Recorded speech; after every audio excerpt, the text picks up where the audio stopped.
Hello? Gamers? Gamers? Are there any gamers in chat? We are back. Resuming Elden Ring DLC today, finally, after like a month of not playing. I can love to see it. Yeah, I haven't streamed like since my birthday, I think, which was like 3 weeks ago.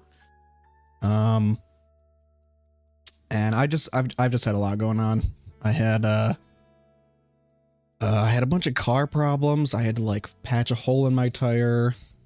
I had to get my inspection done. I had to replace my alternator because it was acting up.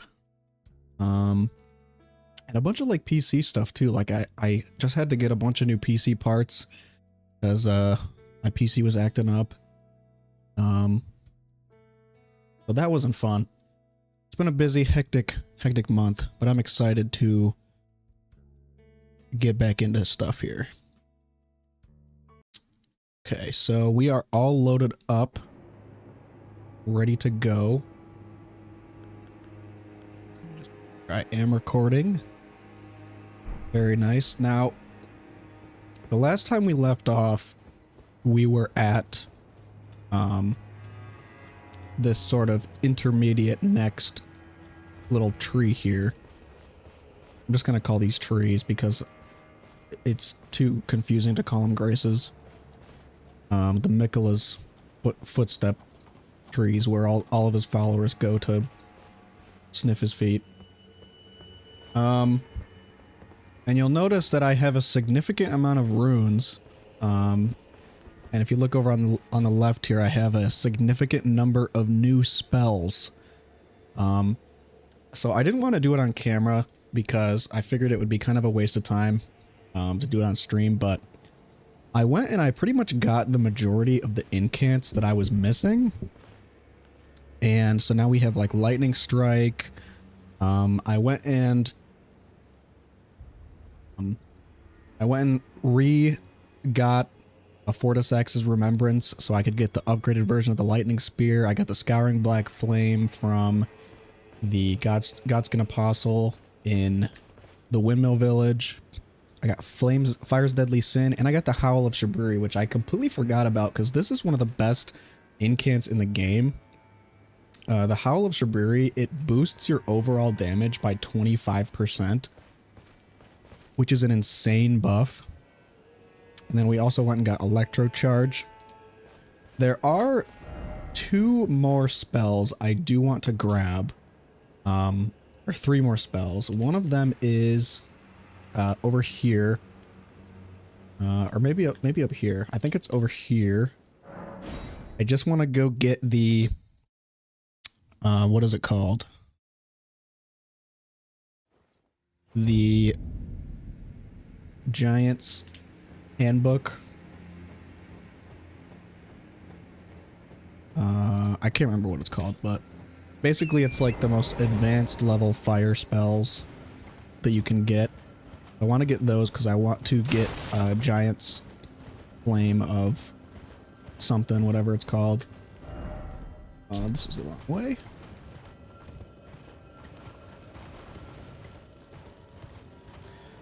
And then we're also going to go to the Altus Plateau and we're going to fight Lanciax because I completely forgot about Lanciax, which is the red lightning dragon that fights you on the approach into Altus Plateau and then flies away. So I remembered that I never went and fought Lanciax, and Lanciax gives you a really, really strong spell. So I want to go do that as well. But we're just gonna raid this little compound they've got here.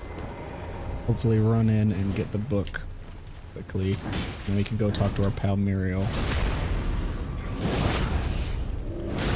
Oh jeez.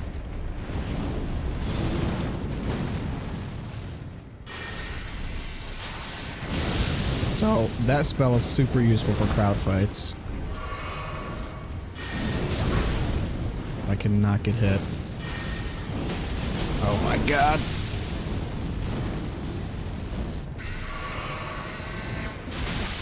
Okay, okay, oh. I gotta get that spell. That probably scales with Arcane though. Oh, I did not need to press that.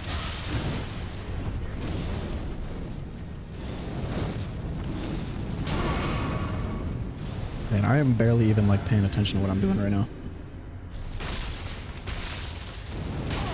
Holy shit. I did not know these generic enemies had attacks this strong.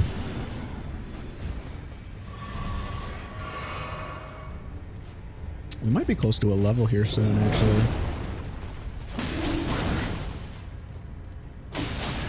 One of the things I was doing with my PC is, I was upgrading my GPU, so I went and I bought a 3080 Ti, which was a massive upgrade from what I was running on before. Right now I'm running on a 3060, which I bought a couple months ago, and before that I was running a 1060 for a really long time. But something I noticed is that when I put in my 3080 Ti that I bought, the processor that I have really couldn't keep up with it, and I was bottlenecking really hard. Because I only have a Ryzen 5 3600 processor, which is significantly slower than what the 3080 Ti demands. And so I was trying to play this at max settings on my 3080 Ti, and I was just bottlenecking the FPS so hard. Like I wasn't even getting like a consistent 60 FPS at max settings. I kept dipping into like the 50s and 40s just because my CPU couldn't keep up and couldn't process the extra frames fast enough for my GPU. So I'm kind of in the midst of doing like a wholesale upgrade at the moment. I'm going to be getting a new processor. I'm going to be getting the 5900X, which I'm really excited about because that'll have 12 cores, and just the faster single core processing in general, which will make it so that not only does my GPU maximize its capability, but I will also be able to use those extra cores for faster video editing and streaming as well, just to put less overall demand on my system. So that's super exciting. Where is this? Hello, rat.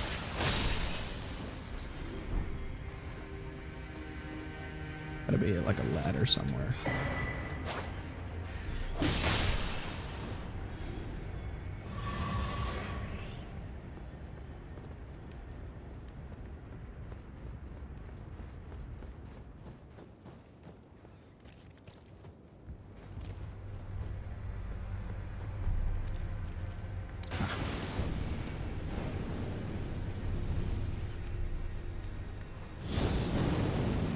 Oh, I didn't even see that enemy down there. I was like, where is that attack coming from?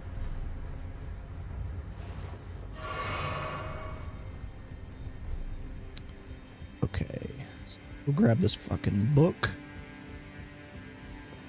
And then we can get back to our regularly scheduled programming. I don't know why these Flame Guardians have like a special designation, because they look like generic enemies, unless they just gave them for spells, which I just didn't see. Where is this book?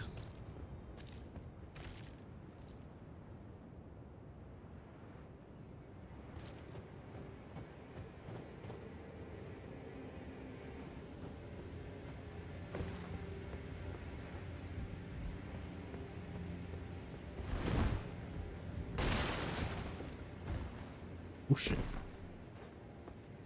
Well, that was close. Okay, great. Am I trapped? I think I just trapped myself. Okay. Back to the entrance. It is.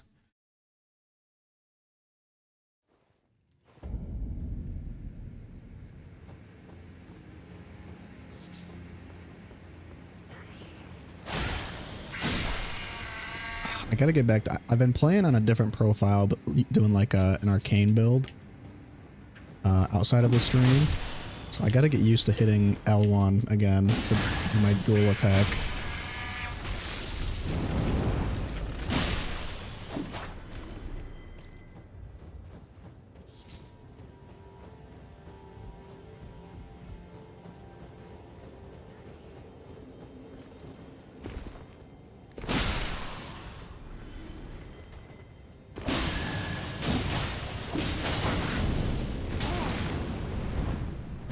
I should really use that spell sometime. The cast flame is such a... Did all these guys respawn? I don't think I rested, did I? Unless I'm stupid and didn't pay attention.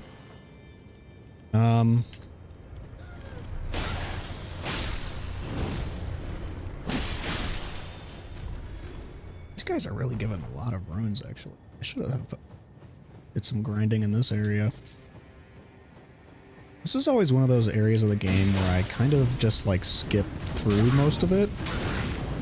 I explored a lot of it in my first playthrough, but you kind of get to a point on your first playthrough where you just want to, especially once you get into the mountaintops, the game really starts to drag a little bit if you spend too much time in between bosses.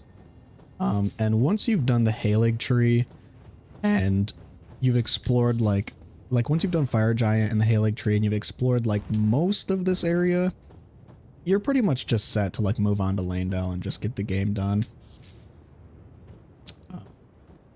Actually don't know that I've ever raided this castle before in a previous playthrough.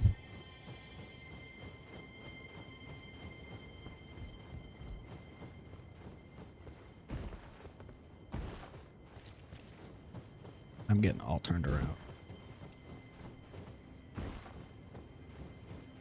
This really reminds me of the Painted World from DS1. Like this area specifically, like with the snow and like just the design of this area with all the wooden platforms on the castle.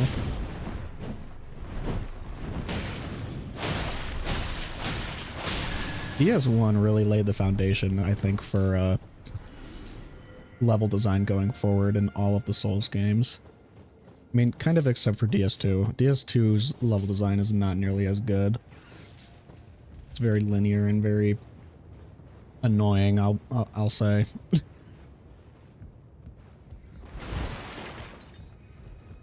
But I mean, a lot of people like DS2's design because it kind of introduced a lot of interesting things with New Game Plus, like new enemy placement and new enemy types, making the enemies stronger. I think me teleporting did reset this place.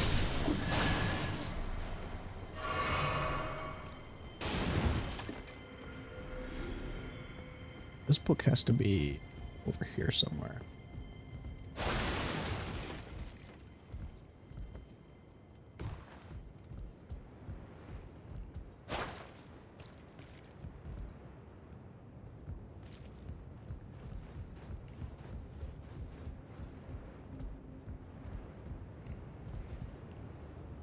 Damn, this whole area just looks so aesthetic with the Erd tree burning in the background. Like it's just the clash of the two primary colors. Whoa, that's a sick visual. Okay, yeah, it's got to be up here somewhere. Fucking dogs. Stupid dog! Oh, hello. Okay, this is an actual NPC.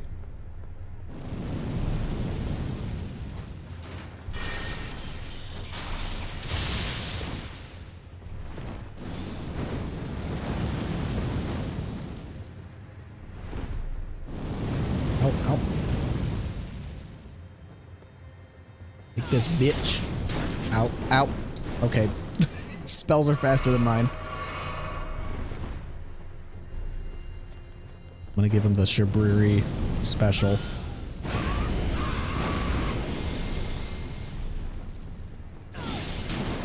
Stop casting that! Oh my god! Brother! Jesus! I forgot how fucking spammable that ability is.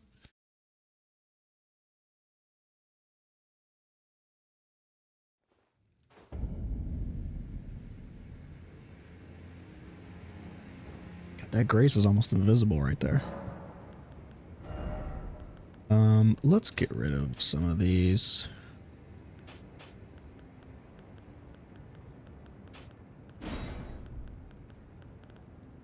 Yeah, so I have a whole lot of buffs and stuff now. And spells.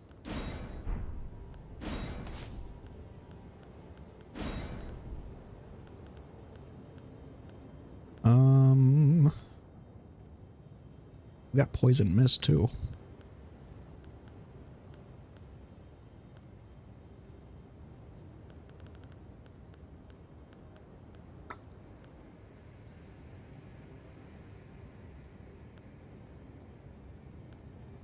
What is the difference between these two? This one costs less, but like what? Why? Actually, I think this electrocharge, I think this might be a new spell actually. From the DLC. What is this? Oh my god, I forgot I got this. Elden Stars. I think this is one of the I think this is one of the Elden Beast abilities.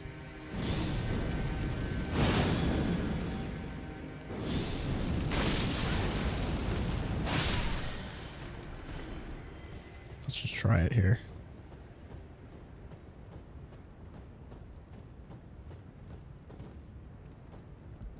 Okay.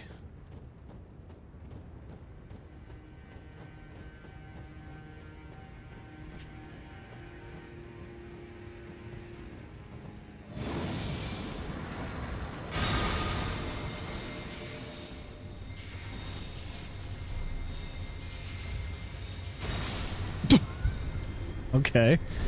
Not too bad. Ow.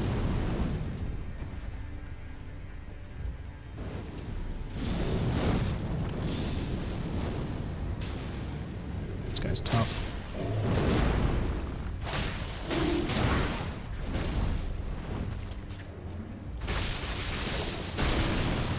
Please do not volcano my ass. Oh, good lord, good sir. Sir. I didn't mean it. Can these... There's so many fucking obstacles here.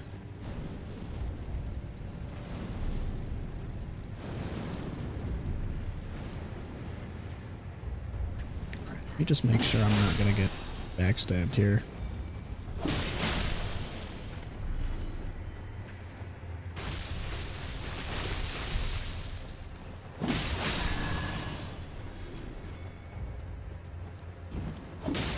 I say as I'm about to be backstabbed by an enemy.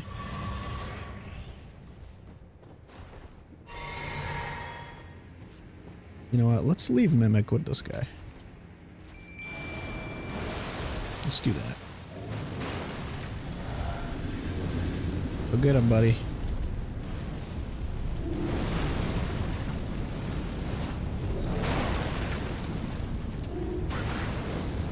Who will win? Ooh, kill him. Oh.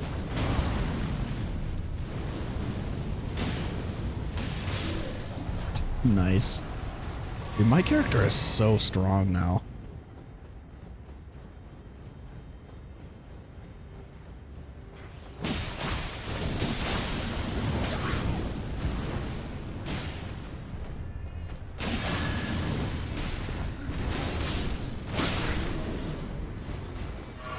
I think I really need more of his stamina.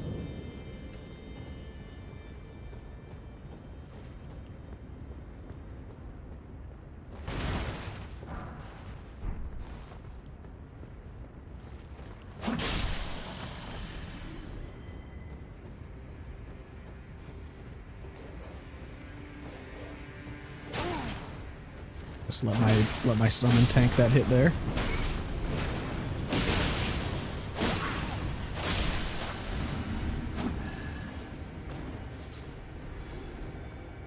Now my 150k runes are on the line here, so I cannot get killed by a rat or a dog.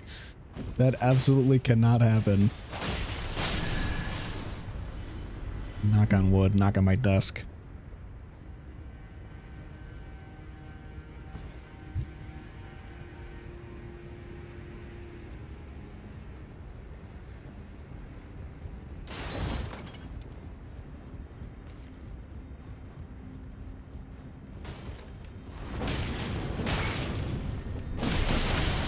Relax. Dude, I hate fire stabbing enemies so much. It just gives me flashbacks to, oh my god, it just gives me flashbacks to the Bloodborne torch villagers because they just stagger you so bad. Get out of here with that shit. Okay. Now I will finally beat, what's his name? Agancha or whatever his name was.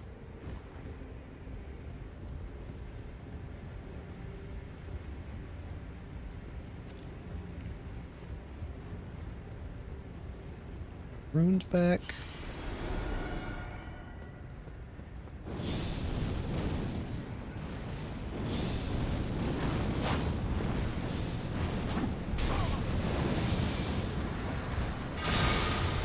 Face my wrath. And that ability kind of sucks when it's not being used by the Elden Beast.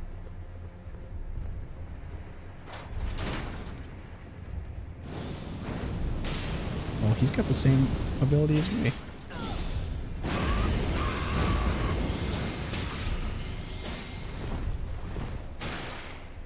Wait, did I just madness him? That was a low bar.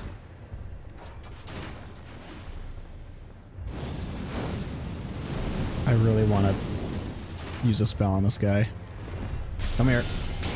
God damn it. Just let me grab you.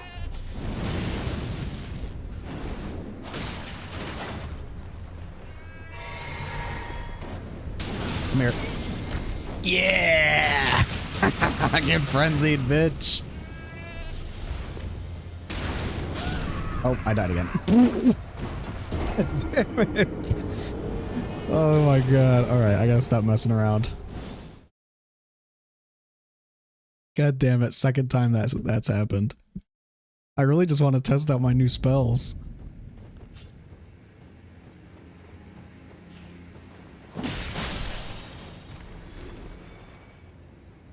See if we can't just kind of rush through here. Can I not summon unless I'm in combat? Okay, I can only summon once I'm in, like, the zone of the dungeon.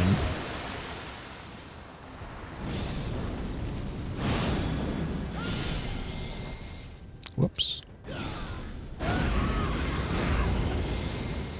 Alright, let's just buff the shit out of myself. And then we'll go in.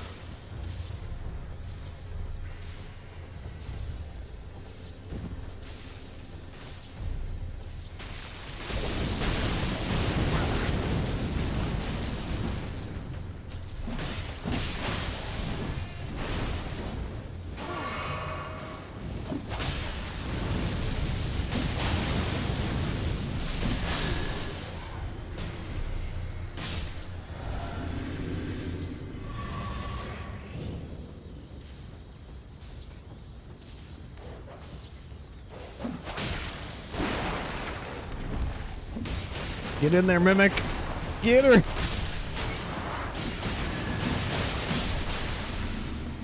God, that double cold bleed stack is still just insane. I honestly can't believe they haven't patched that out, because I don't think you can do that in DS3. I don't think you can have frost and bleed on one weapon at the same time. Could be wrong, but it's just so strong. Because it's basically the exact same thing. It's basically just the same fact. You're building up, I mean, aside from the frostbite, you're building up a status bar and then dealing like a single large amount of burst damage. And you just, it builds up on two completely separate status bars, so you inflict it twice. And then the frostbite makes him take extra damage. It's such a useful combo.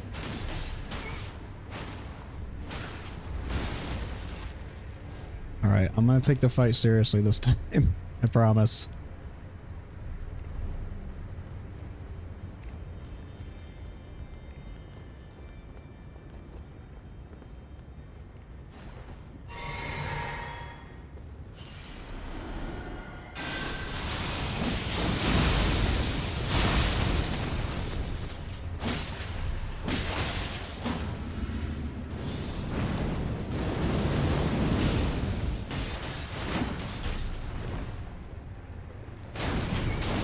Ow. That does a lot of fucking damage.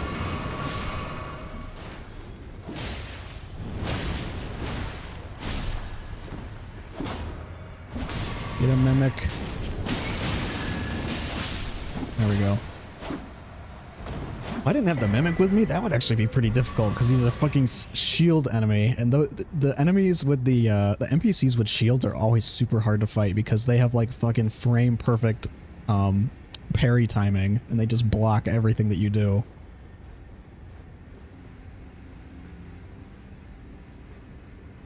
Okay, so it should be right up here, and we can go give that to Muriel. Yep.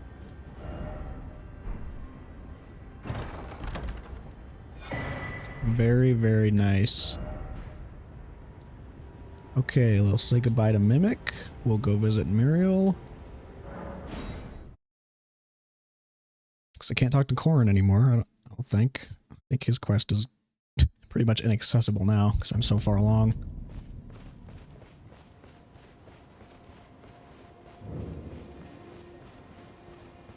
Greetings. Do you need anything? Greetings. Oh, what have we? Very well, let us both learn together. Heresy Is not native to the world. It is but a contrivance. All things can be All things can be conjoined. I'm gonna make that my status in Discord. All things can be conjoined. Okay, awesome. Oh, there's two.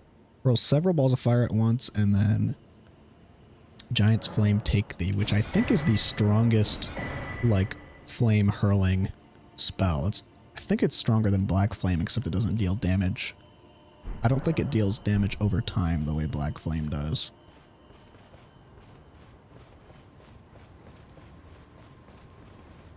Okay. Actually, you know what? Is my seal maxed out? It is. Okay. Get our new spells equipped here.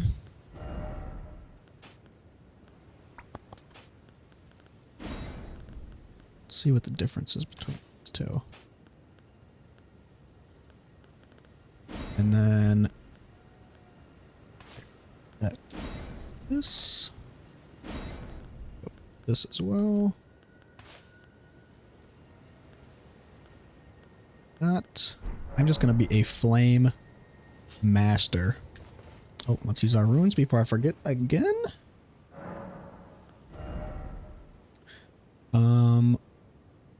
Need even more just for a level up. Sheesh. We can probably use this remembrance. I don't think I'm gonna use I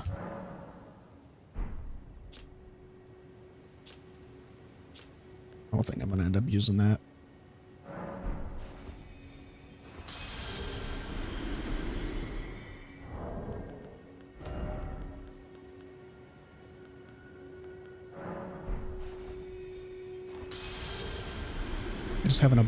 I'm just at the point in the game now where I just have such a large abundance of runes it doesn't even matter. I'm gonna beat the DLC and then get to the final boss and just eradicate Radagon. Like, I can already feel it.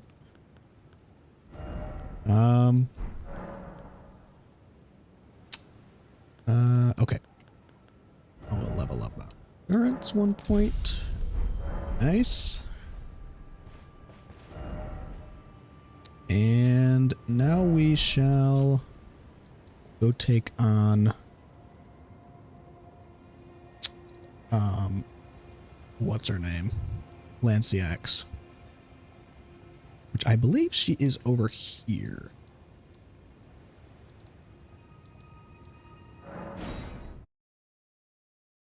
On this hilltop. Which I never actually fought Lanciax on my first playthrough, like the second time around.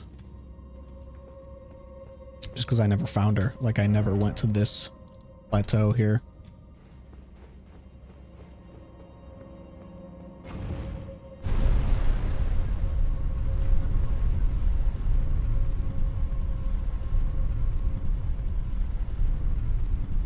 Oh, I got the lightning ram Ash of War too. I got to show that off. I completely forgot about that. Yeah, well, I probably can't use it against Lanciax. Here we go. Look at this.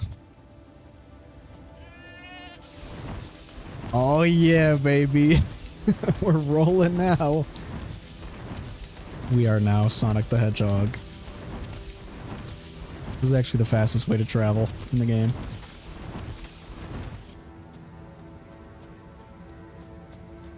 I haven't seen how much damage it does yet, but I'm excited to try. Try it on like my first humanoid boss fight.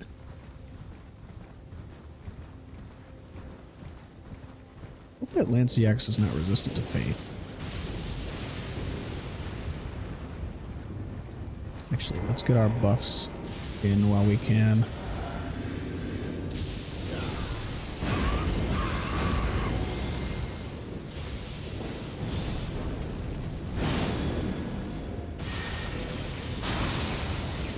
Very nice. Let's do this too as well. I think this buffs you as well. I'm not sure. Alright, where's she at? Where's she at?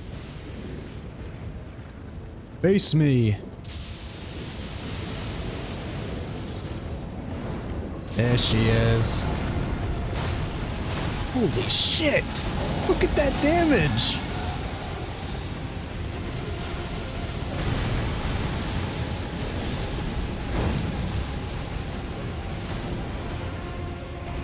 I think that thing that she does, that sword thing, is the spell that she gives us.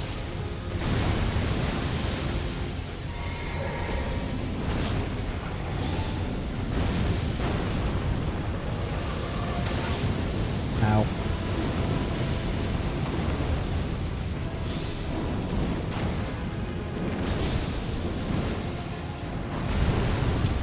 This is like the most epic dragon fight now that I have all these spells at my disposal.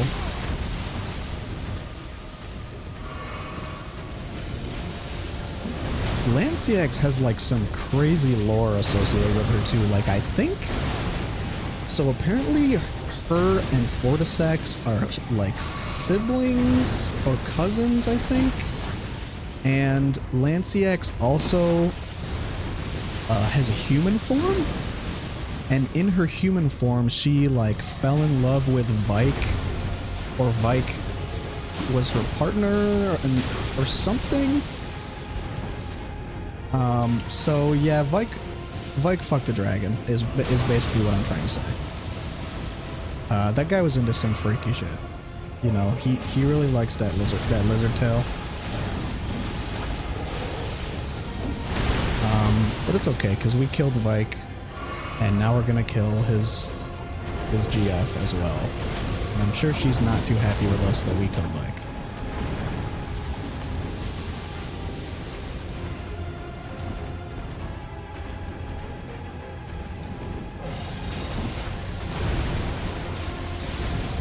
This is the thing I always hate about these dragon fights, is it's like you're fighting the camera.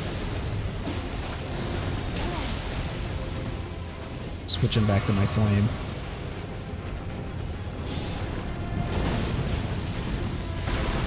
Take this.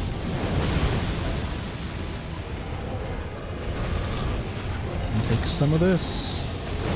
Yeah!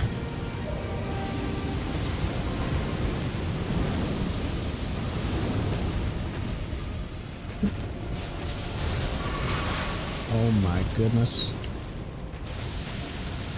That is such a badass spell.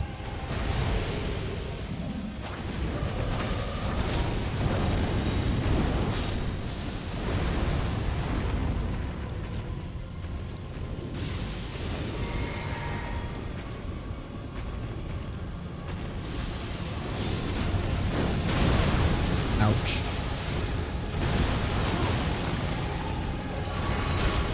Can I get out of range, please?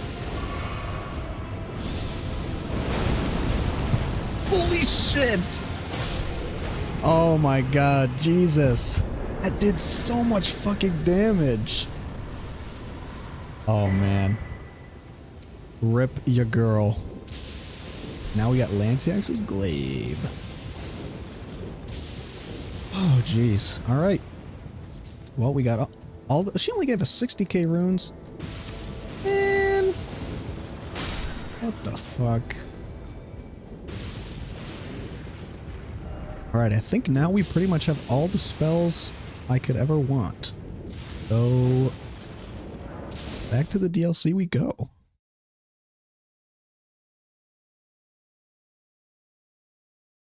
During last stream, I was just so, like, smitten with looking at, like, the world of the DLC that I barely, like, even acknowledged or interacted with any of the NPCs.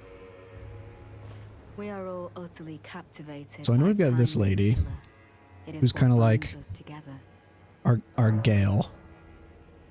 Oh yeah, and she said something about the horn scent. Wondering about the horn scent, are you? True enough. In any other circumstance, he'd be at our throats. Long ago, Queen Marika commanded Sir Mesmer to purge the Tower folk. A cleansing by fire. Oh yeah, I've heard this. That aside, man in this room, they were never saint, they just happened to be on, but it's still a wretched... And that it is.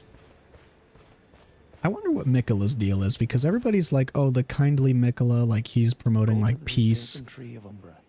In that forsaken place, blood must spill. The blood of your fellows, the Earth Tree faithful. The Erd Tree Faithful? That seemed like new Go dialogue. to the misshapen tree in that Tree of Umbra. Okay, so that's not called the Scadu Tree?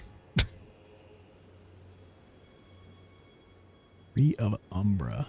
I still want to know like what that is in the center. If it's like a dangling rune, similar to the Elden Ring, like some kind of massive rune that governs the realm.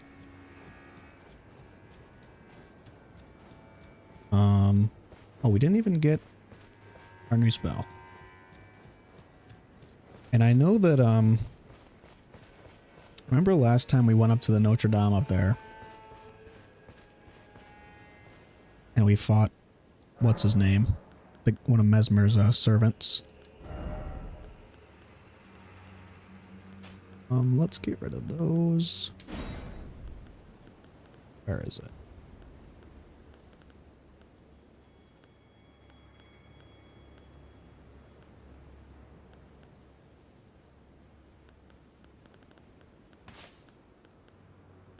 Just got so many massive spells.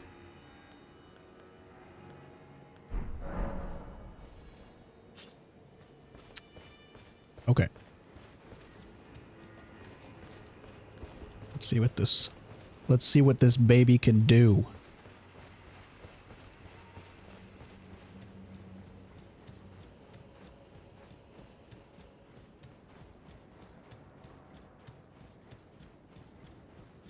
Come here, bud.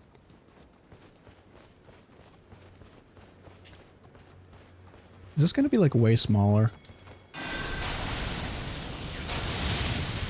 Okay, it is, but damn. Nice.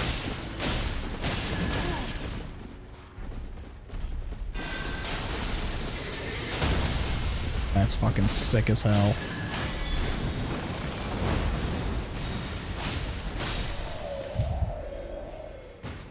Definitely excited to use that in the future. This This is such a fucking badass game, man. So many cool abilities. This is like true high fantasy. Like DS1 and DS2 and DS3, they really try their best. And I mean, they are dark fantasy. They definitely achieved that aesthetic very, very well. But I feel like Elden Ring is just the first one that really feels like it gets that high fantasy, like Middle Earth aesthetic, because the lands between and the world building is so it's just so expansive, and the world is so massive and colorful, and there's so many different races and actions that you encounter that it just makes the world so rich. And the number of like magical abilities and magical artifacts and just magical everything that like govern the way the world works really make it feel like a high fantasy story. I think I said it before, but if DS1 and the other Souls games are like the early chapters of Berserk, then Elden Ring is like the later chapters of Berserk, like the final couple arcs, where it really starts to go from like just dark fantasy into like really high fantasy stuff with like fairies and magic and like tons and tons of magic stuff. I really feel like Elden Ring is the closest to resembling like similar kind of world to like what we get in like the high fantasy world of Berserk, or even like something like Lord of the Rings or Game of Thrones, obviously. Even the DLC too, like this DLC world with this massive scale. Like, look at this fortress. Like, it's just executed so well. It definitely feels way more high fantasy than any of the previous Soulsborne games ever did, as opposed to just being like kind of more toned down, subtle dark fantasy. There's a lot less subtlety in Elden Ring's world building and lore. It's very, very overt. God damn it. The hardest thing about these guys is that one spell and then like the amount of HP that they have. Like how resistant they are to my attacks. I couldn't tell if he could even build bleed or frost on those enemies.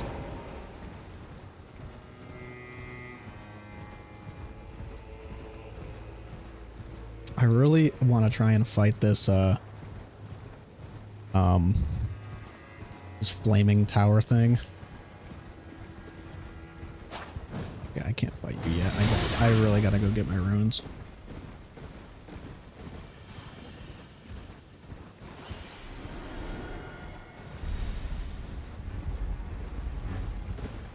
Okay, sir.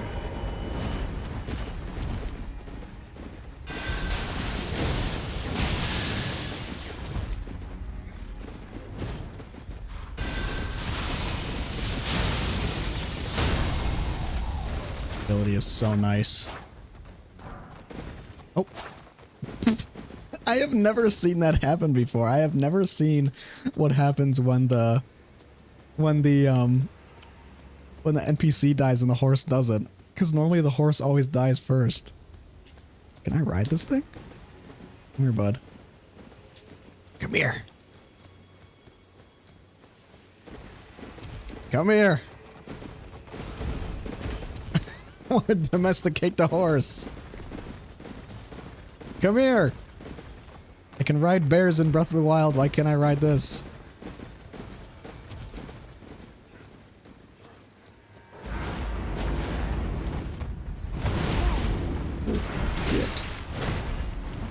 Okay, I'm gonna have to actually take these enemies seriously. I'm so used to my other playthrough where I'm just fighting regular world enemies.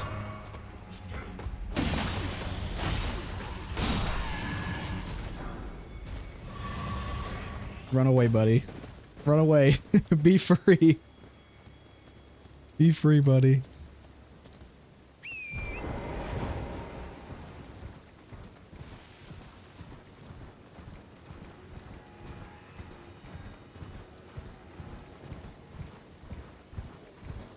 God, like, look at this. Just the sheer scale of it.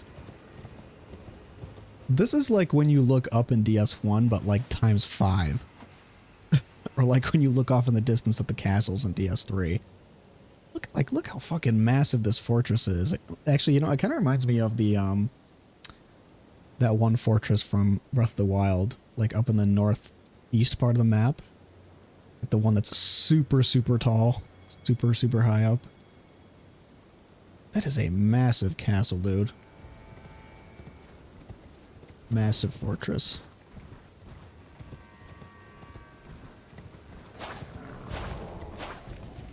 They look down on us from on high.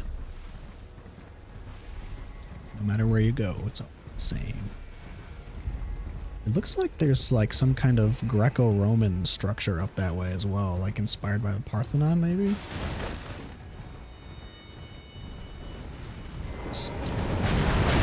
Oh, jeez! Okay, can I use my spells against this thing?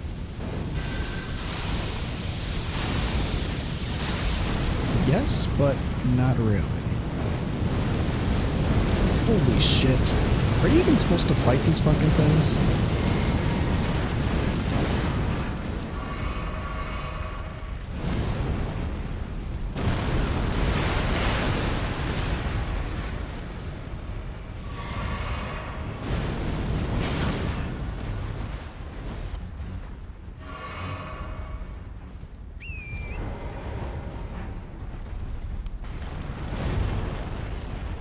Good lord. Yeah, kill those guys for me, will ya?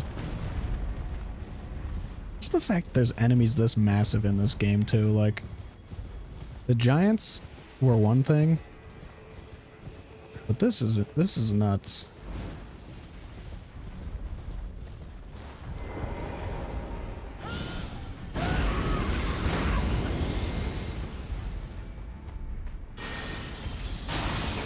Jeez.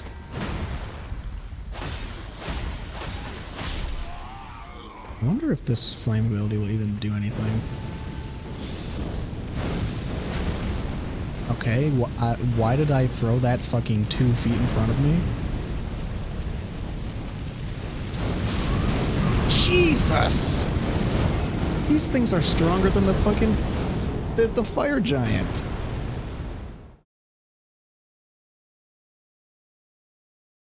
Yeah, I have got a feeling you're not supposed to fight these things. They're kind of more like an environmental obstacle.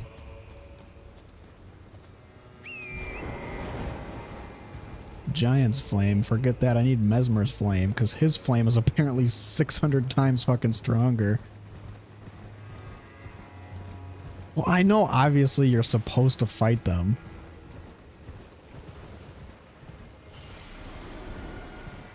Oh, they've got some method to them. Actually, that would make sense. Similar to, like the flamethrower enemies. Ooh, Scatter Tree Fragment, nice. Nah, I'll figure it out.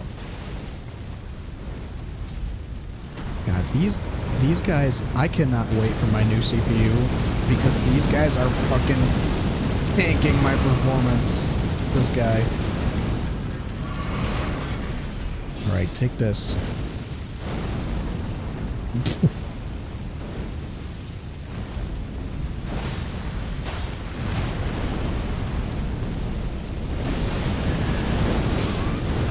Holy moly.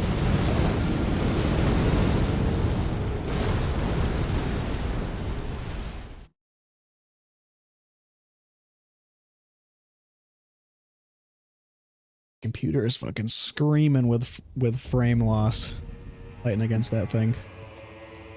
I cannot wait until I can fully use up my 3080.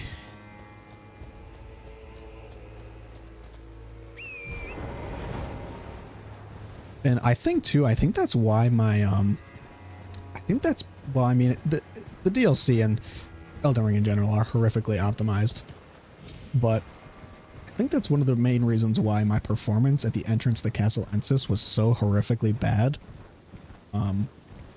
Even outside of just it being poorly optimized, was because I've got my 3060 in, and my 3600, which is pretty old now, I think just couldn't like keep up with how much stuff was being computed.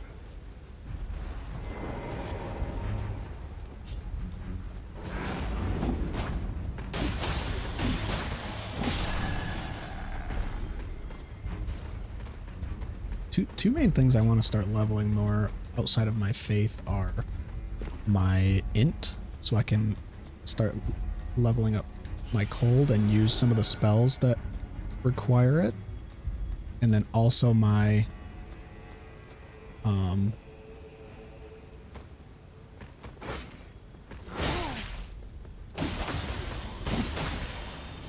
endurance. Man, this is like the most disturbing, terrifying enemy design in like any FromSoft game ever. Like, just from the perspective, like, I don't think all of these are corpses. A lot of it is coals. Like, at the legs and like up in the top, there's just all these corpses. Like, the entire thing is made of like charred people. And then if you look on the right, he's got he has a dragon head sticking out of the torso of this thing, which means that it swallowed and burned a dragon. Like, that's how strong these things are. That's how strong Mesmer's flame is. And it's got the two giants' heads on its legs. Like, these things are just the poster child of America's, like, genocidal intent. I definitely feel like these things were inspired by the Holy See from Berserk, because there are a lot of similar. Can you relax with the rocks? There is a lot of similar imagery to these fucking monstrosities in Berserk, with the Holy See arc and like the burning of the heretics and the burning of the witches, which is basically them just burning peasants that never did anything, but like, oh, they're poor, so therefore they are witches and all that shit. All throughout history, just using this fanaticism to just commit acts of horrific terror, burning hundreds of thousands of innocent people. Ember of Mesmer. I think that's a new one.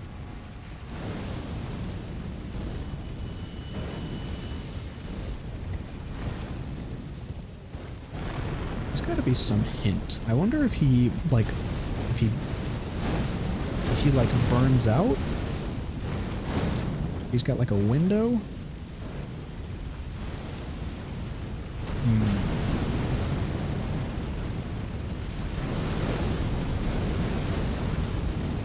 Hit him with a giant water ball.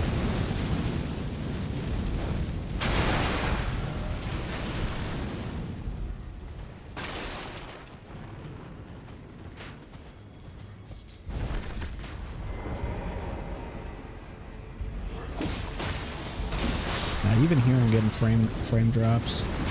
Pretty bad. Is this guy gonna pursue me all the way into his own camp? He better not.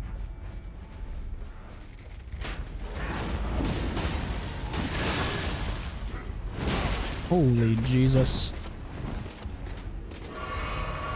And that guy has a dual blade.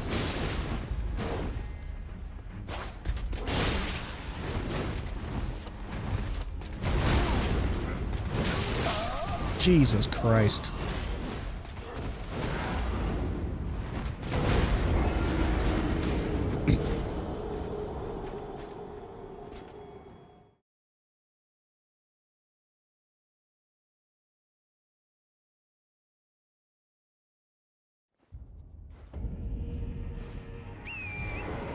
thought I rested another, I gotta find another grace here soon.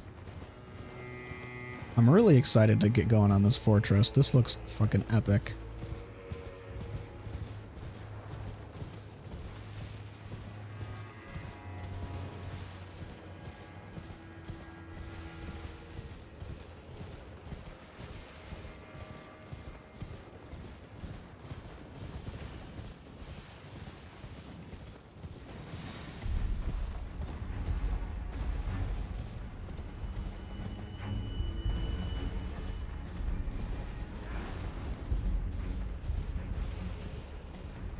Where my runes at? Where them runes at? Runes at? Do not shoot me.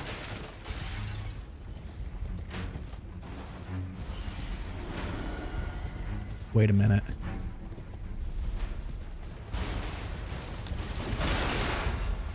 I think I know what the secret is to beating these guys. I know what the secret is. It's lightning ram. Lightning ram. Ow. Okay. Relax. God damn it.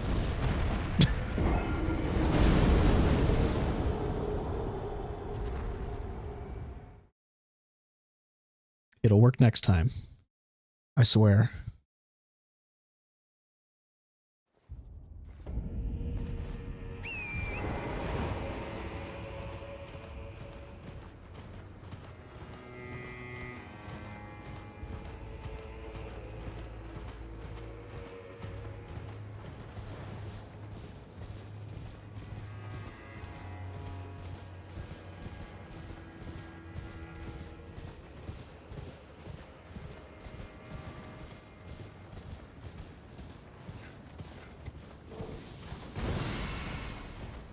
All right, here we go, boys.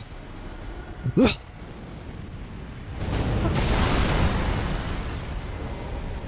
Lightning ram! Lightning ram!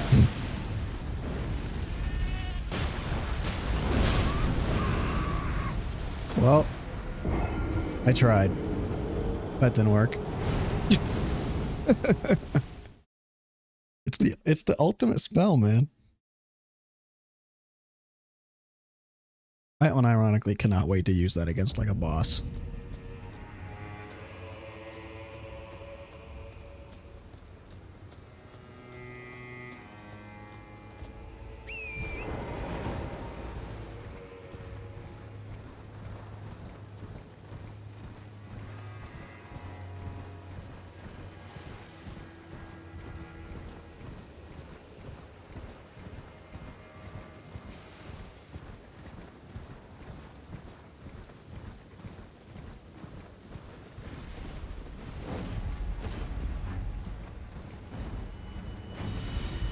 What I can do actually is I can, once I get my runes, I can bypass this guy and I'm sure there's going to be a grace.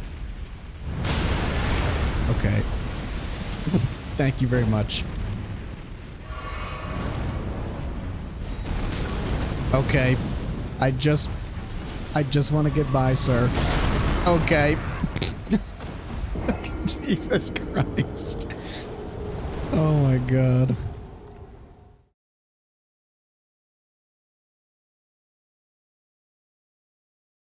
So what I could do is I could just bypass him right now and then go to this entrance here, and there'll probably be a grace near the entrance, and then I can kind of scope out the camp from there.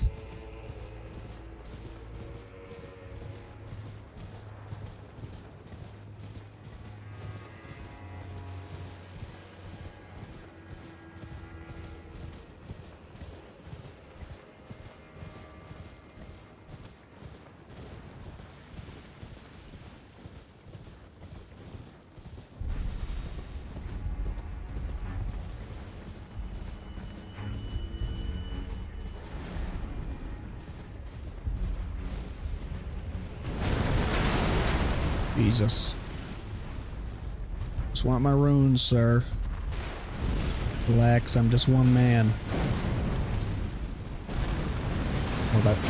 I just found the ultimate strat. Make him destroy his own camp. Torrance, no! Gotta get out of here. Or I lose my runes.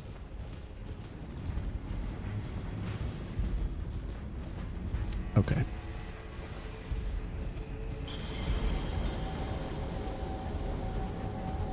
How's that noise?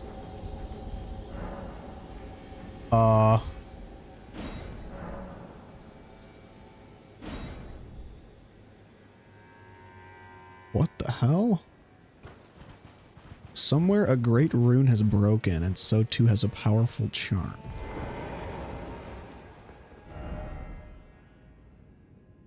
What the what was that about?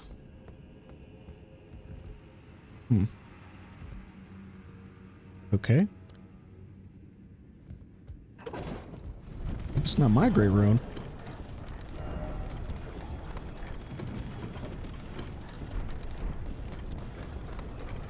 Dude, this is what I mean. I'm so curious about, like, because I thought Shadow Keep, okay, DS2 naming conventions, because I thought the Great Runes were only part of, like, the Lands Between, but unless this place also has its own Great Runes, I don't know, maybe I'm thinking too much into it. Maybe it's just like a story thing. Like you get past that barrier and it's like, oh, somewhere a great rune is broken. First off, sadness. Is this a boss? All right.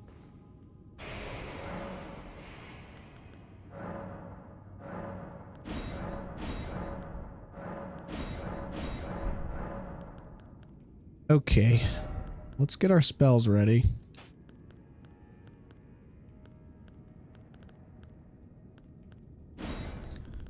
Spells are for boss fights.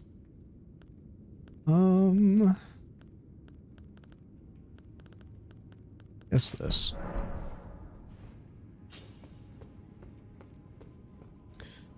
I really want to get a level before I lose all this shit here.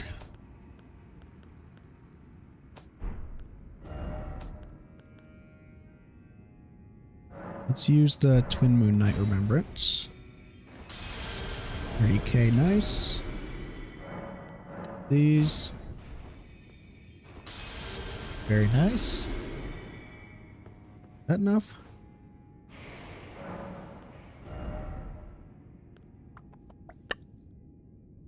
More endurance or more faith or more int. Let's go 1 int. Okay, but now that I've got this grace, I really want to go try and defeat that thing. Go scope out this camp. Before I fight this boss for like the fucking remainder of the night, probably.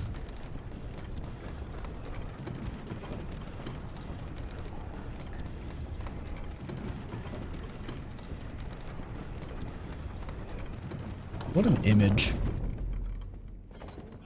The enemy placement in this game too, like DS has always had incredible enemy placement.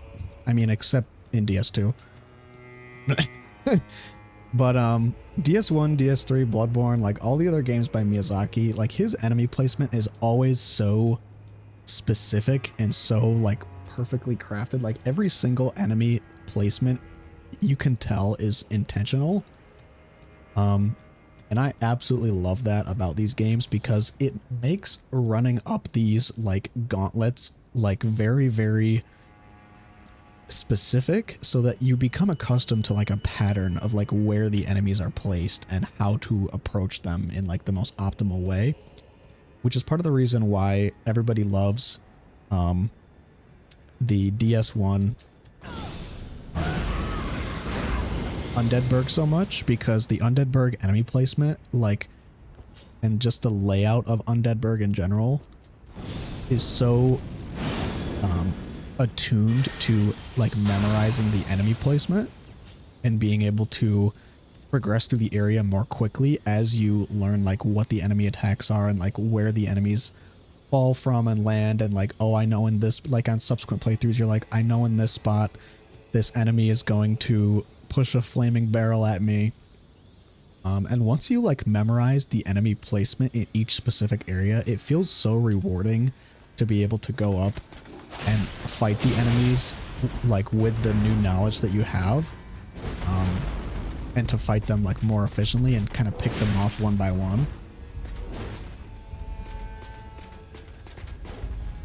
It's super satisfying, like, to play those kind of games where the enemy placement is such a core, not just like an afterthought, but such a core part of the design of the level.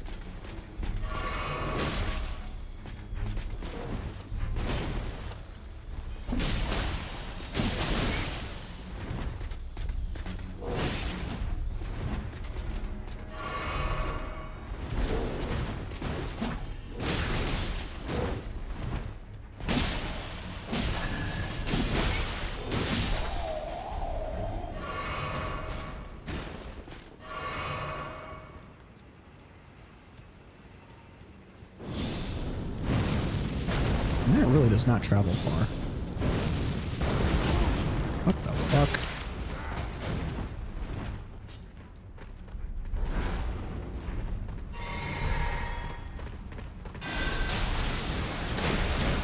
Oh! I did not think I could be knocked out of that.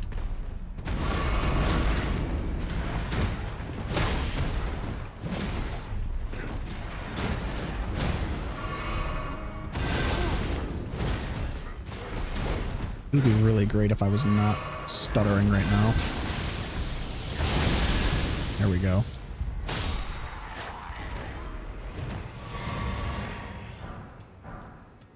And that new CPU cannot get here fast enough.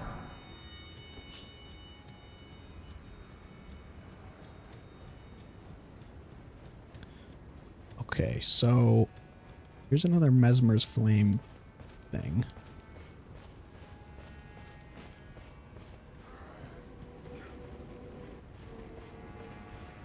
Gotta be some items around here.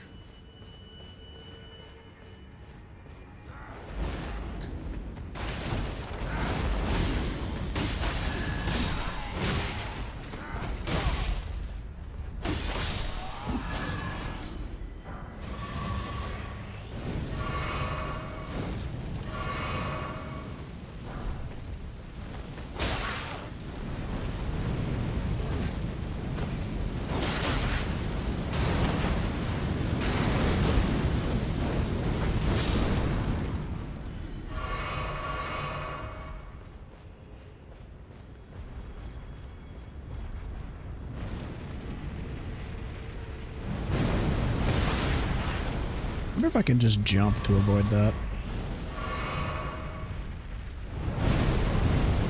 Yes. That's the thing I will never get used to about this game, is I will never get used to them incorporating the jump into the attack moves of certain enemies. Just because I'm so used to dodge rolling every single attack, and like it just like doesn't process in my brain that you need to jump to avoid certain attacks. I did not mean to do that. Like, there's a lot of attacks by like Godric and Margit and Morgott as well that you can completely avoid just by jumping. But I don't know, I just never learned them because I'm such a traditional Souls player. Like, I barely ever use the jump in combat, ever.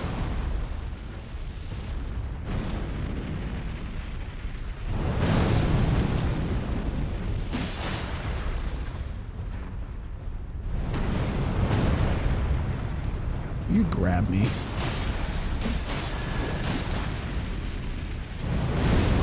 Too early.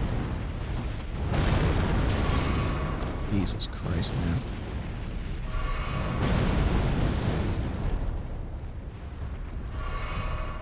That window's actually, that's actually really nice. Like, once you figure out you're supposed to jump to avoid that, that's actually a really generous window they give you there. Because normally I feel like the jumping to dodge is so janky in the base game.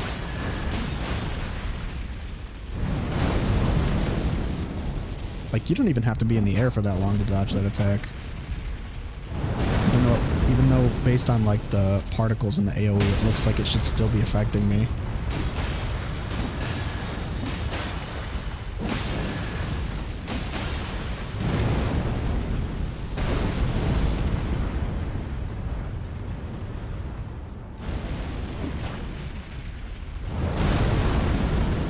Here we go.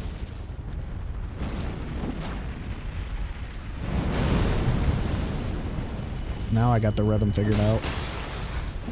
Kind of. Oh, jeez.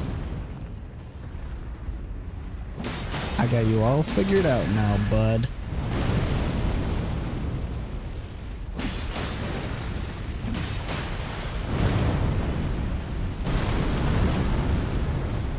Man, I cannot believe that window. That's an insane amount of, that's an insanely, big window they gave you to dodge there, even though the animation is way longer than the actual window. Okay. Well, I had my fun.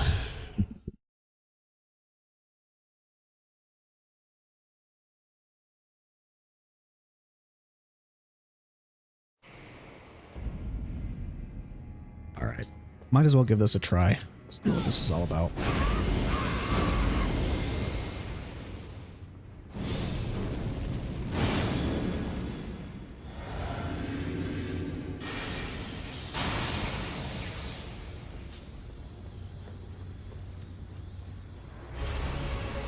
Golden hippopot. Oh, Jesus.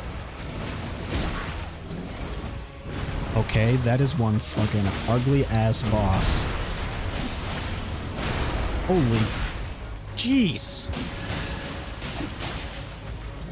Oh my lord. What? He has a tail? He looks like a... Ugh. He looks like some kind of gross... what do you call it? Gross, like, combination of two animals. What do you call that in alchemy?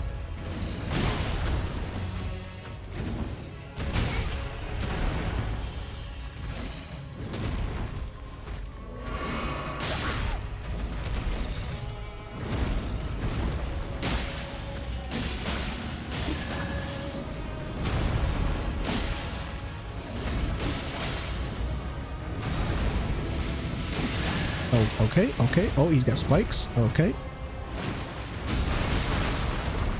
Okay, he's also combined with a porcupine? This is the most goofy ass boss design. Oh my god, he's so ugly. Holy crap. What made them decide to go with a hippopotamus for this design? He looks like some kind of chimera. That's the word I was thinking of. He looks like some kind of chimera, which is like a cross between one or more animals. Oh, he looks really weird.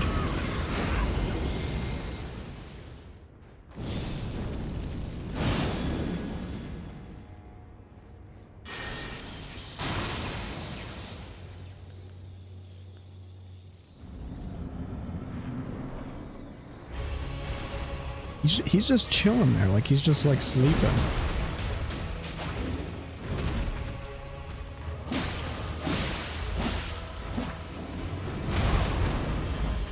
His attacks actually don't seem that bad. He kind of reminds me of what's that fight? The flaming bull from Sekiro. This kind of feels like a Bloodborne boss, honestly, with the way he's moving and the way he looks. It's like some kind of horrific blood monstrosity. Oh god, I went right into that. I knew that was gonna happen. Jesus Christ. Okay. Thank you, Dark Souls.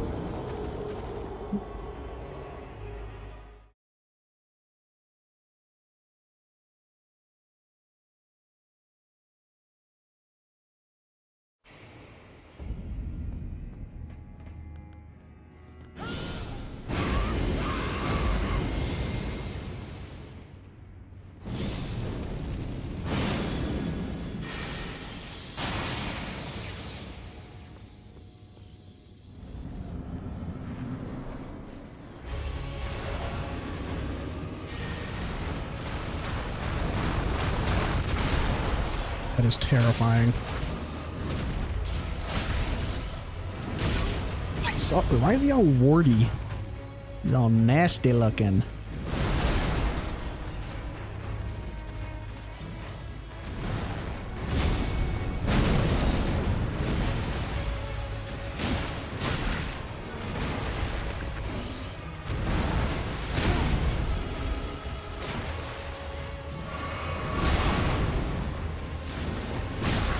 Ouch. The way this boss fight is playing out kind of reminds me of the weird, like, lion chimera from the DS1 DLC. Like the lion, like the gray lion with the wings. It's kind of how his attacks feel. Where you just have to kind of avoid his massive head. Pause. Bro, can I have a minute to myself? Can I have a minute to react, please?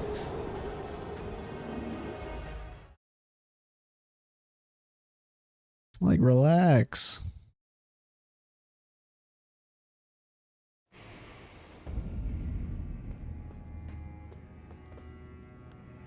Kind of want to change out some of my buffs.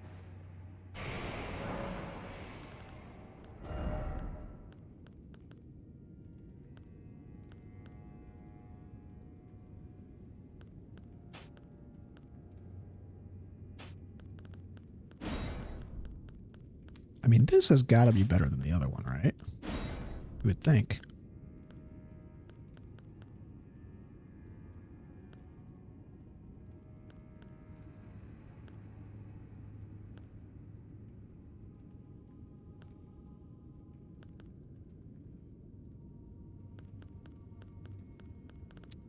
Where's my other ones?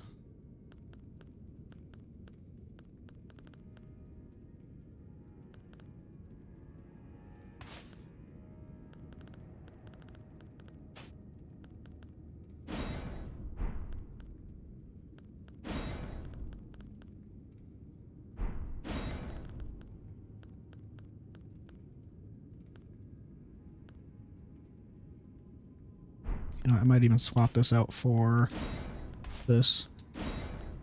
And then take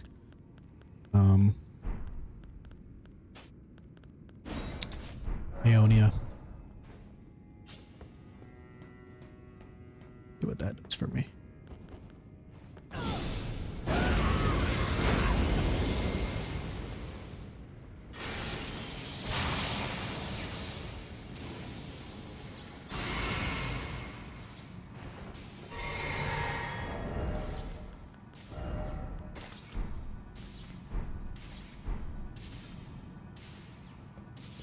Here we go.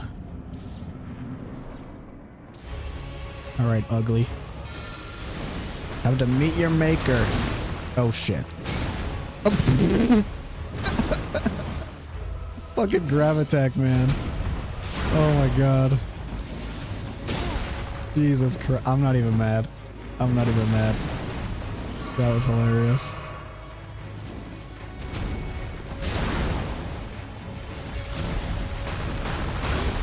Okay, I'm starting to find that dodging away from him is not working. He's very mad I disturbed his sleep. Oh boy.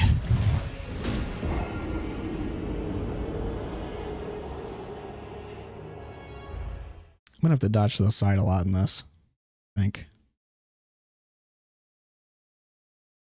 Actually, I wonder if you can parry this boss. It'd be kind of hard, I think.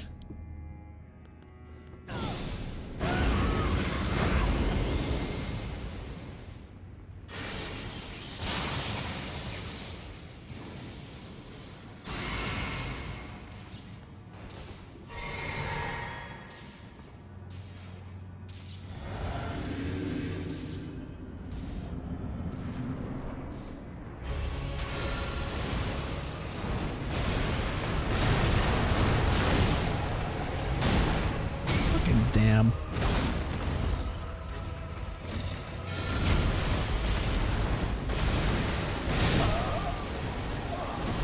Holy Christ. You think the electro charge cancels out the Shabriri Howl? Oh, maybe it does. Not sure.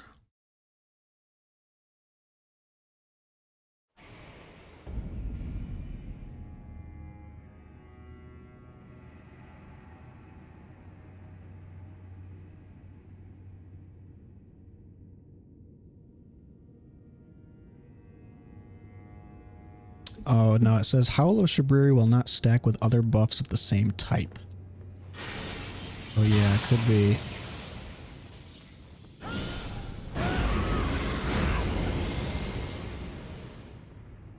Yeah, because it's a overall status buff. So you're right.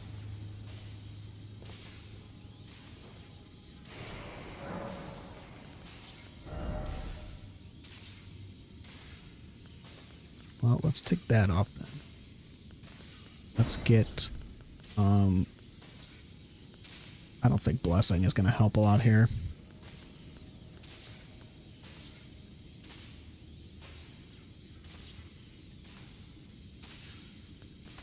Let's just do a whole bunch of, ability spell.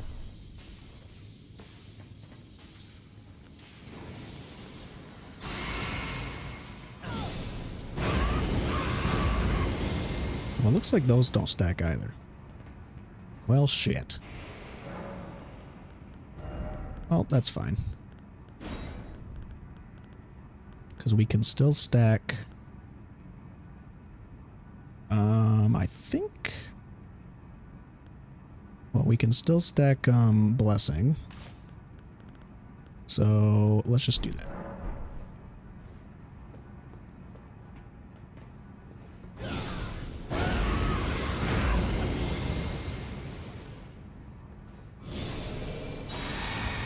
Very nice.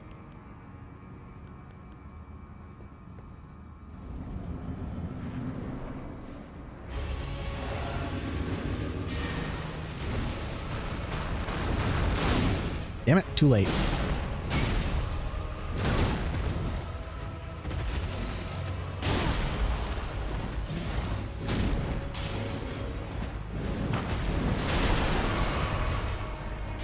Did he heal from munching on me?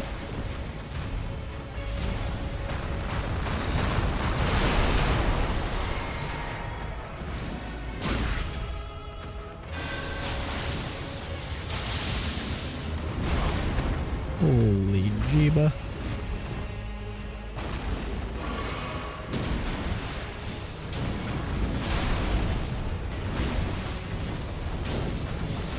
Yeah, this incantation is so strong, dude, through the whole game.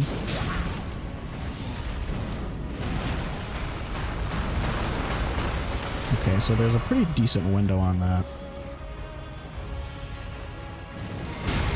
Peace. Let's see if he's rot resistant.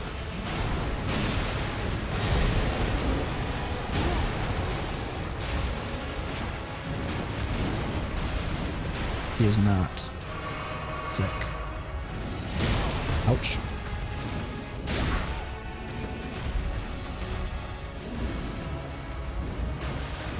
Not the porcupine spines. Ow. Ow. Okay. He's been infected by the Elden Beast. This is the true Elden Beast. Okay, so he can be rotted, so that's good to know. I honestly don't think I need to, though. I think I just need to learn his moves.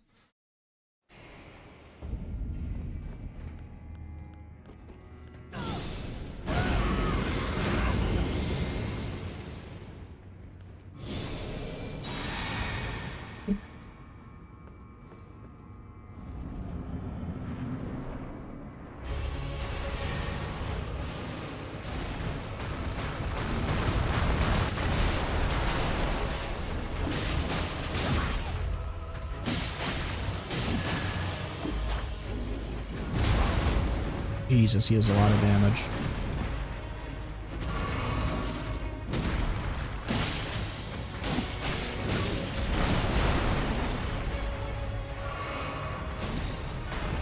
When all else fails, go back to melee.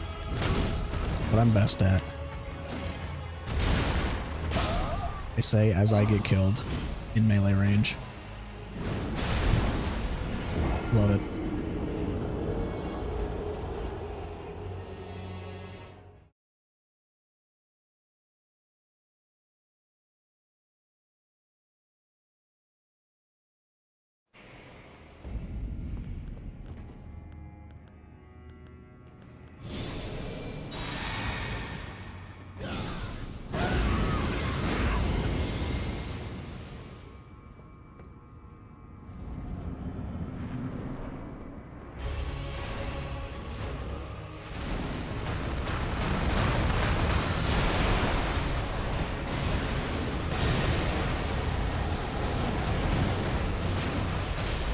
Very nice.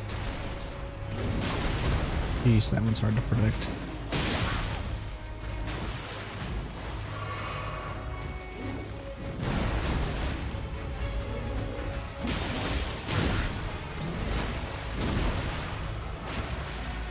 This is one of those bosses where it's easy.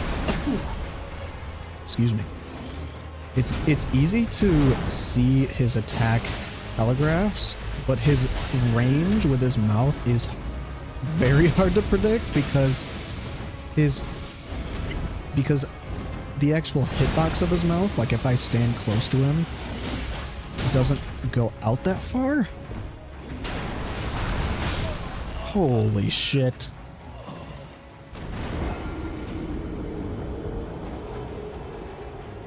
The Scarlet Rot is gonna fucking carry me through this whole game.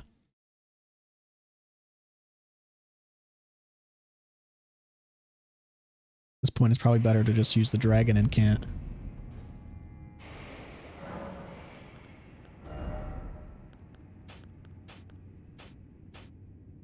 Any long range spells are going to be good.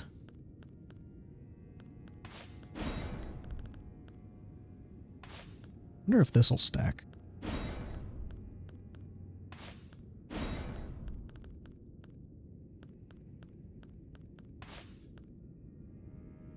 What am I doing? I gotta try this out. My golden breath.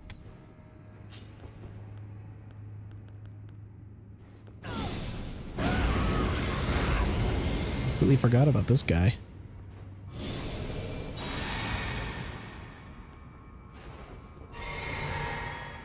Alright, let's not get hit as soon as we go in by his bum rush attack.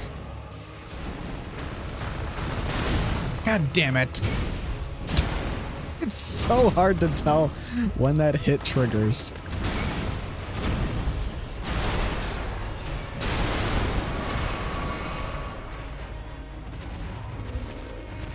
Get away, get away. All right, buddy.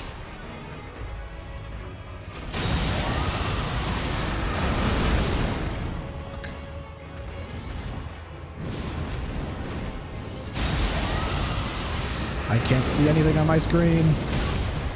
Okay, you know what? That doesn't do any fucking damage anyway. Not worth. And that Howl of Shiburi really does not last long.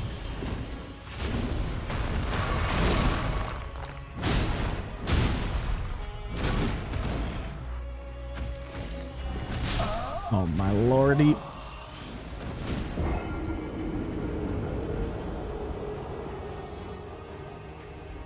Maybe Howl of Shiburi isn't the best for bosses. What I will do though is I really want to... I feel like this is not helping me. So I'm going to use... extend my spell duration. And then...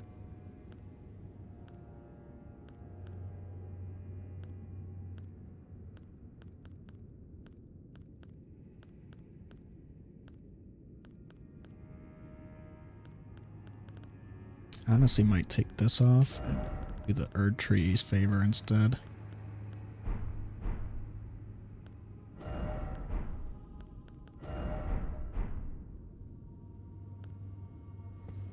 Alright, no more goober spells because this guy's really quick.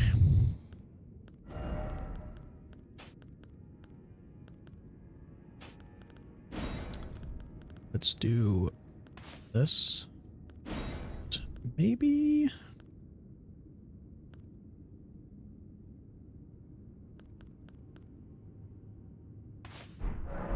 Wonder if these will stack.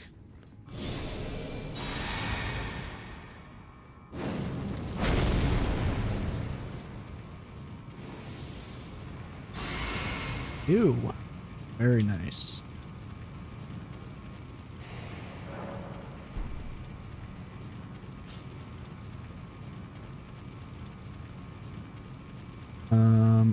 Okay, let's recast those.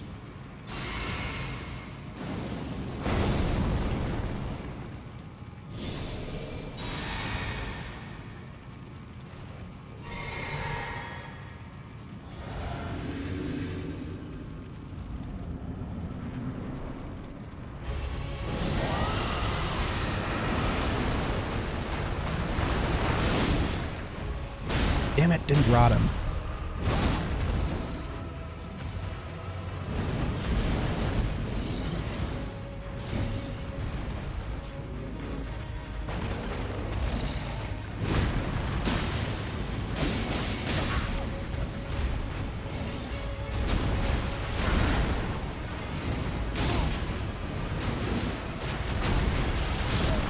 Man, he's really hard to dodge. Because he just attacks so quick. And his hitboxes are really hard to read. With how big his fucking mouth is.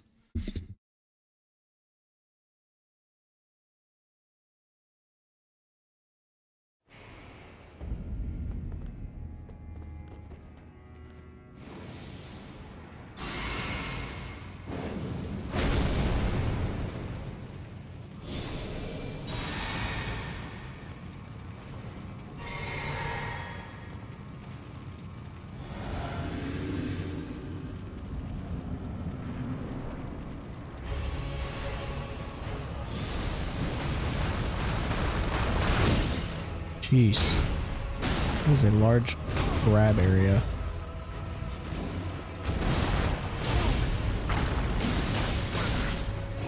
See, that can still hit you even if you're standing to the side of him. Which is kind of annoying.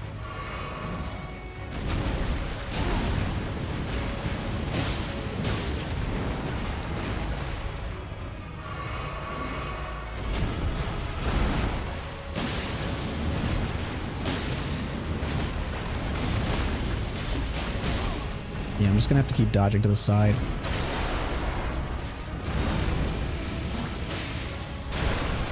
So that only goes in front of him, it looks like. Well, okay, except that part.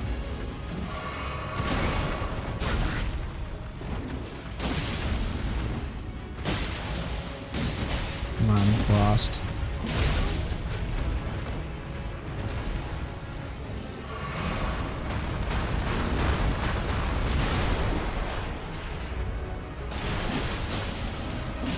Is he immune to bleed and frost?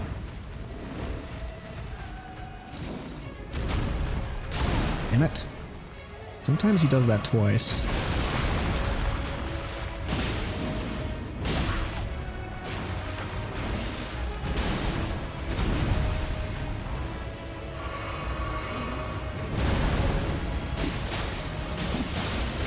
Almost.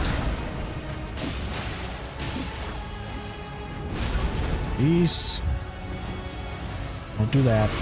Don't do... Okay.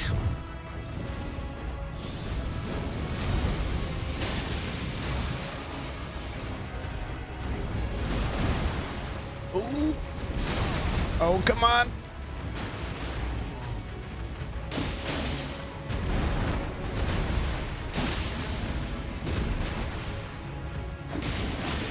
Ooh.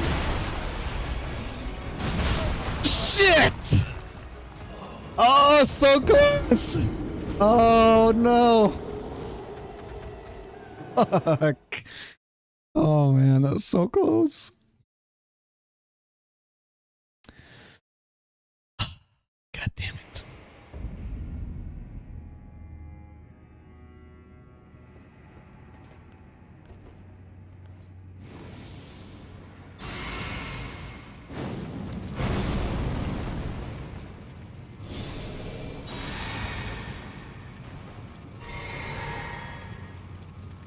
If I had used my fireball there instead of the Godskin one, I probably would have hit him.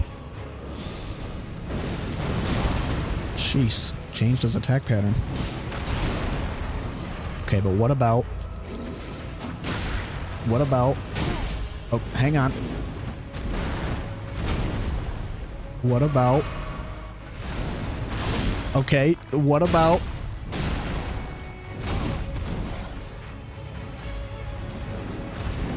I got a bargain for you. It's called Lightning Ram. Lightning Ram!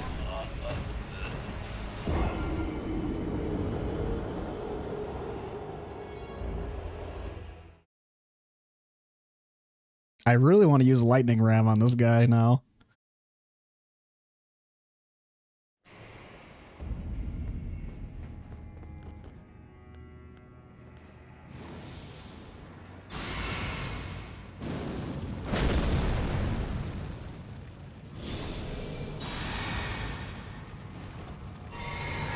Okay, ready? Here we go.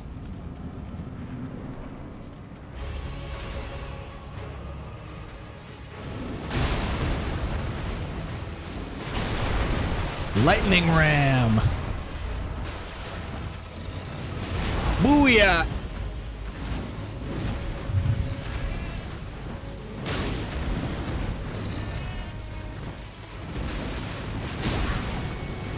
I will make this work. Okay, this ain't working. The Lightning Ram ain't doing it. It's not doing it, guys.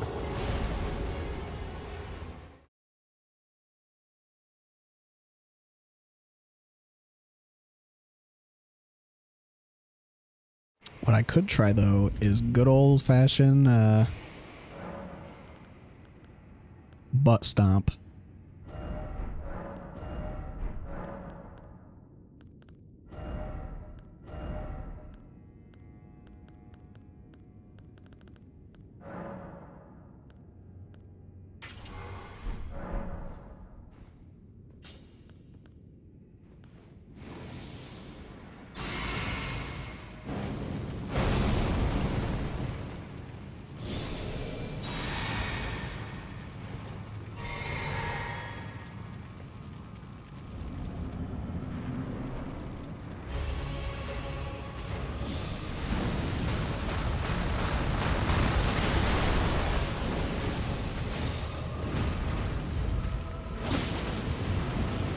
Butt stomp. I can do that move too, bitch. Butt stomp.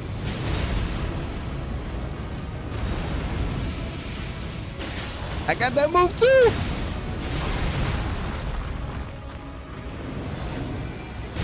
Oh, so close.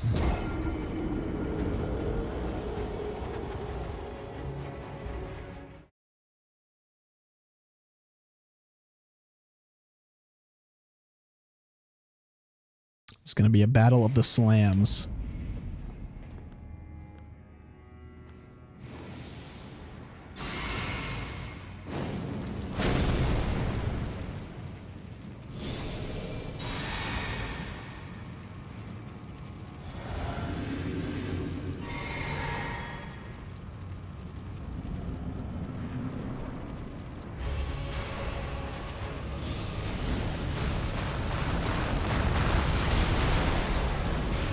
Okay, here we go.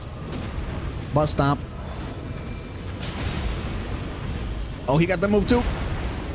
But so do I. Ah. Gotcha, bitch.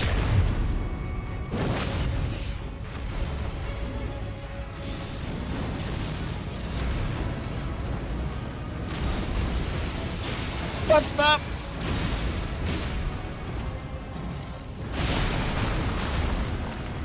Holy crap.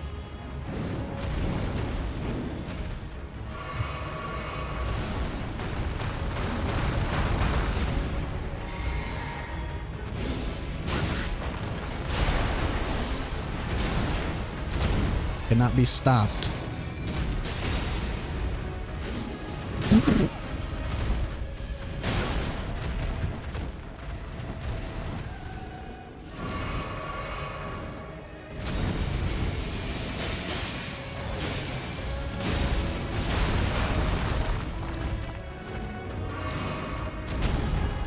got that move too, bitch.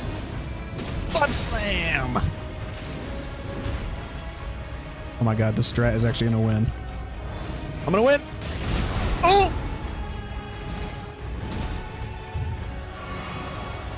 One more. One more.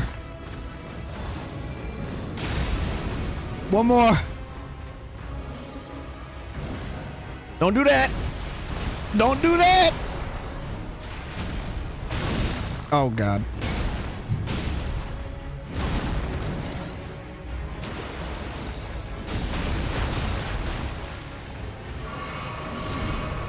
One more. One more. I got that move too. One more. Damn it. So close. Oh, I should have healed. I was getting greedy. Oh, man. It's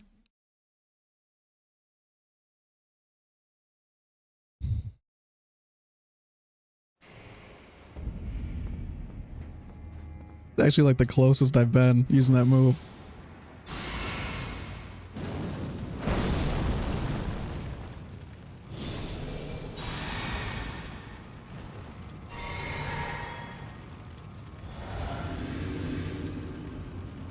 Butt slam.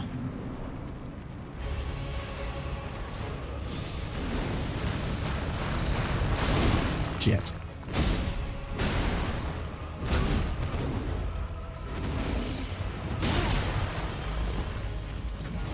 Two. And then butt slam, baby. And I missed.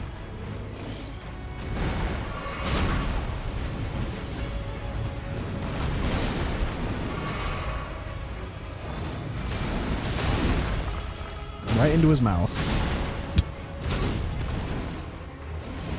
My Tarnish just taking a lot of abuse here. How am I not staggered him yet?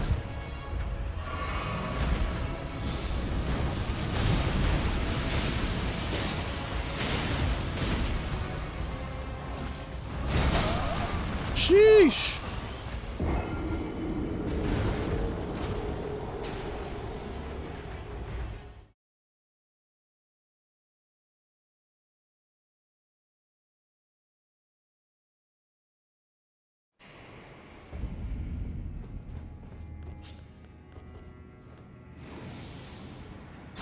This will be the one.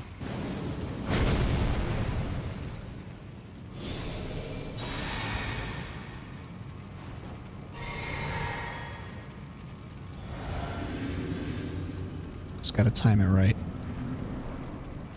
You ready? One. And I messed it up.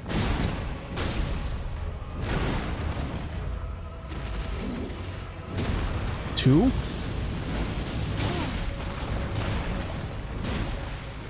And three. Why didn't it stagger that time? I do not get it.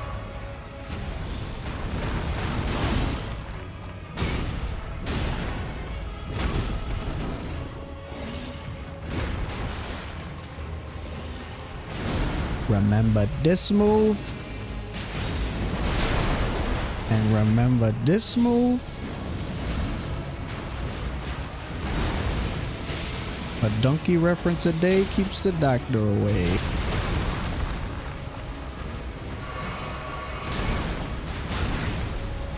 Ow.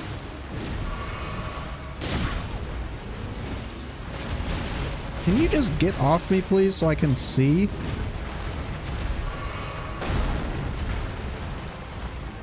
Ah! Oh, I'm out of mana.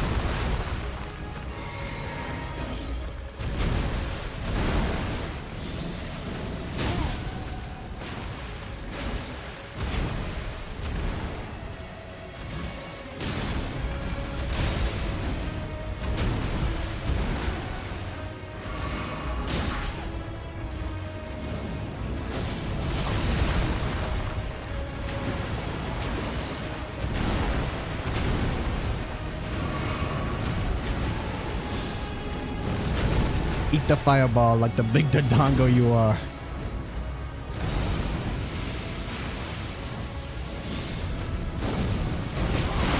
Okay, then he jumped on me. Ow, ow. He stole that move from the DS3 box. Ow. Okay. Thank you, Dark Souls. Oh, man.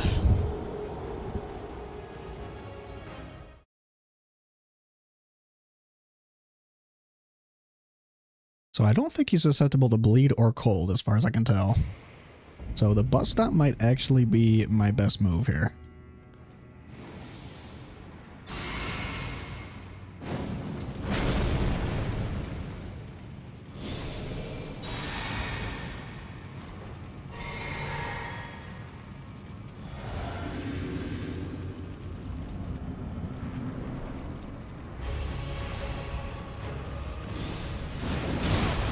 Okay. I got that move too.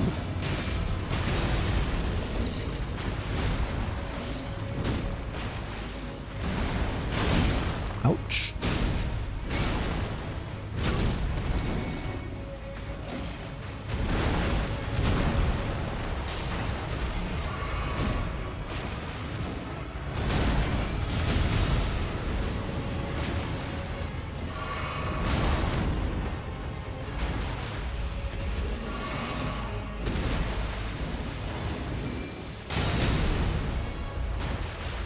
Bada bing, bada boom.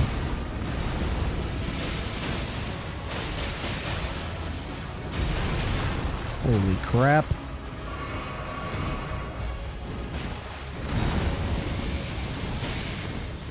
Dude, he's got the spines from Spike Kirby. Ow. Man.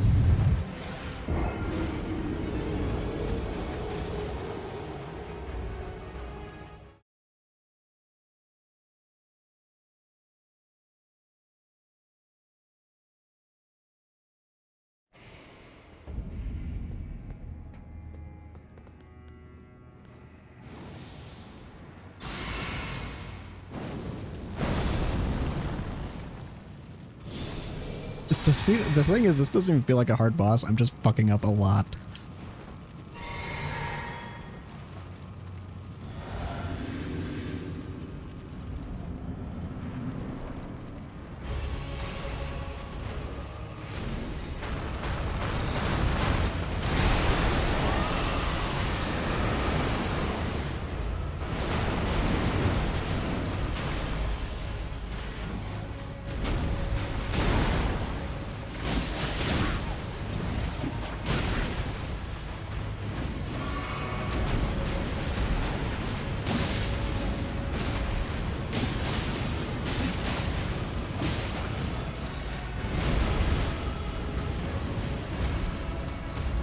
Whoops. Let me get the mana first.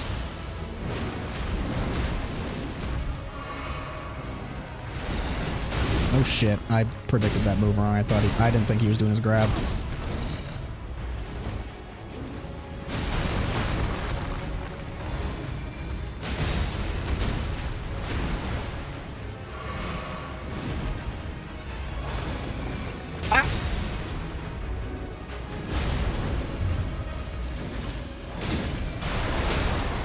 Gotcha!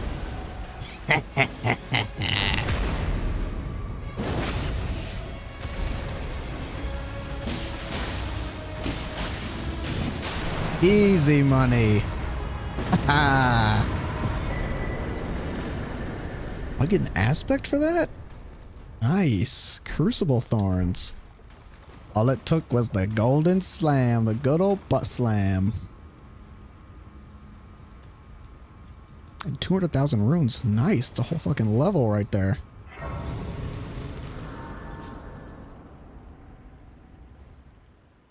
Okay, now that I'm sure that's the easiest boss of the DLC, we'll see what awaits for me in this awful temple. Let's do...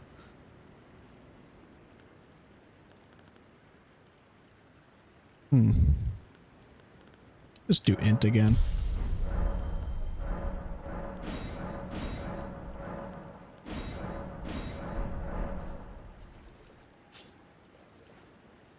Actually, let's go ahead and get rid of this guy.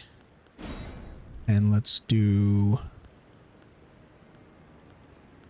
let's get rid of this and do this.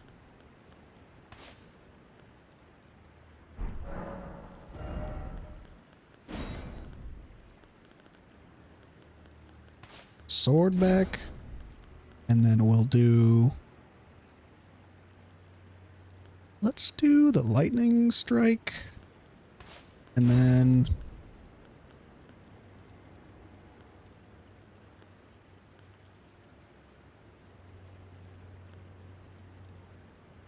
I don't really have a snipe spell, so we'll do that, and then what else? Let's just do every fucking spell in the book. For funsies. Okay. Why? Okay. Why do they do this? Why do they put two identical graces next to each other? Like, I know that they put a grace every time you beat a boss, but it's like, really? Like, these are the two closest graces in the game. They're within fucking sight of each other. Like, come on, FromSoft. Why? Ever since DS3. Why you do this?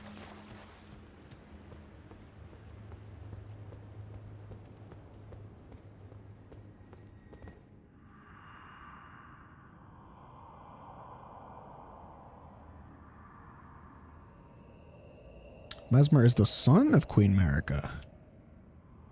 Her grace would never abandon her own flesh and blood. Well, I got some news for you there, buddy. In Marika's own words, if ye fail to become aught at all, ye will be forsaken. Yeah, Marika is plenty familiar with abandoning her kids. So, what the fuck was that? He just shoved me off. In Marika's own words, if you fail to become odd at all, I'm going out for milk and cigarettes. So Mesmer is the son of Marika. That's interesting. He's another demigod.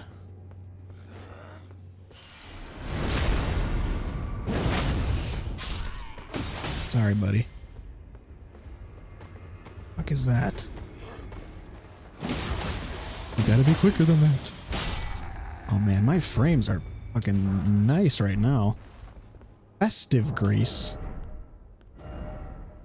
Coat's armament granting wielder trace amount of runes on landing attacks. Ooh. But it's like a rune buff for melee. Oh, Jesus. Okay. Thank you, Dark Souls.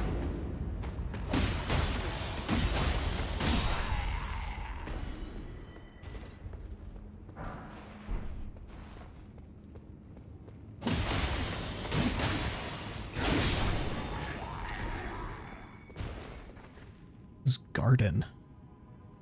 That looks like an Erd tree. Little baby Erd tree.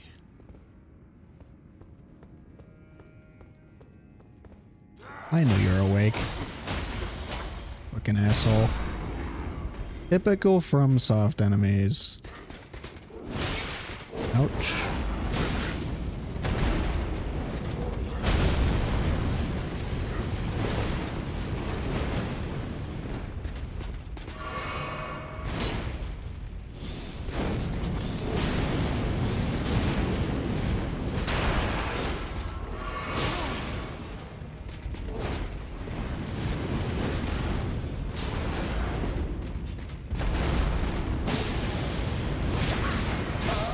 Ouch.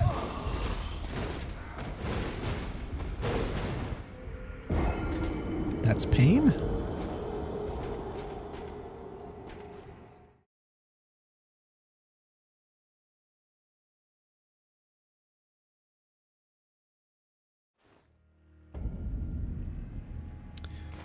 thing I'm really curious about is to see who is running this whole thing, because I can't tell if Shadowkeep is like owned by Mesmer or if it's been abandoned. This really reminds me of one of the DS2 levels when you're climbing the tower.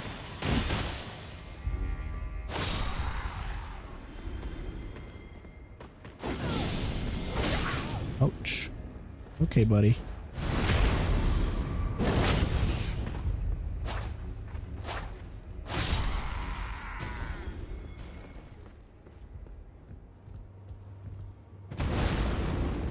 Yeah, I see you.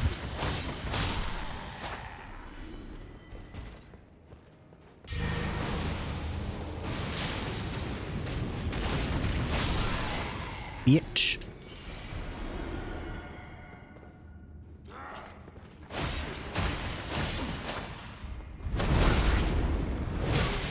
Okay, mistimed all of those dodges. Love to see it.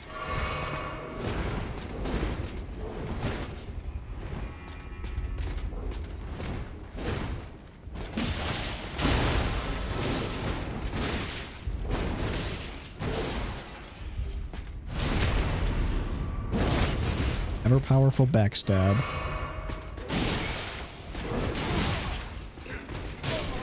God damn it. It's always the gank encounters. It's always the encounters with a bunch of enemies.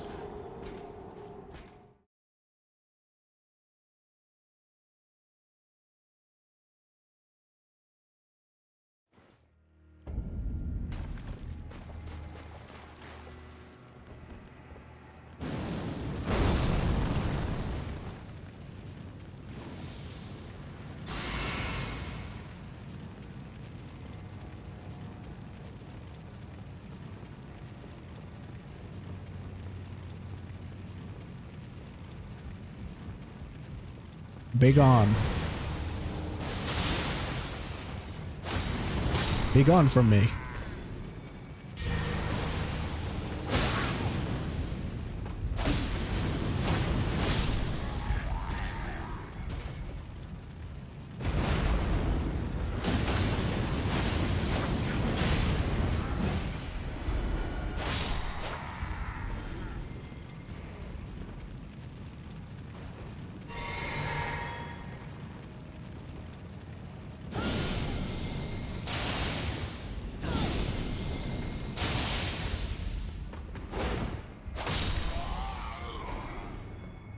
Easy money. These guys drop so many runes, man. I'm gonna be so fucking over-leveled by the time the final boss comes.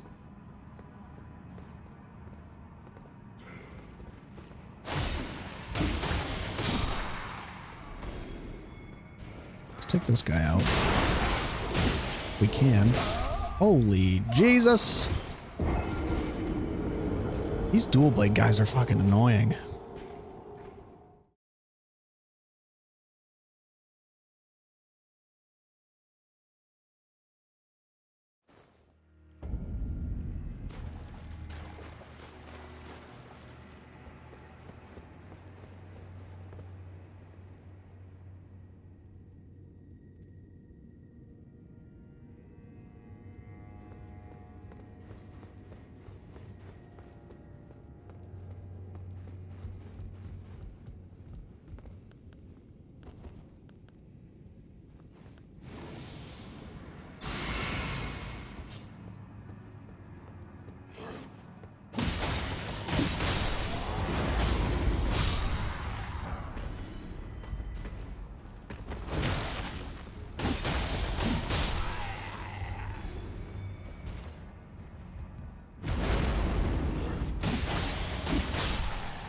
Very nice.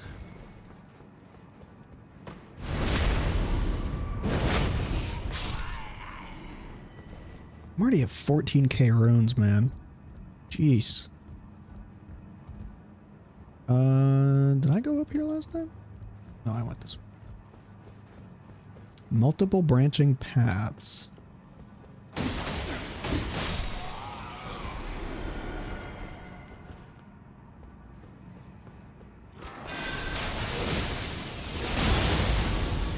Bitch.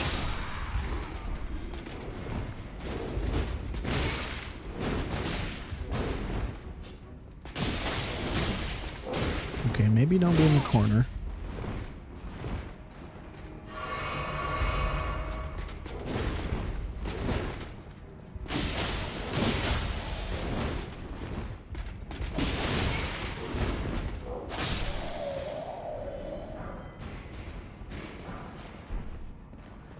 Main gauche. Gauche. Knife.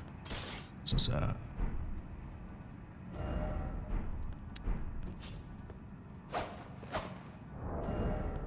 like a short sword, dagger. Kind of a cool dagger.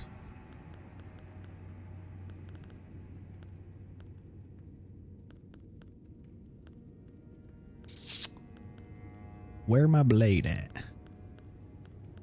Look at all these weapons. I do not remember this many weapons being in the game.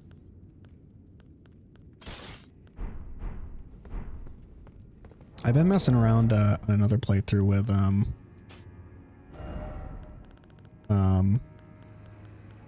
with this guy here with the Godskin Peeler. Pretty fun dual hander. I'm already at 100k runes. Like, jeez. Okay, so this goes down. Oh, I can't break that, man. Oh, so this is the same balcony. And an axe, too. Oh, I wonder if I'm going to find any worthwhile weapons here. I might swap out my Uchi-Katana for something better.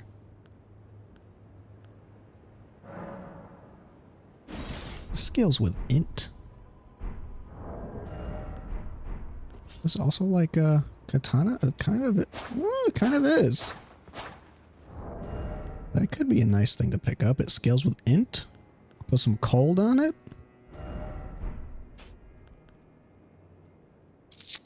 Be nice. Does it have bleed on it? It does. That might be worth leveling up, actually.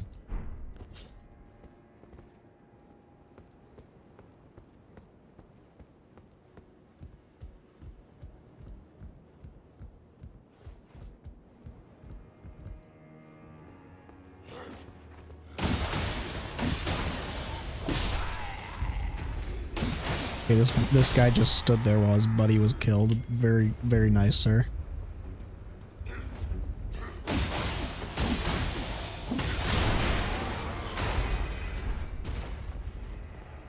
are they looking at? Man, I'm pretty high up in the keep already with that big elevator.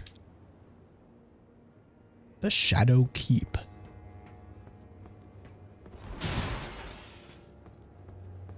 And there we've got a little bird tree.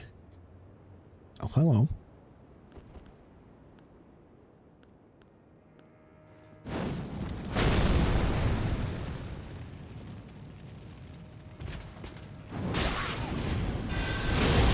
Ouch. Not work out as planned. Fuck. Oh, that really did not work out as planned.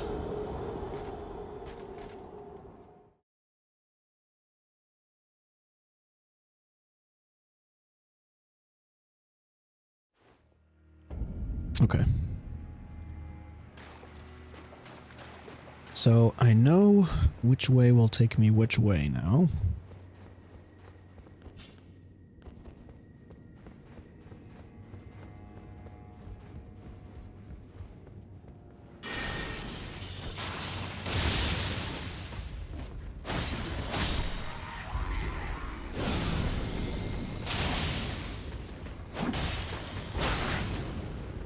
There's a lot of poise on that fella there.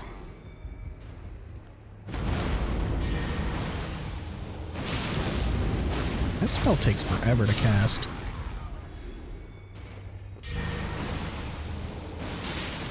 Burn!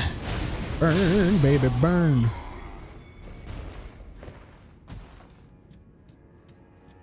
A sacred tear or something? The fuck are these guys?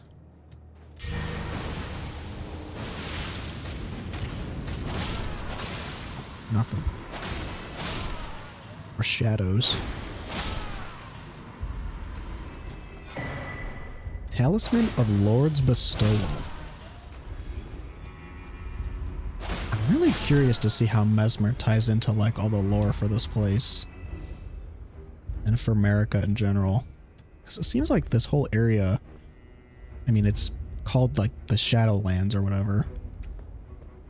It's all very cloaked in shadow. Like the whole, like they've got all these huge buildings and like, I can't tell if the shadow is like a religious thing or if it's even tied to the Erd Tree. I mean, light and dark kind of makes sense from that perspective. Wow, the texture on this fucking thing is really low. Look at this. This looks like a fucking PS1 graphic. Like, this looks like the texture in the model from a fucking Super Mario 64. Look at this. Wow. That really does not look good when you get up close.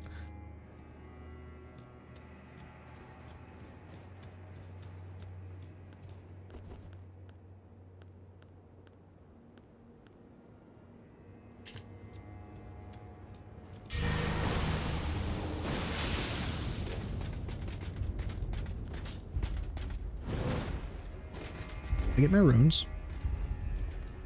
I'm gonna take this item. Elden Vow.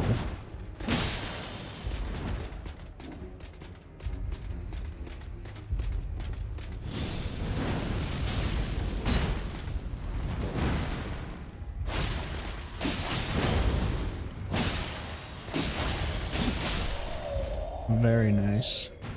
Very nice.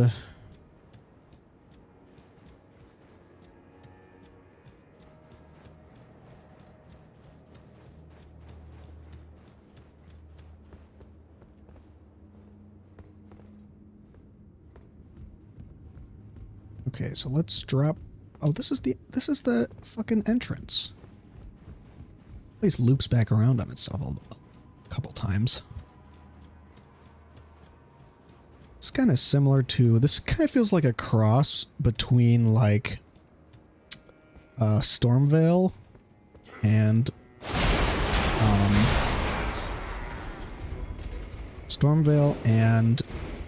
Nokrom. Kind of feels like a crossover between those two locations. Like the structure and layout is very Stormvale, but the aesthetic is very Nokrom. Got these open like courtyards.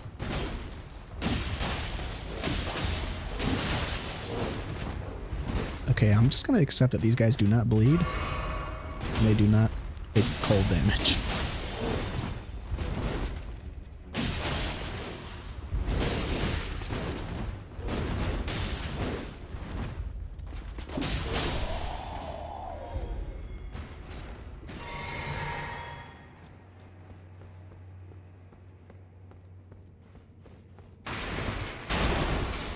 This area feels very DS2. Like just the layout of it and the look of it.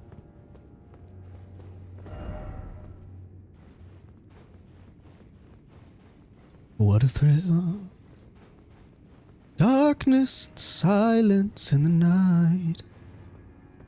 What a thrill. Jarhead, very nice. Be wary of sniper left.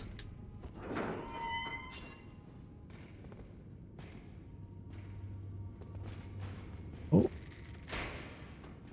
Yep.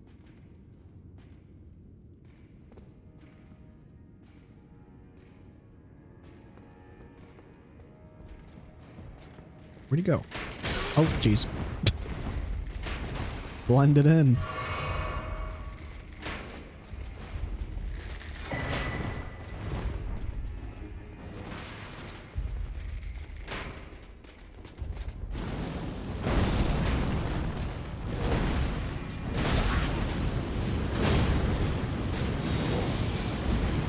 Bitch!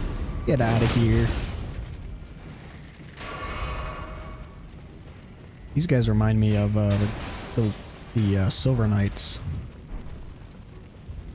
The way they ambush you in rooms like this.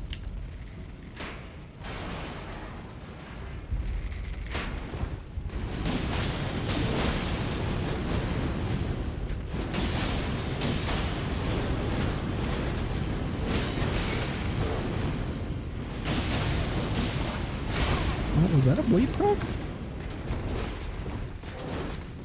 Oh, I'm losing health because of my flame. I didn't even realize that.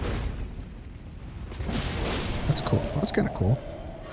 Interesting there. Set myself on fire. Become the kindling for the Erd tree. Okay. I went that way.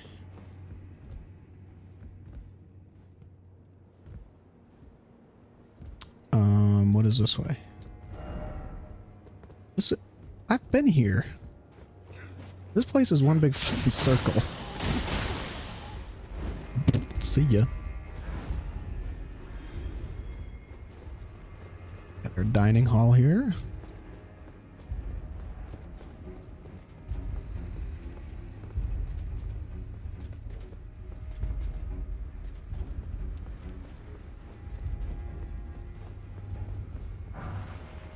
Another golden vow. Okay.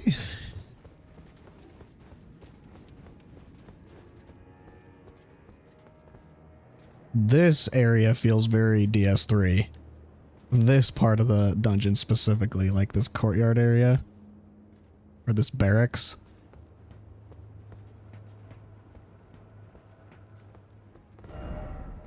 Help me. This area is very DS3 aesthetic with the grays. And like the wide open atmosphere. God, DS3 is such a goated game. Oh, hello.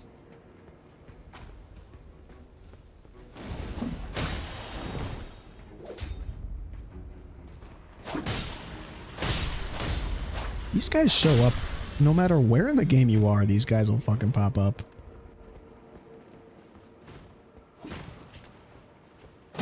They show up in like the beginning of the game, they show up in the mountaintops, they show up here.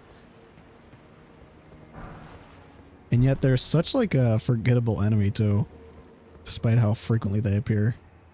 It's like, oh, little guy. Oh, little guy. Nothing annoying about them is their, oh, hello. Is this an NPC? Sees me. Hello. Are you friend or foe?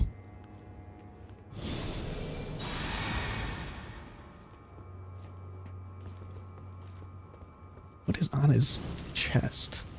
Oh, jeez. Okay, he's got the fucking, he's got the Abyss Watcher's ability.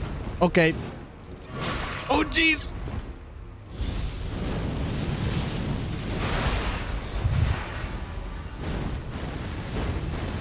Oh.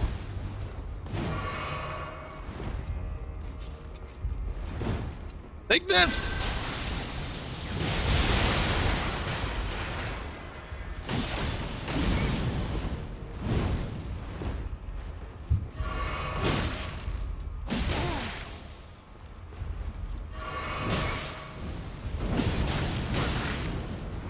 Oh gosh. Oh god.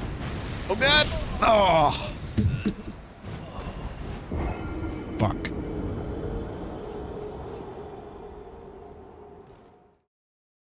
Got so far too.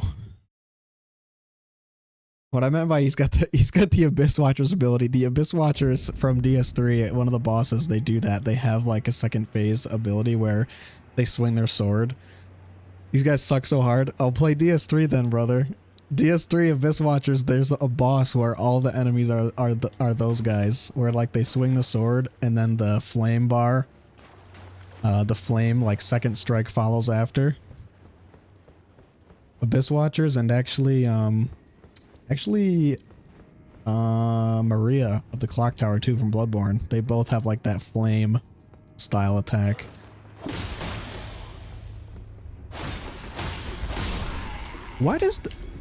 Why did those guys just fucking stand there stunned?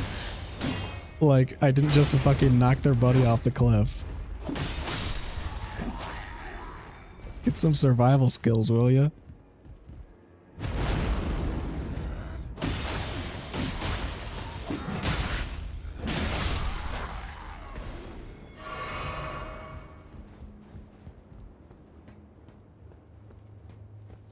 Okay, so it looks like this is just a straight shot to where I was. Oh, pretty much.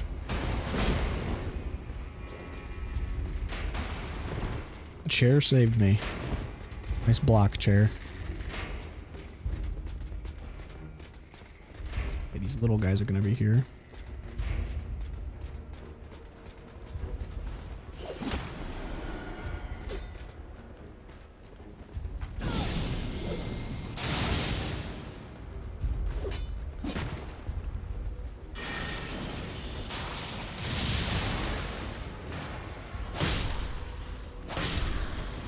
Oh, he's back. Back for more.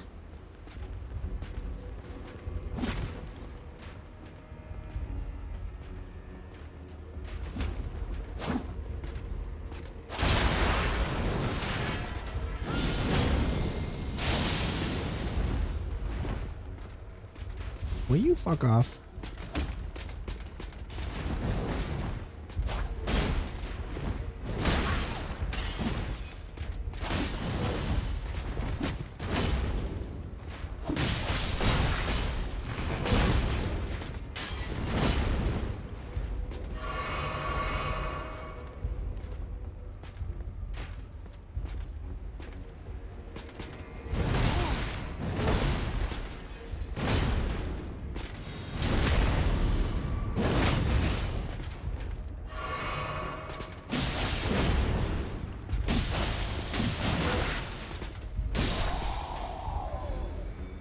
Okay, runes just for one of those guys.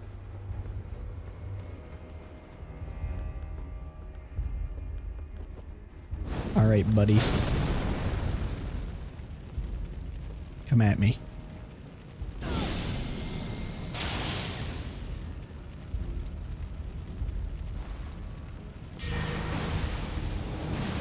I can throw fire too.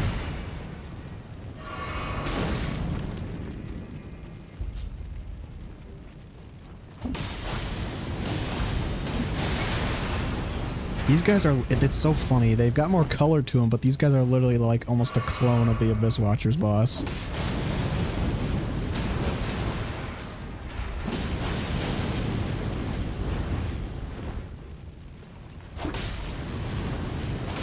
Easy. More smithing stones. I'm probably going to want to get rid of this fire buff. Hello. Because I can't proc cold when I'm constantly getting rid of the frost with my fire attack.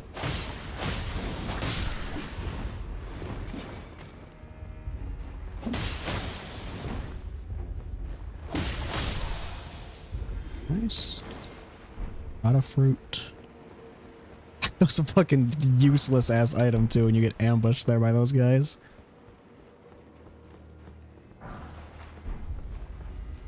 Hello. Sit down.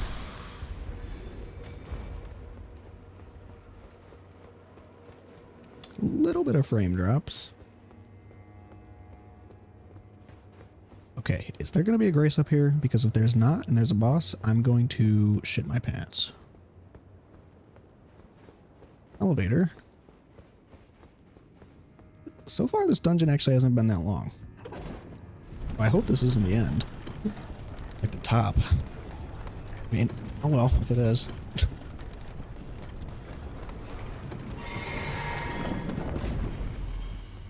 Whoa. Are these like specimen storehouse? Are these like omen creature? What the fuck? Are these like omen creatures? What in the world?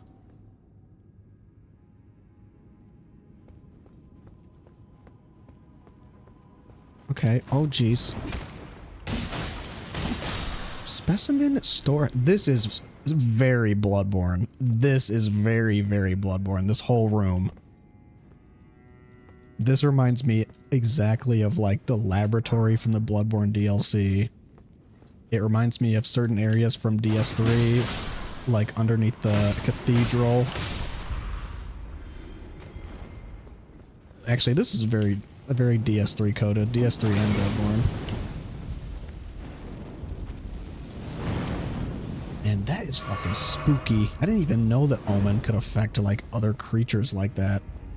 And not just like humans. That is whack. Looks like Ludwig. Is this a Ludwig? Is this a Bloodborne reference? I wonder if the Omen I wonder if the Omen curse is some kind of like byproduct of the blessing of grace. Like it's almost like the blessing of grace is like this infection where like because like sort of in exchange for receiving the guidance of grace among most, select few people will be like corrupted by grace's influence and cursed with like this Omen curse where the light of grace kind of blooms these horns from inside them. Fucking nasty, man.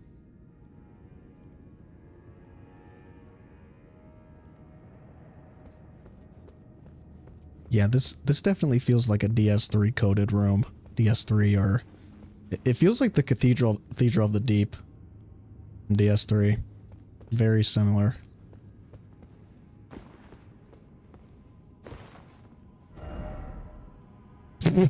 Hiding place in short time for edge. Very nice. Okay. Moving on. Thank you for that.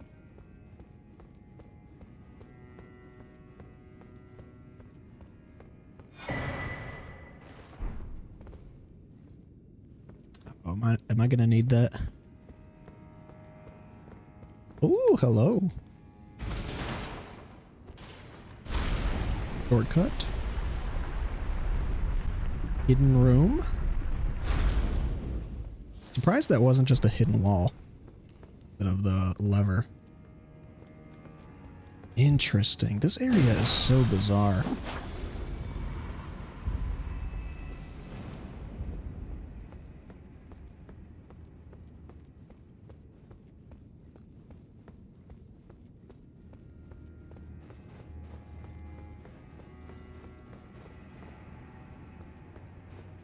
Short time for edge.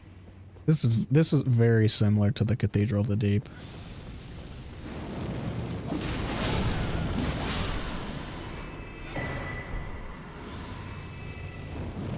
It's even got these dead zombie looking guys just like the cathedral boss. Just like the deacons. Surely actually.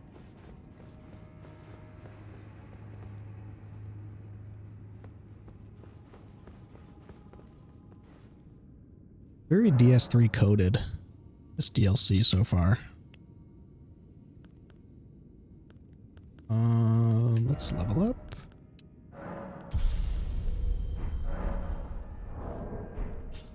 And you know what? I kind of want to take a quick break and see if we can't go upgrade this one weapon that scales with int. Because if we can get an int scaling weapon like int scale S along with cold, that would be sick. I probably have nowhere near enough smithing stones to do this, but oh,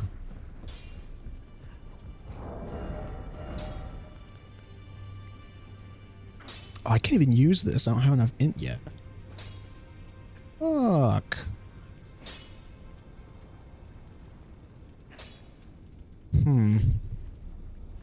This might be good as like a primary weapon for, I mean, it's Starline, so it's obviously glintstone kind of coated.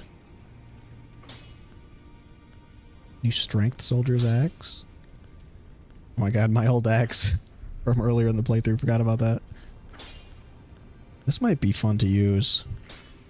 Once we get our int a bit more up there. Ooh, this too, actually, because this scales with... Well, no, because if I put a ability on it, it won't scale with faith anymore. right? I don't think it combines with, I don't think it has the combined moveset either. Not the same type. Oh well, okay. Well, we're gonna have to keep leveling up before we can use that one weapon.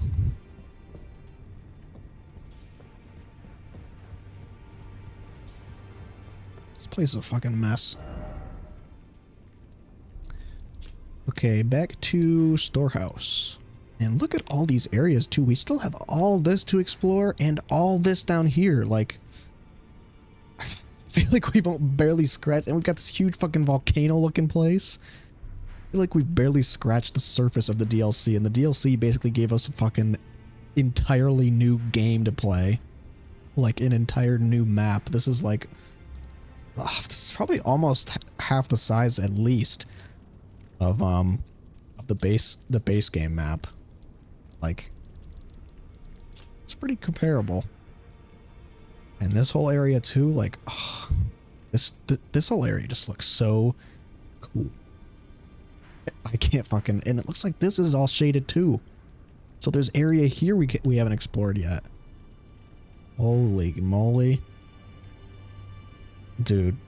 And if there's even more map up here, I'm gonna, wait, is it gonna be a finger again? Is it gonna be curling in the other direction as like a mirror world? I gotta stop with the predictions. I'm getting too smart. I get too smart for my own good. Oh, dude, this is definitely worth the money. Great DLC so far. Huge world expansion onto the already enormous base Elden Ring map.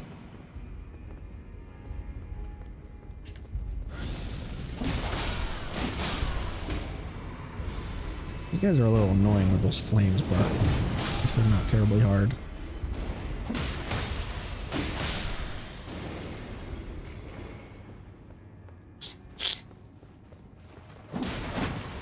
I see you.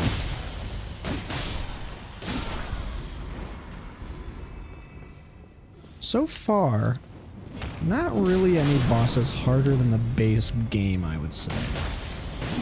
But we will see.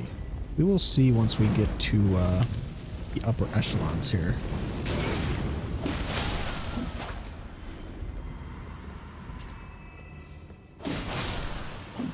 Man, this really feels like with these corridors, this really feels like I'm playing like a Bloodborne map. With how tight these corridors are, this really feels like Bloodborne level design layout.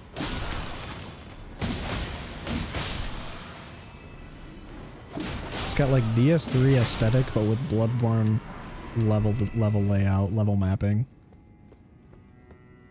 How do I get up there? Oh, jeez.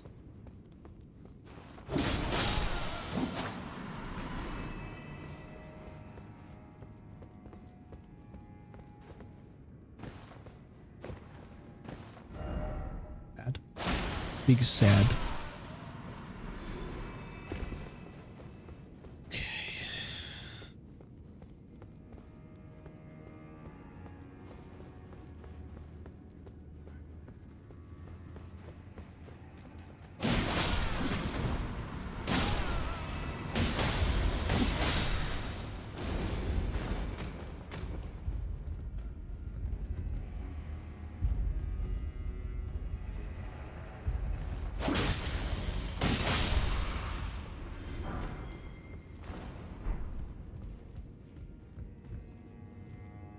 This level layout, this really reminds me of the laboratory from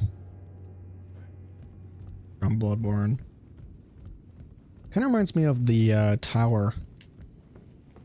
The reversible tower, whatever it's called from earlier in the game. Where you fight that witch with the big arrow.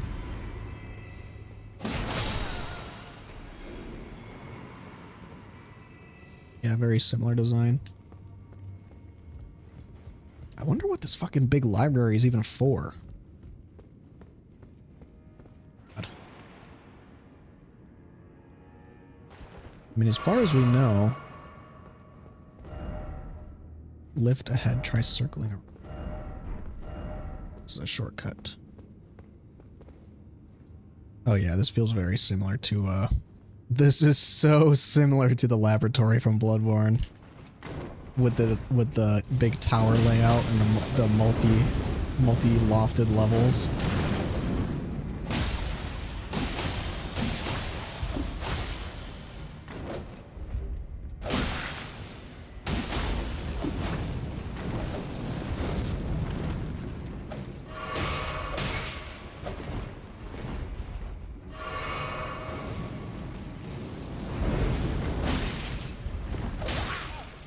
This guy's a bit different. He's got the double daggers.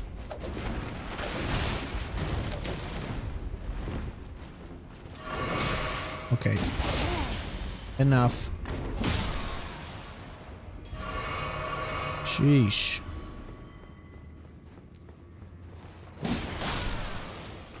I'm just running around slaughtering these guys, but they're just like scholars. Shadow scholars. Blessed Bone Shard.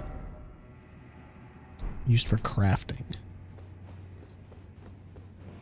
So many unique items in this DLC, and half of them seem like they don't do anything. This area is fucking creepy, man.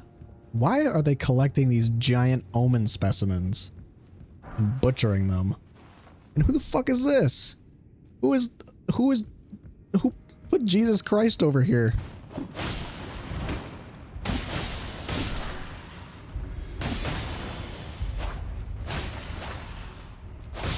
Captured fucking Prometheus and hung him from the rune arc.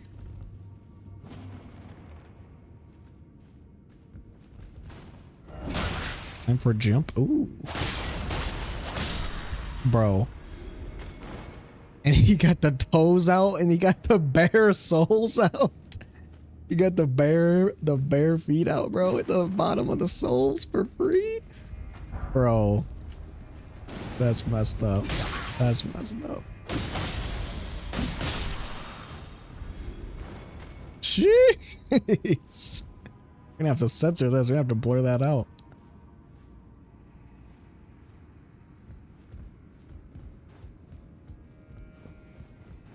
Climb up the back of Christ's toes.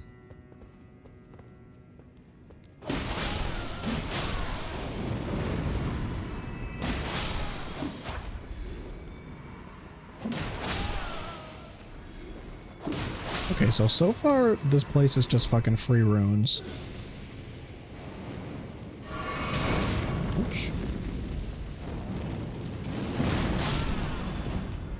I don't understand so far. So these enemies have Mesmer's flame abilities, but they're like also shadow people, so it's like, how does the realm of shadow and Mesmer intertwine? Because it's sort of weird that there's like this synthesis going on between the two, between the shadow and Mesmer's flames, even though it seems like Mesmer's flames are in opposition, or Mesmer himself is in opposition to like the lands of shadow and the shadow people.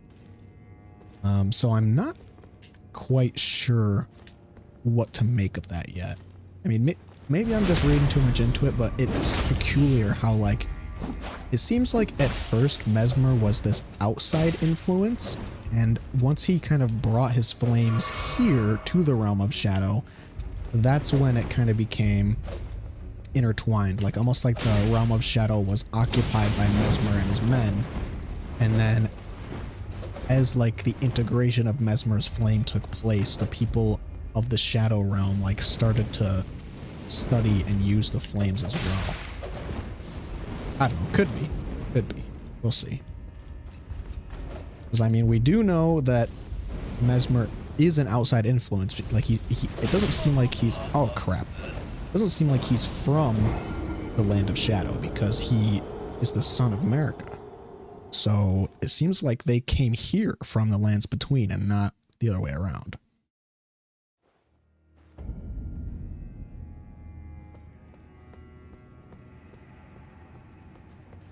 This section of the dungeon is significantly larger than I was expecting it to be. This is way bigger.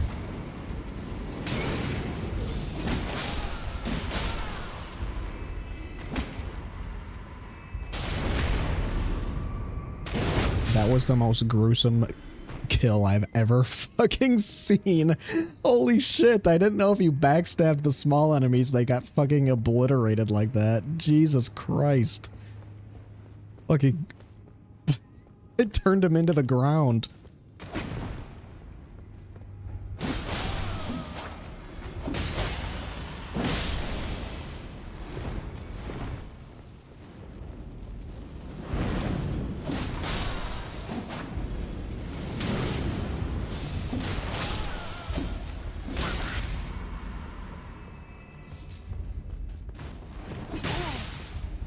Do not want to lose my runes.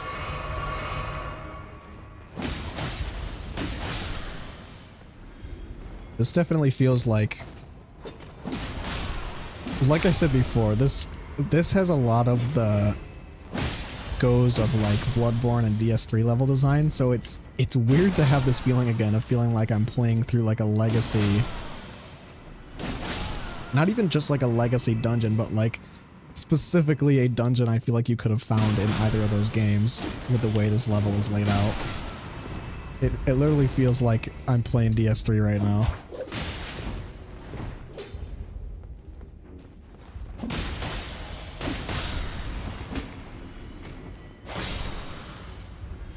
Like this kind of specifically, not just this kind of layout too, but like this kind of backtracking too, like this kind of run back to go get my souls.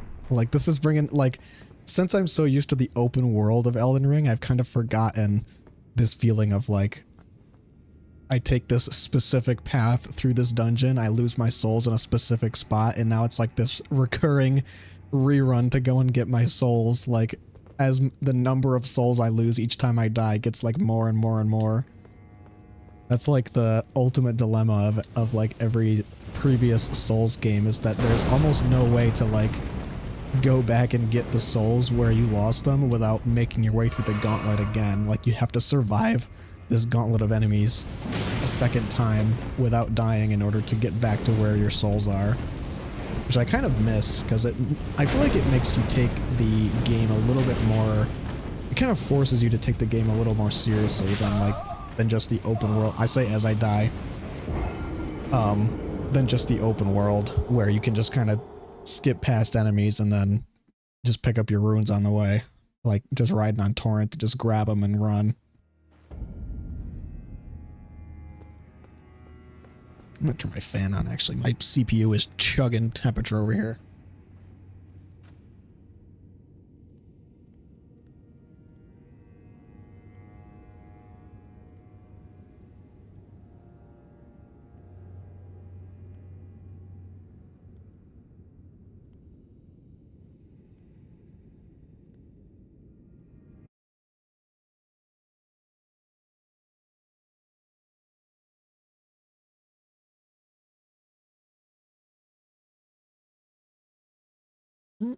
Temps look steady, but been running for a while, so there's some airflow going in my room. Okay. Oh.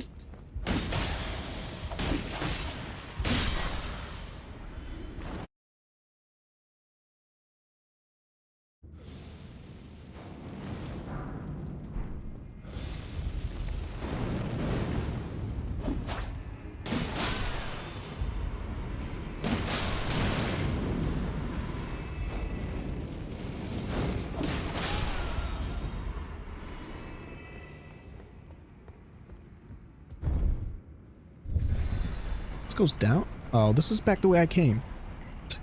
Fuck. God damn it.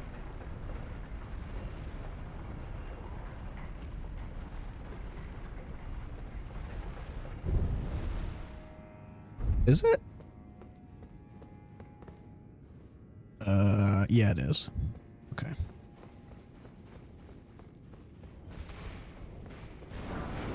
Oh, Jesus. Fucking blindsided.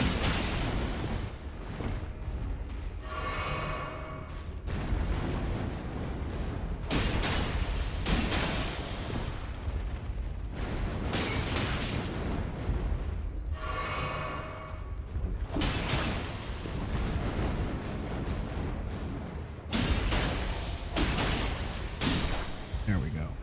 Hidden wall? Nope. Unfortunate. Oh, hidden wall? Unfortunate. Always on the lookout for hidden walls. Yeah, this area is very DS2-like in layout, and then the area right above is very DS3-like.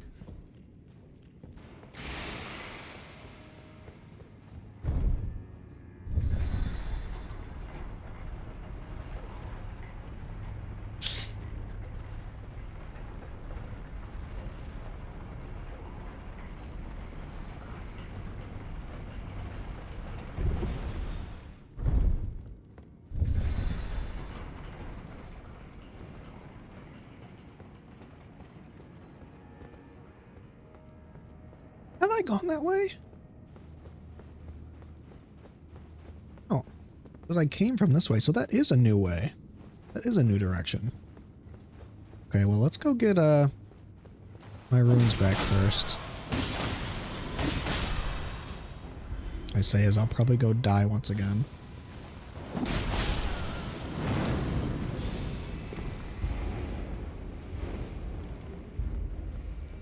The one thing while streaming is it's kind of hard for me to pay attention to like which rooms I've been into. I feel like when I'm playing these games solo, it's a lot easier for me to mentally map out the dungeon in my head.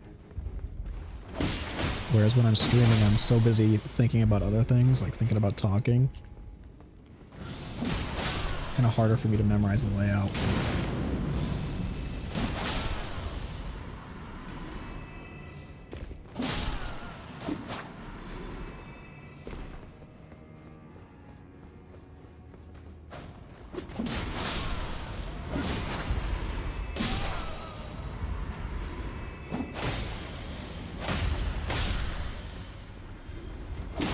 Three runes. They're just reading, but I'm taking the runes for myself. Sage and short try right. This. Dinosaur. Oh. Hello. Righteous tarnished. It's been some time. There was one thought I could not dislodge from my mind. So, here I am. Quite unable to move on. After Lord Moke's slaying at his dynastic palace, it appears his body has been absconded with and taken straight to kind Mikola. Surely you recall that I once served Lord Moog as a pureblood knight after failing him in every regard and losing sight of my vows. I'd do anything to make amends in whatever meager way I can. Yeah, but I killed Moog. What could they possibly have in mind for Lord Moog's remains? The implications are rather unnerving. Wait. Is this like a retcon of why fake Moog exists? Like, is he saying that like you kill Moog and then they take his body and turn him into a puppet and put him in the sewers? Is that what's gonna happen? What could they possibly have in mind? The implications are... I mean, either that or like, I mean, I know he says the implications are rather unnerving, but like, it's pretty much my understanding that before we kill Moog, he was basically already like living inside of Mikola's corpse or inside of Mikola's egg or something like that, like in some creepy incest shit. So I'm sure it's nothing different for Moog. I mean, I'm sure he's been there before. He'll probably be.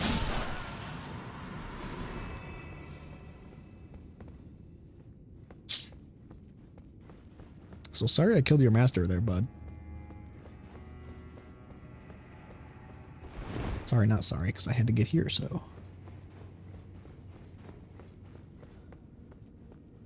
They've absconded with his remains. What the fuck? Weird. Kind of ironic, though, actually, because, Moog's whole thing was that he absconded with Mikola, so now he's the one being absconded.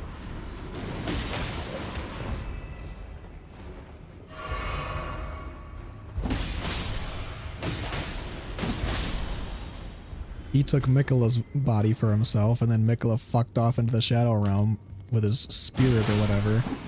So then we killed Moog and somebody showed up and it's like, yoink! Don't mind if I do. What if it was Celavis? What if Celavis went and took him and turned him into the puppet? That's my fucking headcanon now.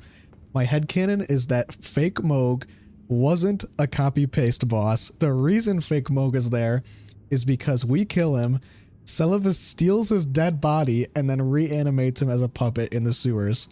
That's my new headcanon.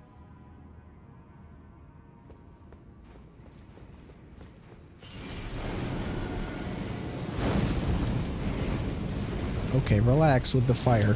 Relax.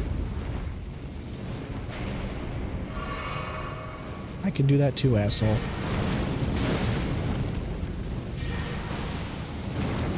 With the Moog fire I stole.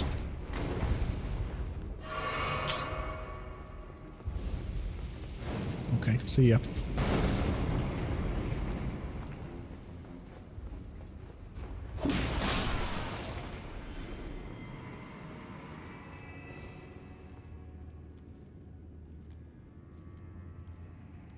Okay. Now, how do I get on top of these bookshelves?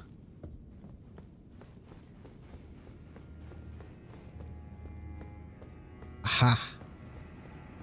Oh, I never went on the guy's feet. I never went on the Jesus feet.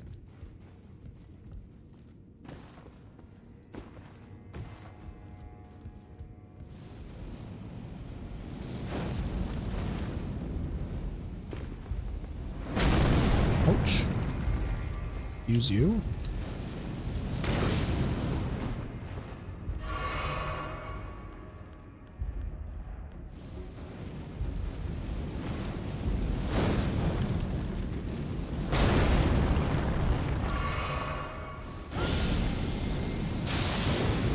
They do shit.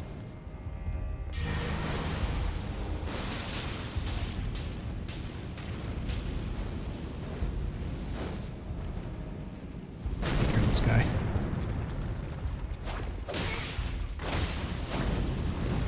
That sleuthy dodge he did there.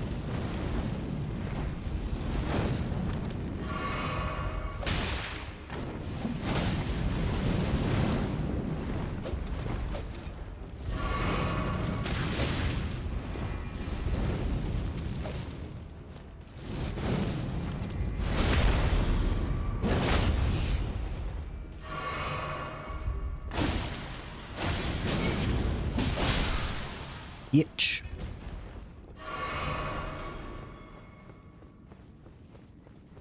Okay. Oh, another one.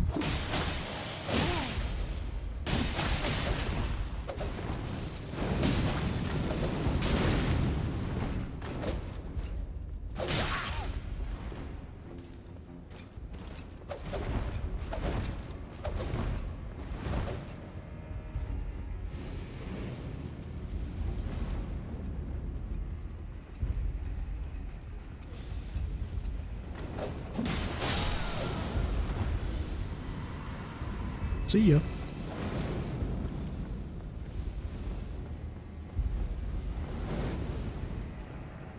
It takes my runes again. Ooh, okay.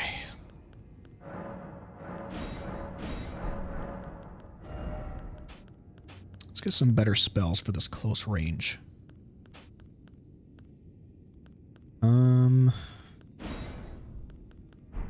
Let's get Howl.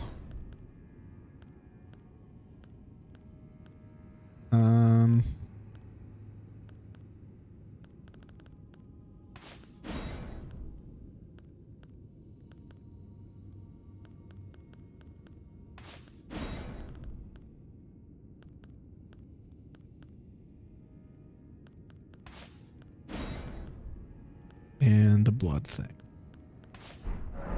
The flies.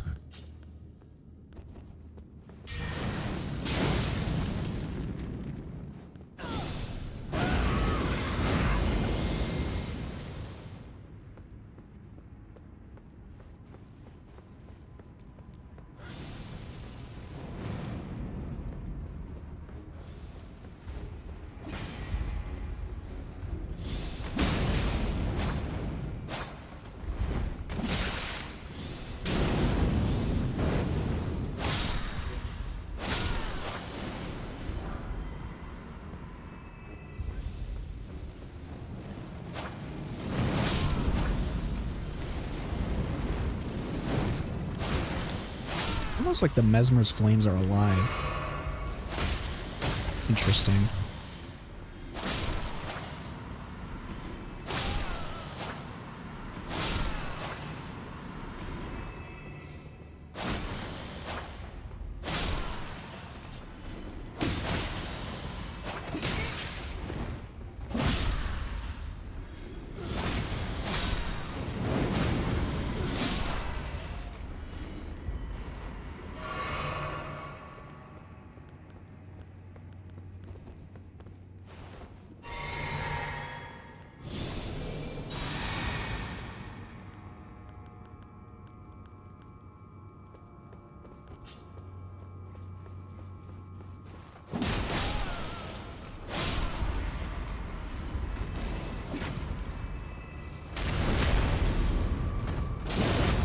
It's like the most fucking violent thing ever.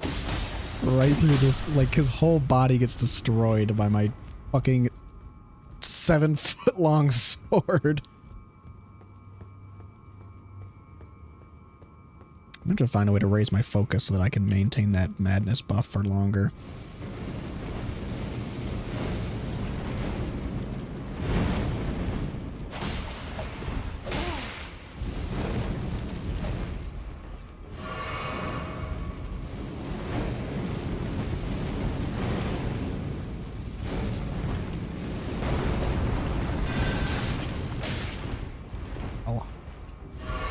Spell is really fucking annoying.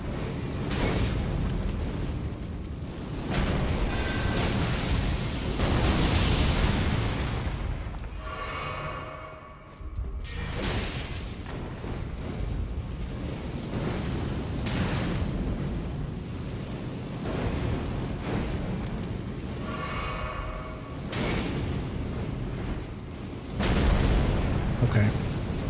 This is not fun.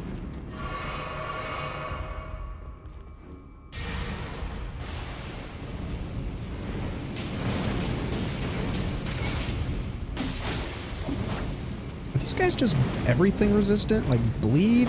Ice? Okay, I now see why you guys said these guys were annoying. It's this fucking flame spell.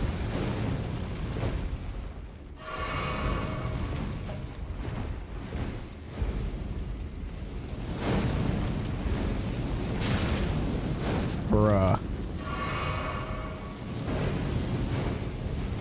Fuck off! Oh my god, these guys do suck.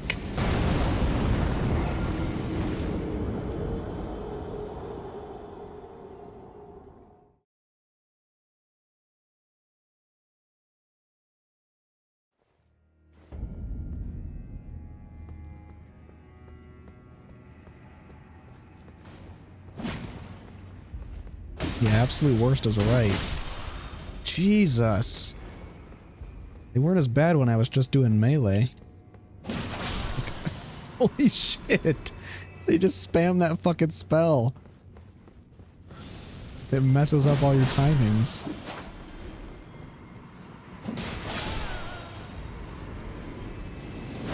Well, at least I'm farming up a decent amount of runes in this area.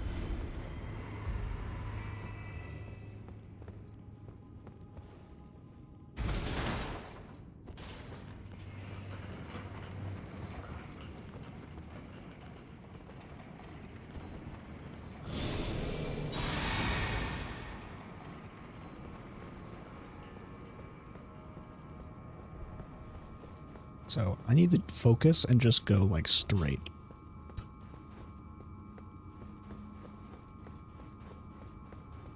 There's only one route around here. That's kind of annoying. At least I know where the enemy placement is now.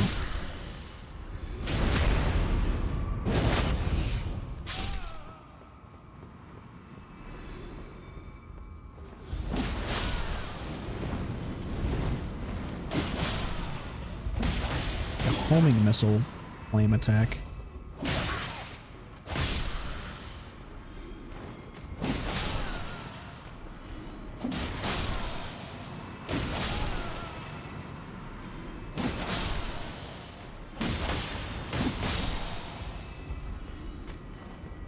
wonder what these little bandits are even doing here. Can't tell if they're on the side of these like shadow guys or if they're here to like steal stuff.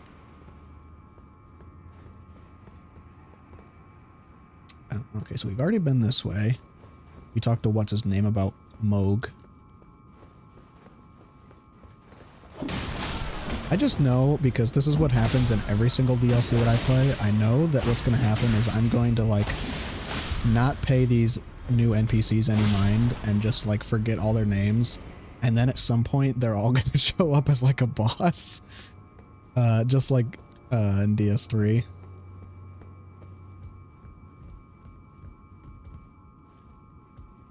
Okay, let's get my runes.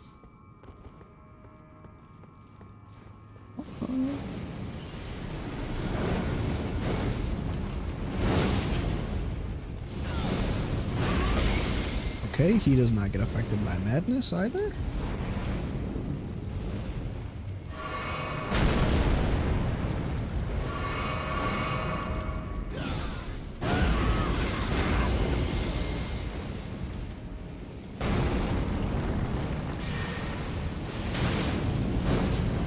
Jesus, that's such an annoying ass spell.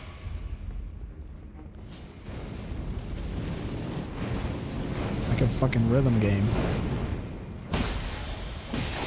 What is this, Sekiro? Okay. Too many flame attacks.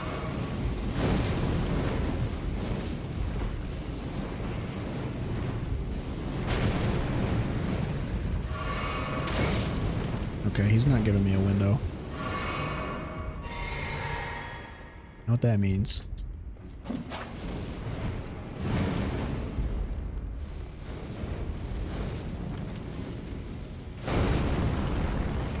It means time to die, bitch.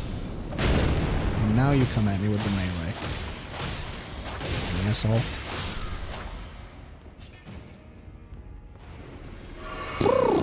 Okay.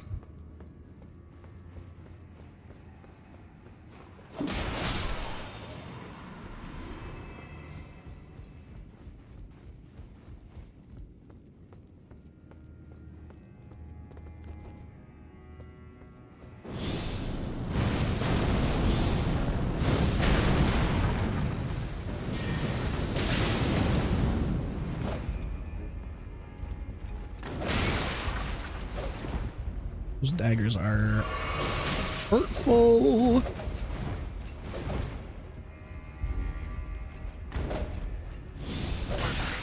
you fucking serious?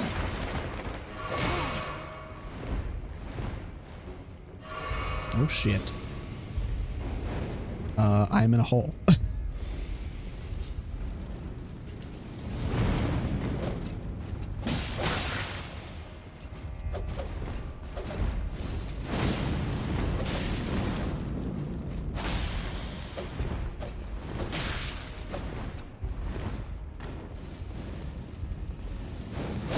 Oh Jesus, are you serious? What the fuck? Oh my god, man. Okay. Fuck. Oh Christ, these guys are everywhere. That's so annoying.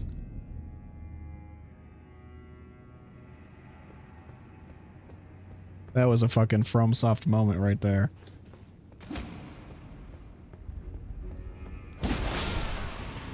You fucking backstabbed me too. Like it wasn't even, that was like planned. Oh my god.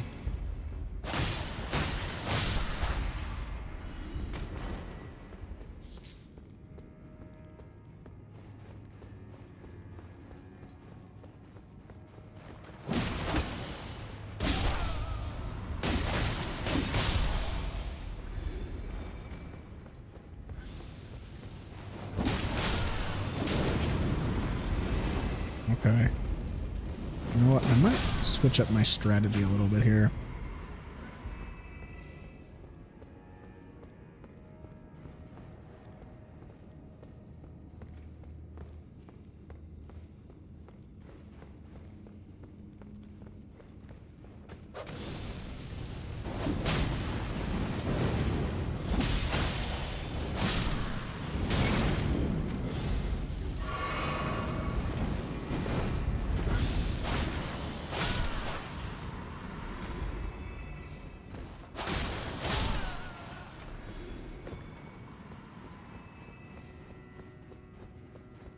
Just blue, like he's got like a fucking glare on these glasses.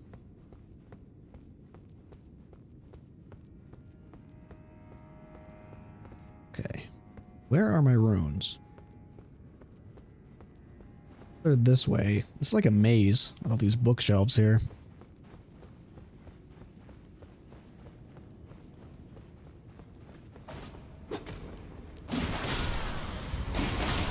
This really feels like a fucking DS3 and Bloodborne layout level because the fucking frustration of the run back is starting to set in.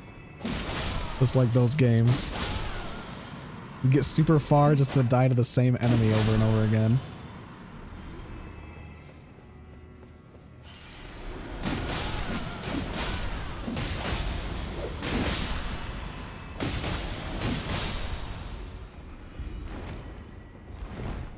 Where did that guy even come from last time? Oh, over here.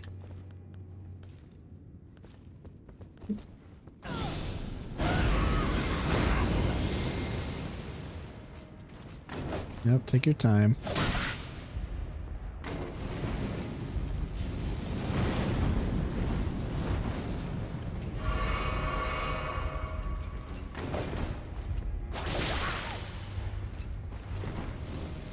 Their attacks are very rhythmic. You do a lot of damage too.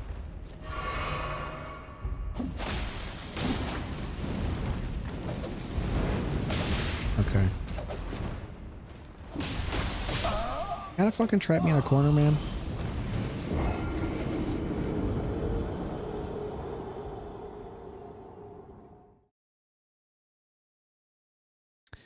So what I want to do is, I don't know, these guys might be resistant to it. But I'm gonna change my left Ash of War to something else. I might try the flame art. That scales with faith nicely.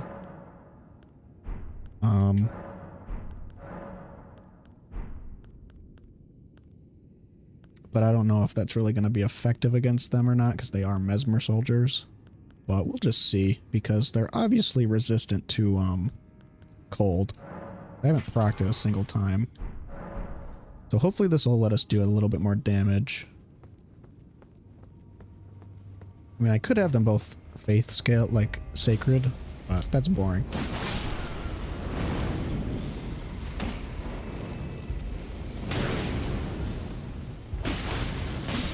Okay, yeah, we're already doing more damage. Instead of the cold proc. Cold proc really is not helping me here. It hasn't helped me this whole stream, so. Oh, I should use my golden slam on those guys. What am I thinking? What am I thinking, man?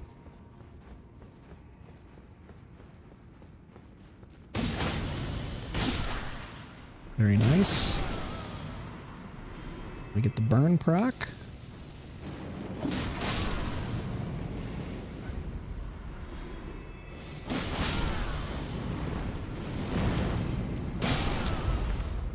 You know what I'm gonna do too, actually? I'm gonna take this.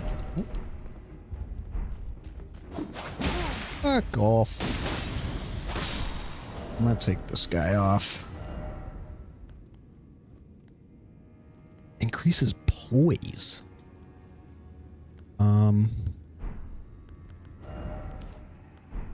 I'm gonna take this guy off and put on this guy.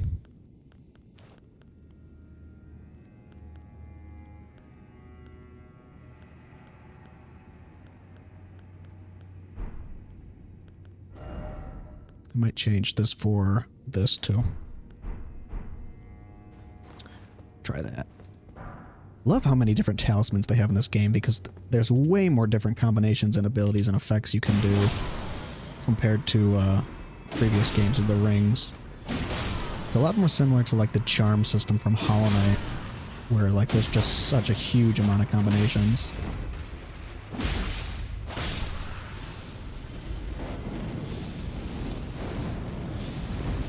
Fuck, I keep mistiming that because it's not when they cast it. It's like when it It does its little animation first. It's so fucking annoying.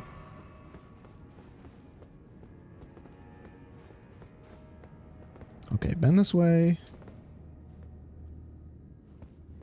To my runes.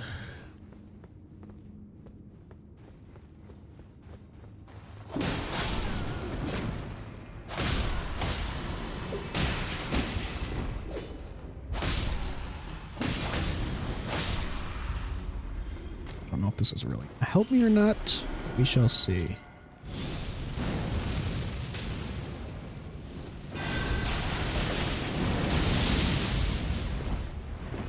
He does so much fucking damage, man.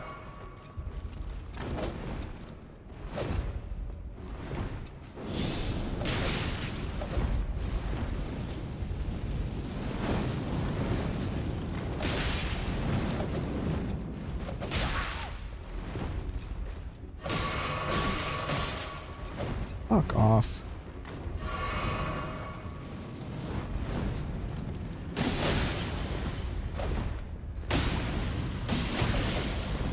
Already doing a little more damage, I think.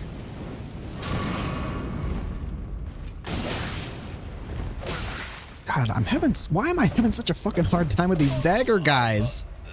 As opposed to, the sword guys. They were not as hard. They didn't it feels like they didn't fucking spam as much. Jesus Christ.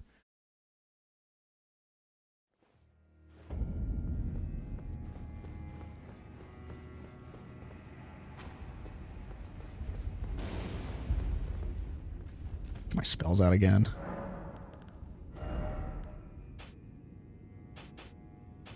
Seems like these are really not doing it. Let's get blessing. Let's get this. Let's get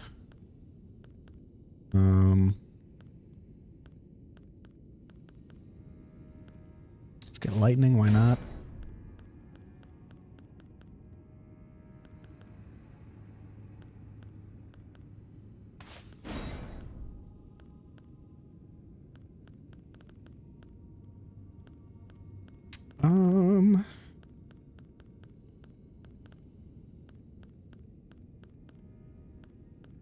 What else?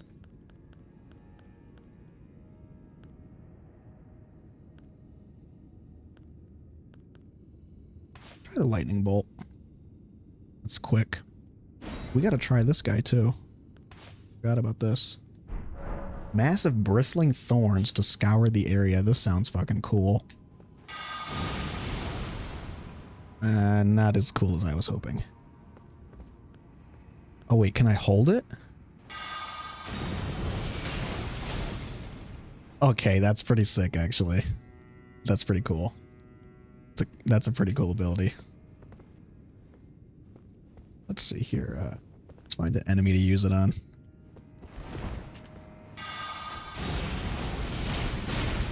Get fucked, bud. Maybe. Might have a use case for it. So let's rest again. And get our blessings going here. Actually, is this going to cancel out the golden bow? No. Is this going to cancel out the lightning? Yes.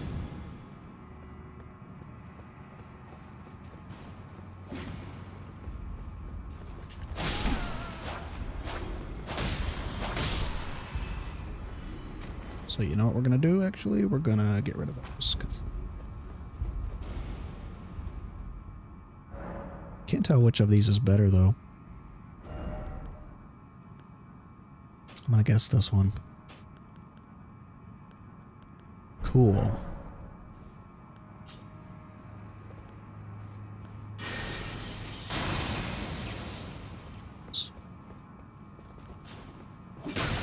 Ow. Whoops.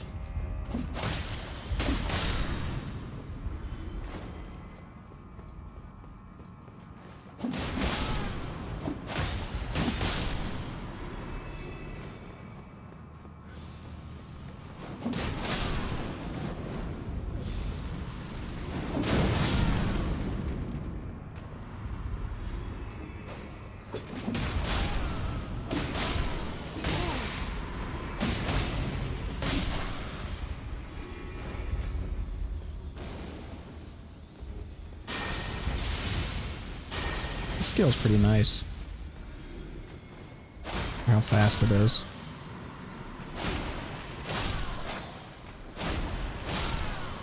Give me my runes back! Or I die with 300k. I shouldn't say that, because then it'll happen.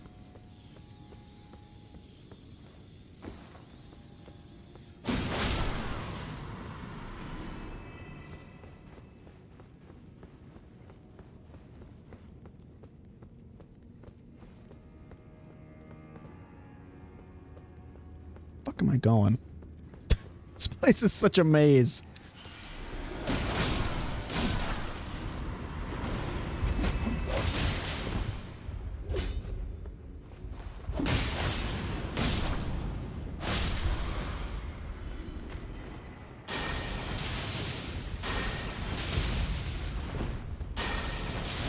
I can shoot spells too, asshole.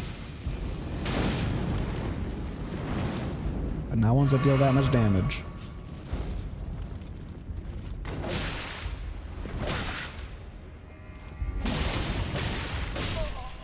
Are you fucking serious, man?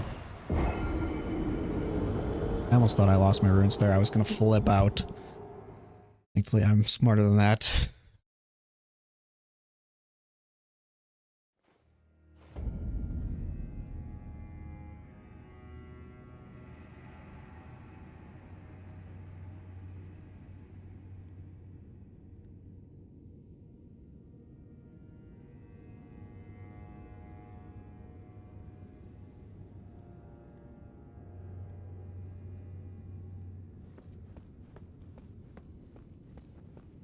Okay, let's just get past this one fucking area, please.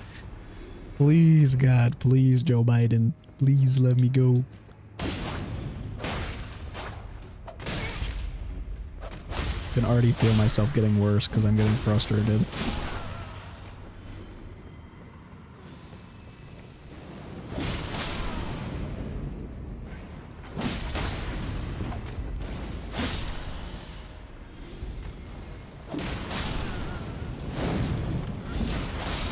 Annoying ass.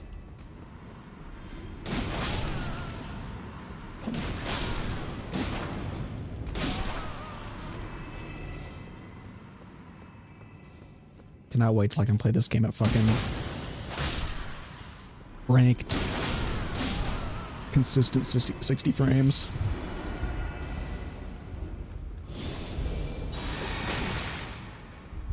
Hello. Not see you there, buddy.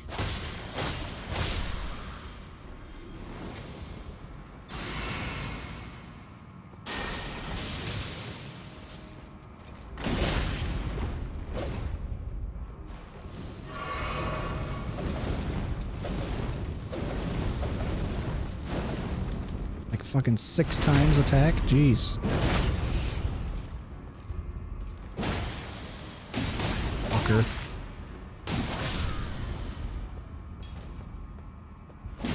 I really should just make both my weapons faiths or sacred.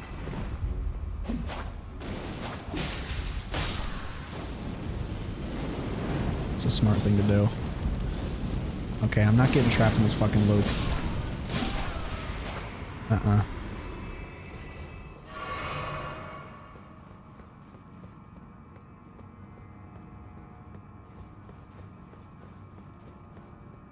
Now the smart thing to do would be to go spend my runes.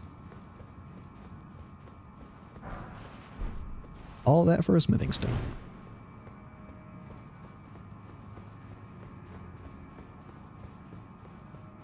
Maybe lightning would be good?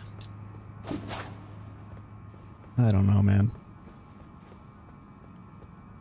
I don't even remember where the fuck to go.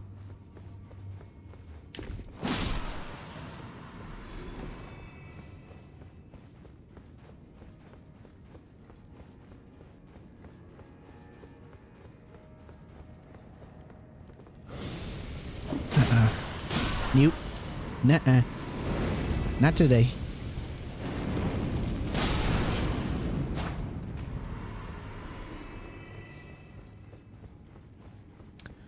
Okay, let's fucking spin these guys.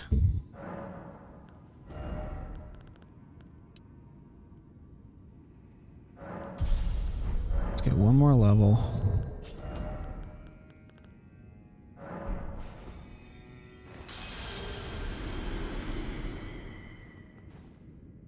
Is that not enough? Do I need 182? Oh, I'm at 189. Oh my god, bro. So expensive.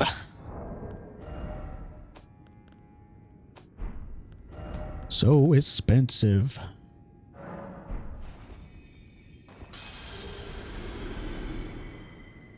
Let's put another point in faith.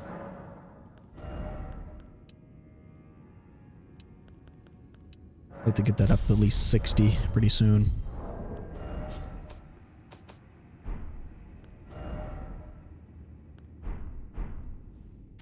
Let's put another Ash of War on our Uchi.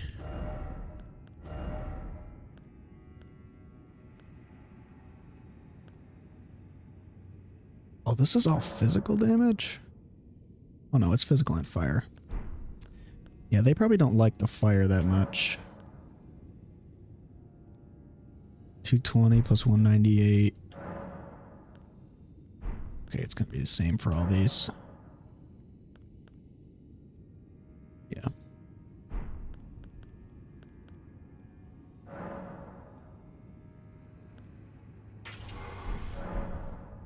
Dual Faith Katanas. First of the whole fucking Faith playthrough, actually.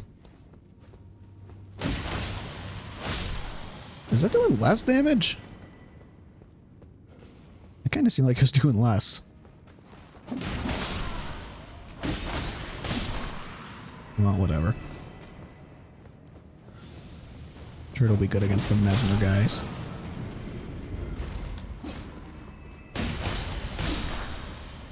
That means that Mesmer himself is probably going to be cold resistant. It's going to suck ass. You know what? I'm just going to backstab all these guys. I'm just going to take it slow. Just play it like your typical Dark Souls.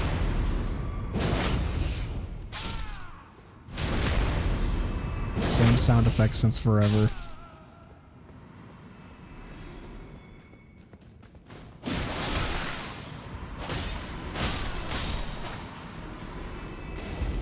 Slow and steady does it.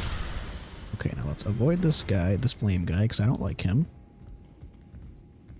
Hello, sirs.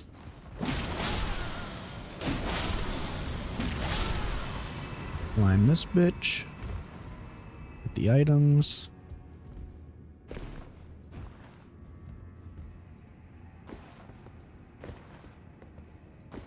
Very nice. Come on. Ugh, look at all these horns that were all carved off. Revered Spirit Ash. Nice. Very nice. Another item over there. Okay. Up the stairs we go.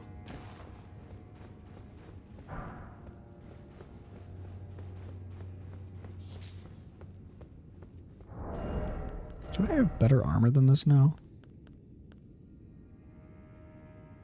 Don't think so.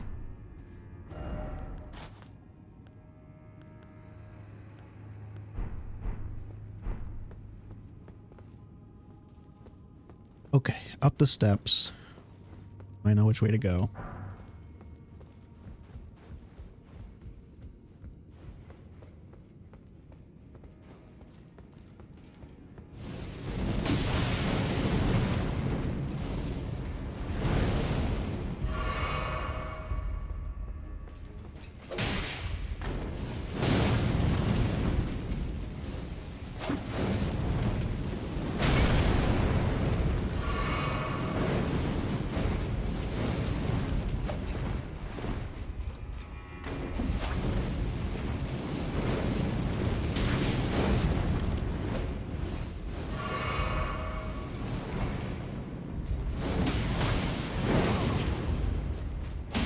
How the fuck did that hit me?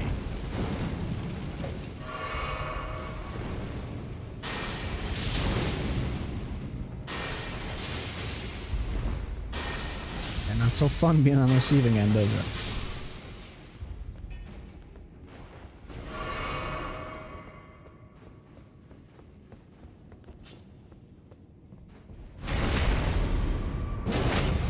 This is a big ass dungeon too.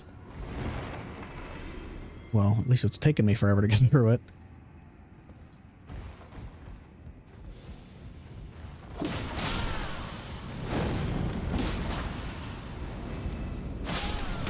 I fucking see you up there.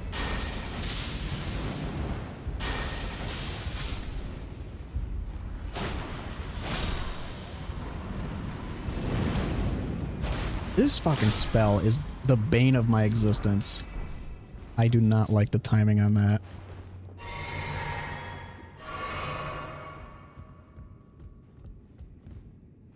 Okay. Where is that item? Did I miss it? It's somewhere else. I don't know.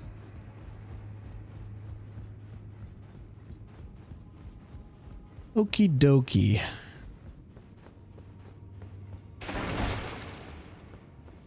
Okay, dude. Time to move up and on. Are you fucking serious? I'm gonna try and sneak up on him.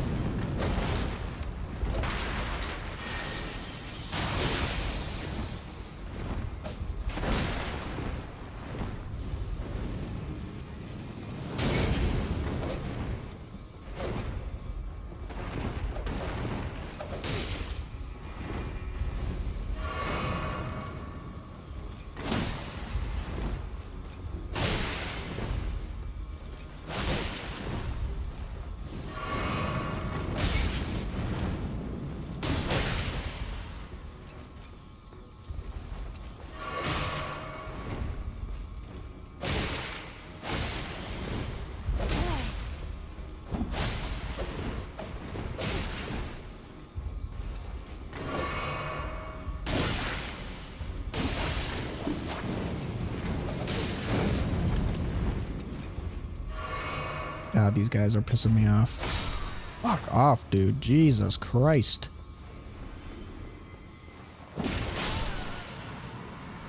The flames might actually have been doing more damage.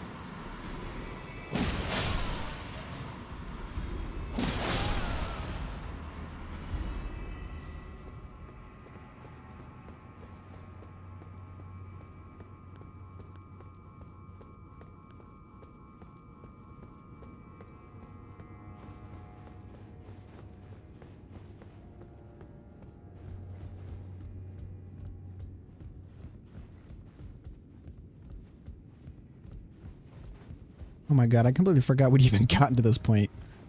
Jeez. Got stun locked by those enemies down there. Just kill all these guys. Kill this guy, because I know he's going to be shooting fucking flames at me.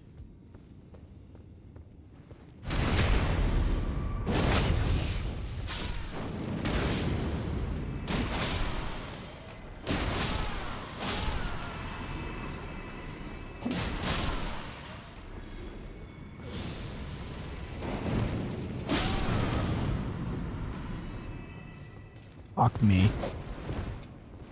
Alright, I'm fucking out of here. I'm fighting that guy with no flasks. Nuh-uh. Onto the toes. Oh my god!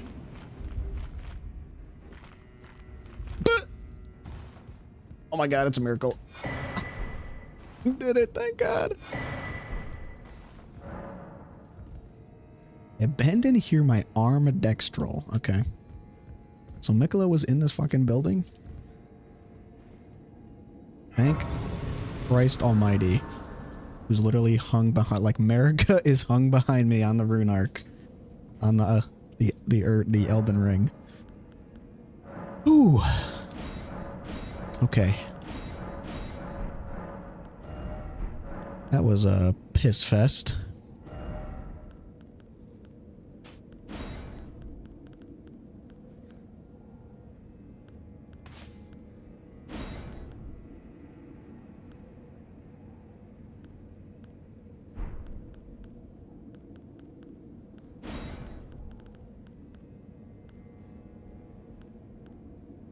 Let's try this maybe. Maybe that'll get some damage.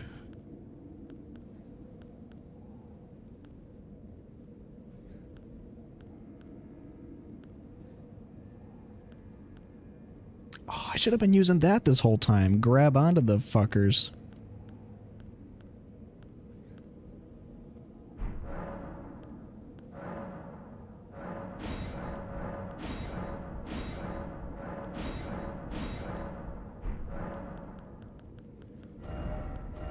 Let's put this back at, let's make, you know what, let's make this lightning. Why not? Haven't done that in forever, so. Oh man, what is this reveal gonna be? Surprise attack ahead, of course.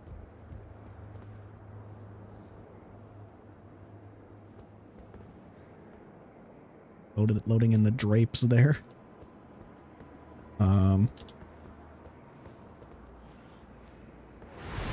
Oh! Jesus. Scared the piss out of me. Holy crap. I thought it was going to be something way worse. I thought it was going to be like a cutscene from DS1 where you stand on the ledge and the fucking bird comes and grabs you. Oh, Christ. That scared the crap out of me. No Stormhawk? No Stormhawk to come grab me? Jesus.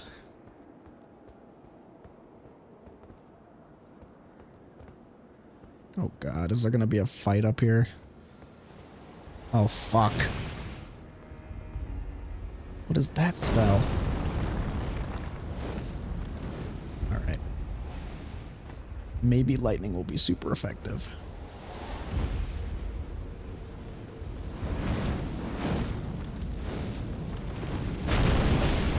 You know what, buddy? Take this. Oh, grab inward. That's a cool spell. The fuck?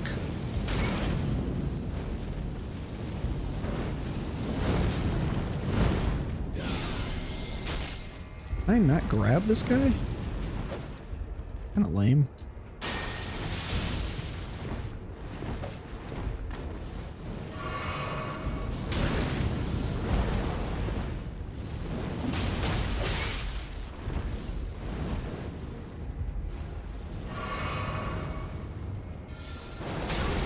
Ow.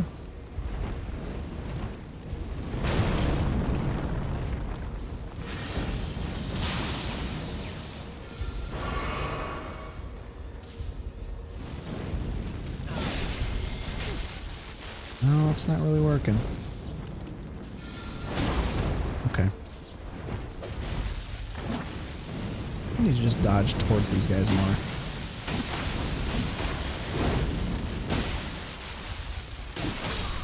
Seems to be doing pretty good.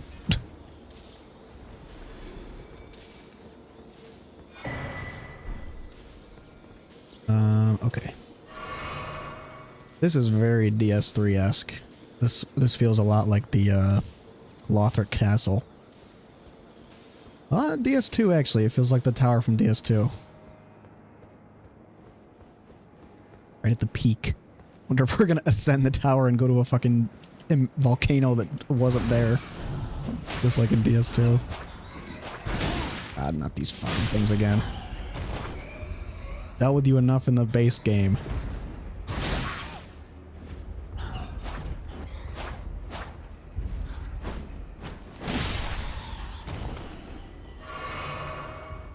It's down here, shortcut? Yeah, shortcut. Oh, maybe not. Oh, hello.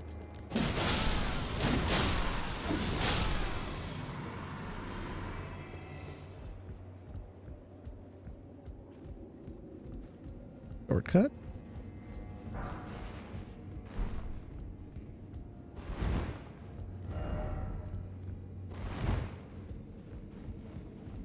Okay, looks like I was wrong. No shortcut. Items. Secret right scroll. Climbing up over that thing is such a fucking FromSoft Soulsborne pathing for a level design. Climb up over the top of that. Just take the most overt, like, into the rafters, climb up on whatever you can. Like, oh, I wonder if I can go up on this buttress. Nice! There's Shadow Realm rune. So this must just be to go back down, I guess? Guess I'm missing something. This has been a pretty long dungeon, actually, for this one playthrough. I haven't explored, like, any more of the open world, really. It's just been this whole... Just been all Shadow Keep. Pretty much. Okay. Keep going up.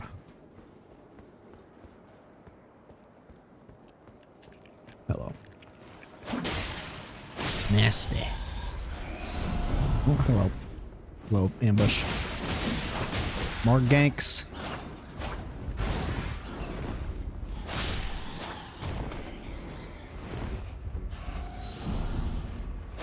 Is it gonna be like some giant bat or something at the top? Dung ahead. Behold tree. Tree.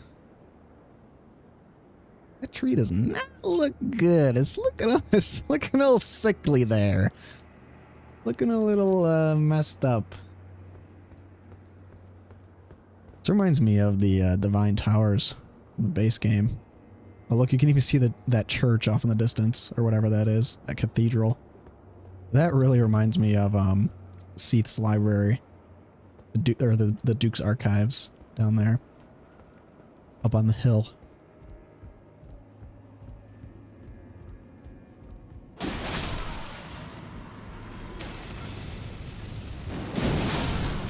Yeah, we're not doing as much damage with lightning, but whatever.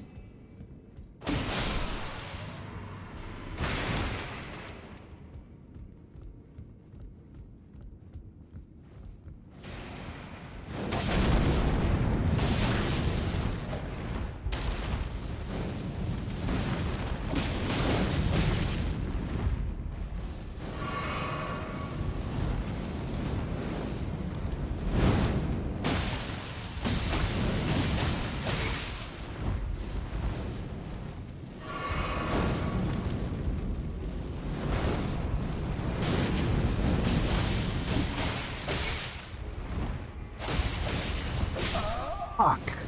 I shouldn't have rolled then. Alright, I'm gonna take a break. I gotta take a piss.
I'm back.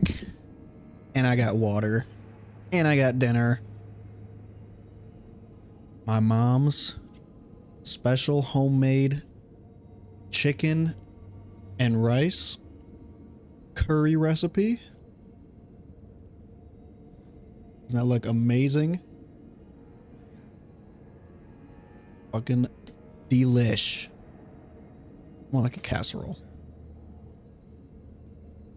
Delish. So where were we? Hopefully and no, I will not drop. I will not drop the food.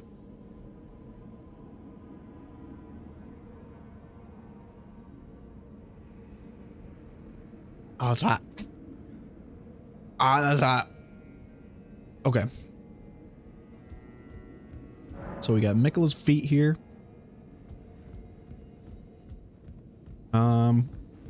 Oh, I died. That's right. Okay. Let's, I had to take these off.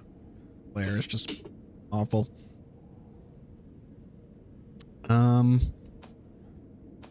Let's change this to the flame because that does a little more damage. Even against the mesmer guys.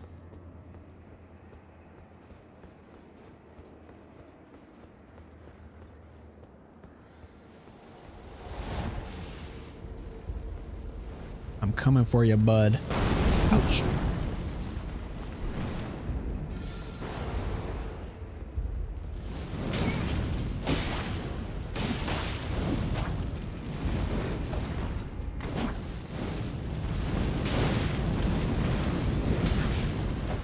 Holy shit.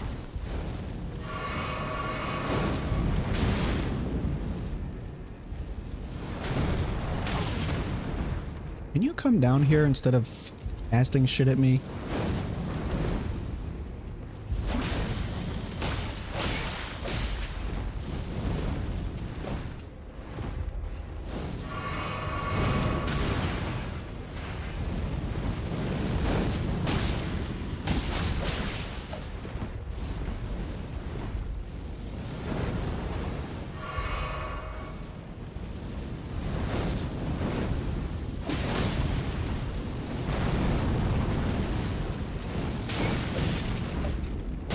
Itch.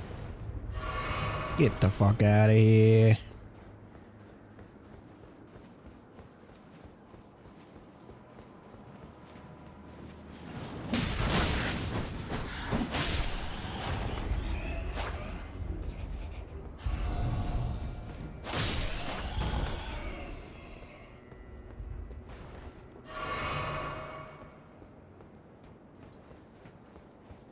Stop straining my eyes so bad.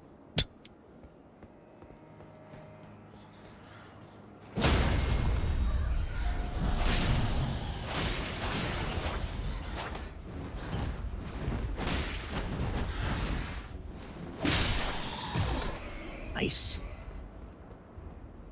Okie dokie. Fucking posture. Jesus. The locked in posture, gamer posture.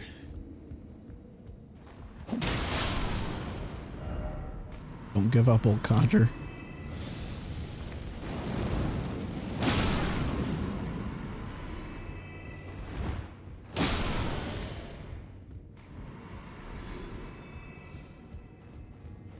Another one.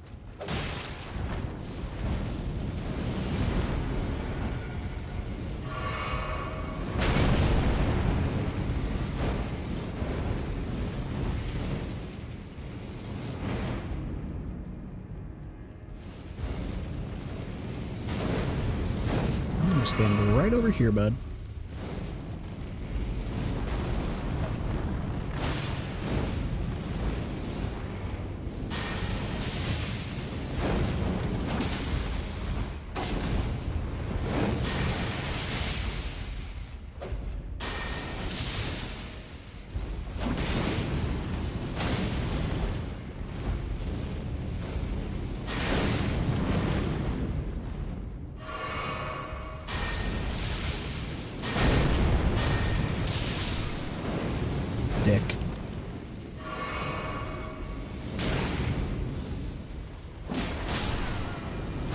You know what this fucking reminds me of? It reminds me of fucking, what is it called from DS2? What is that level called where they shoot the spells at you?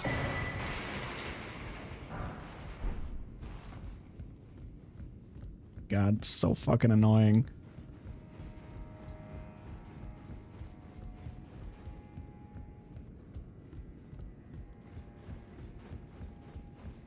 I just want to charge headfirst through everything. Why do they have to make me be patient? Let me see.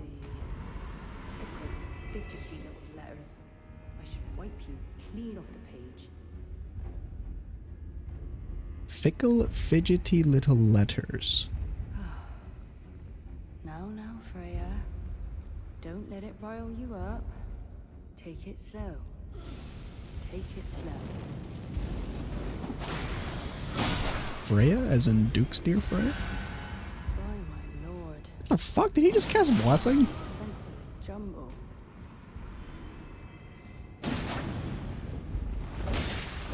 Who the fuck is talking?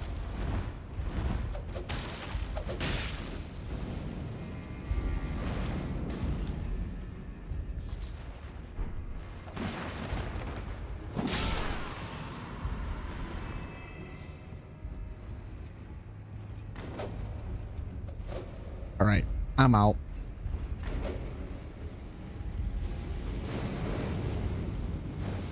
Oh yes, brother in Christ. Yes. Free first bite.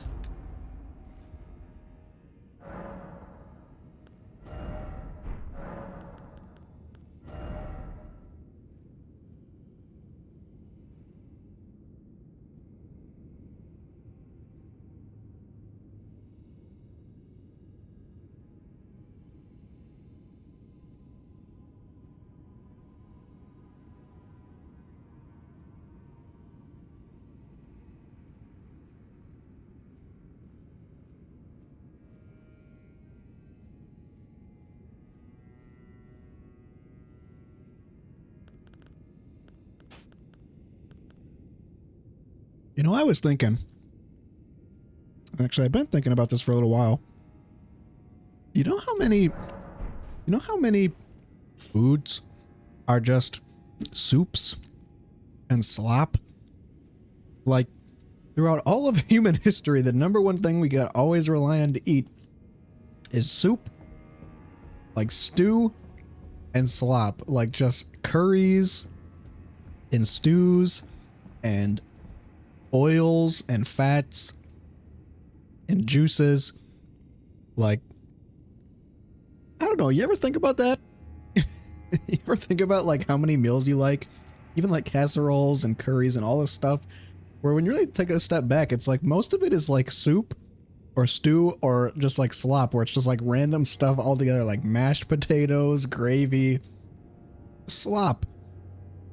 Like, and humans have survived on it throughout like all of human history because when we're babies, our teeth are not that strong. Like, we don't have teeth that are designed for carnivoring. We don't have sharp saber-toothed tiger teeth that are meant to shred meat. We're supposed to eat gruel and soup. Anyway, that's just something I've been thinking about lately.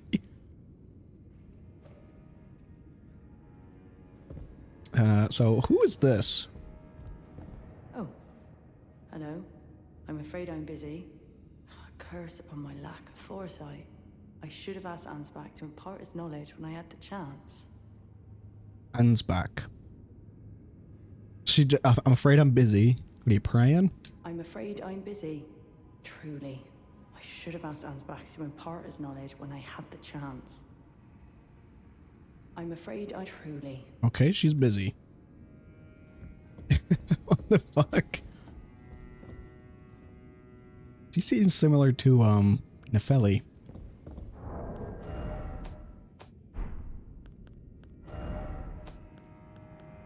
Is she gonna be the character that horribly dies at the end that we come to know and feel bad for? That knight duo from DS3?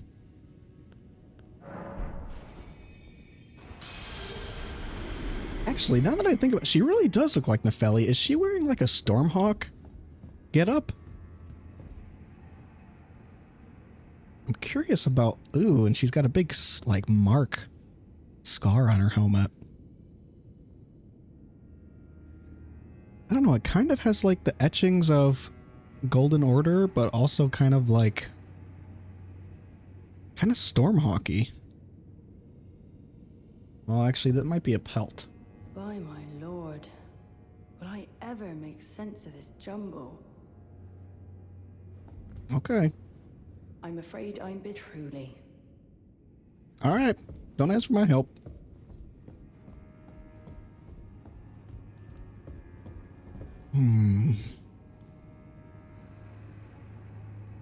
Okay.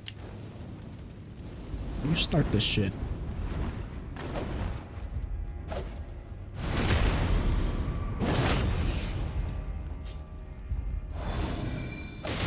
Bitch.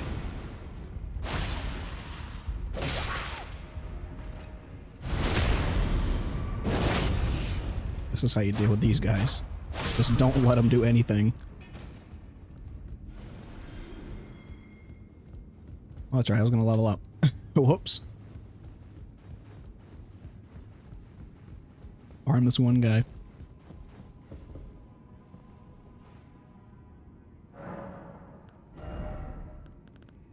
Int again or faith?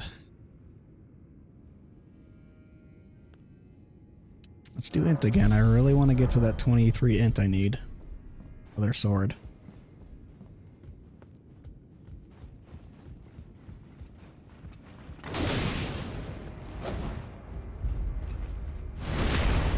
Gotta keep backstabbing these guys.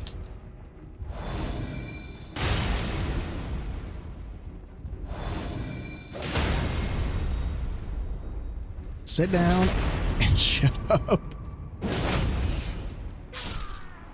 An annoying ass enemy.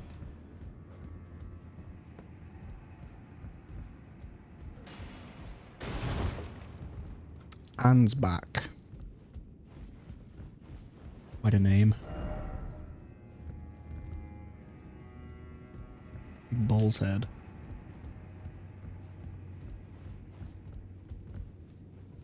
God, my favorite thing about Souls, platforming.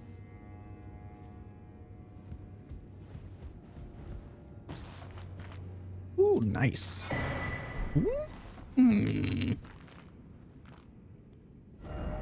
Rump.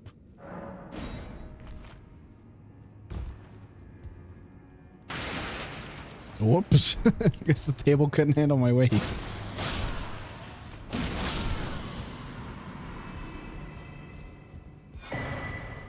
Nice.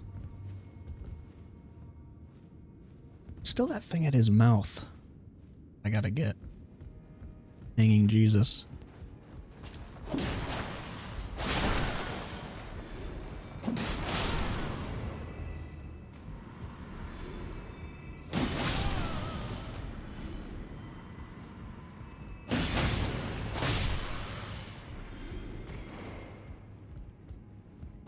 Hello, scholars. How do you do? How do you do?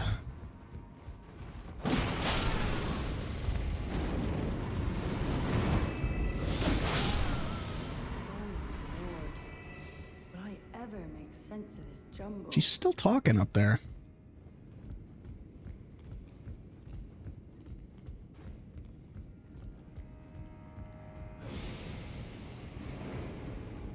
This really, really reminds me of the lab from Bloodborne. It's also very reminiscent of the similar tower from earlier in the game. The upside down tower.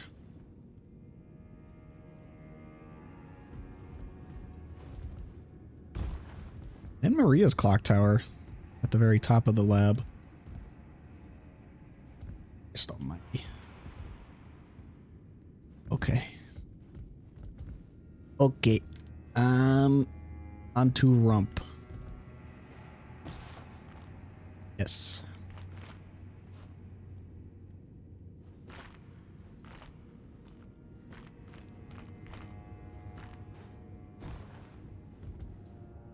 precarious level climbing here. Do I have to shoot that down?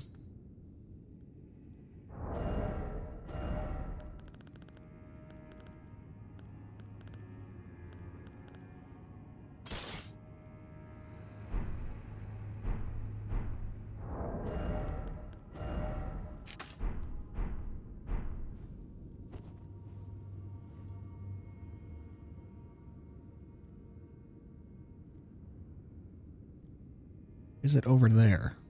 Ledge.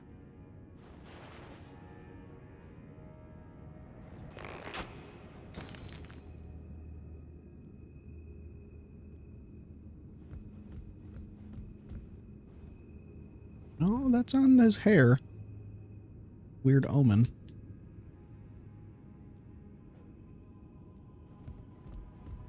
By my lord, will I ever It shut make up. sense of this jumble?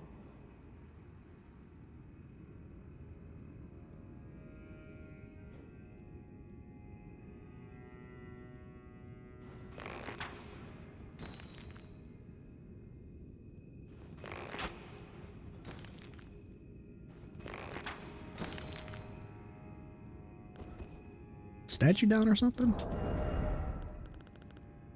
What the fuck are these? Okay.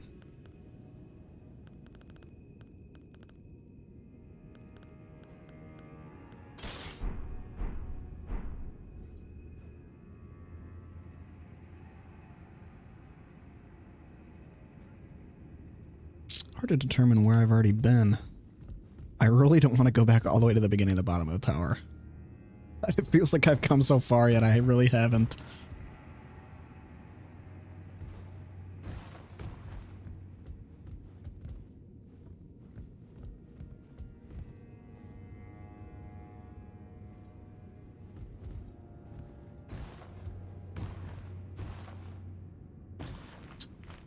Almost over for me. That was almost it.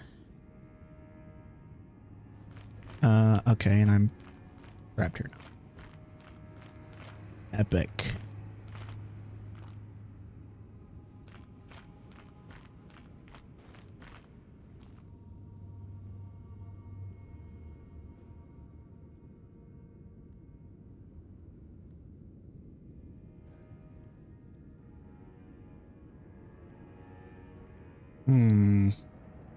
There's a ladder up there.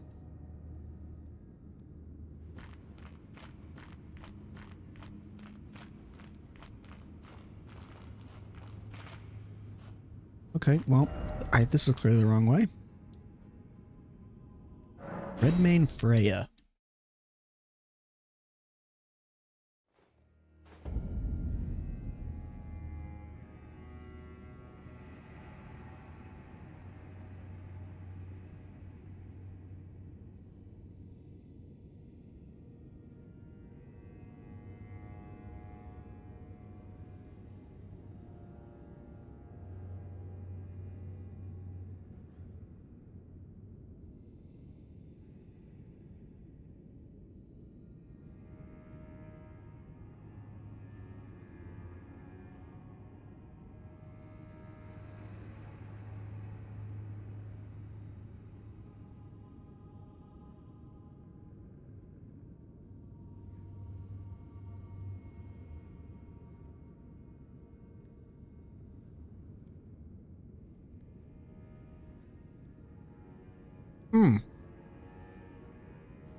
By my lord, will I ever Man, shut up, I'm make trying to sense talk. of this jumble? So, something else I was thinking about is that, so this clearly takes place after certain events in the base game. It obviously takes place after we kill Moog, because we kill him, and then we follow what's her name and a bunch of the other followers of Mikola in here.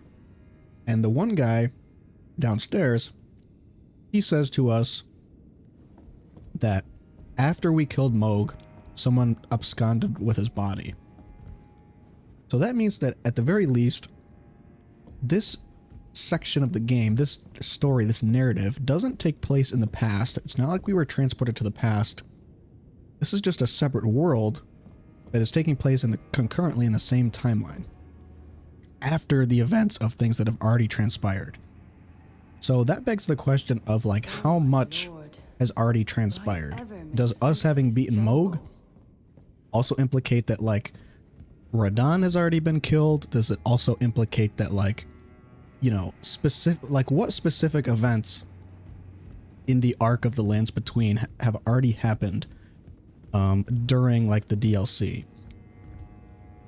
Because this is one of the very few DLCs where it actually feels like not just like an extension of the not just like an extension of the base content, but an extension of the base story too. Like coming in here and traveling with Miquella's followers is something that happens after a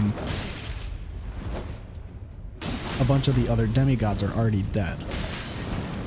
And that makes me really curious for where in these events like the other demigods are going to come up, because Moog, god damn it, because Moog has already been mentioned, and him being mentioned, like his corpse or whatever, makes me think that something having to do with Moog story or plot wise is going to come up later on in the DLC. And similarly, this lady, I'm afraid I'm busy. Truly. Redmane Freya, I think this is Freya. Redmane is the name of Radahn's castle.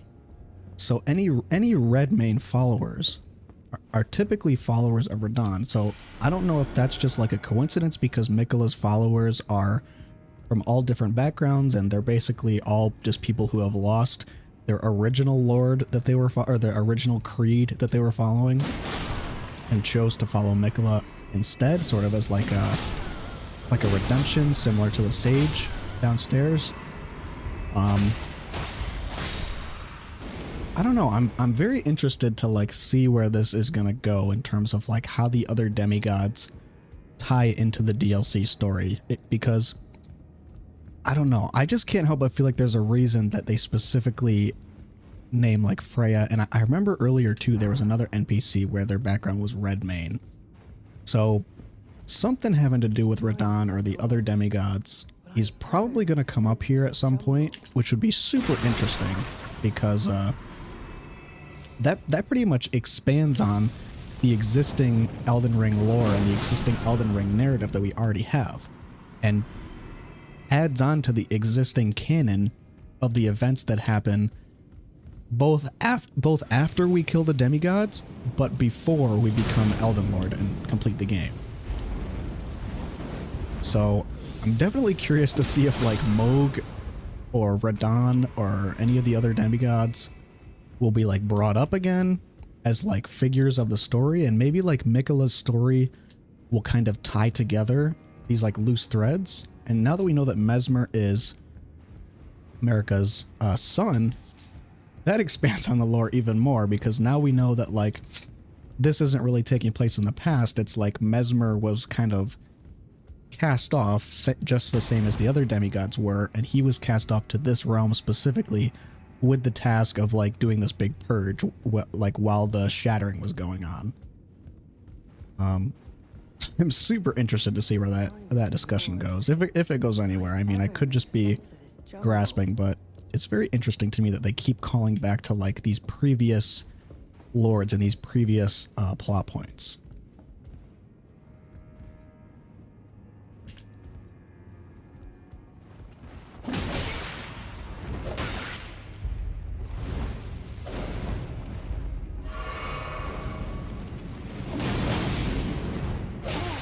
Man.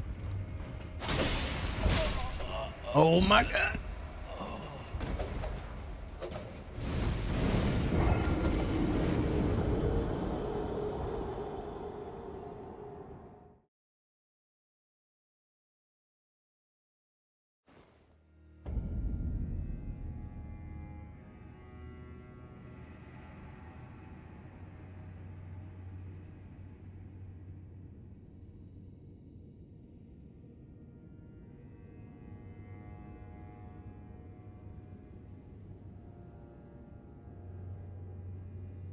Oh man, I was hungry.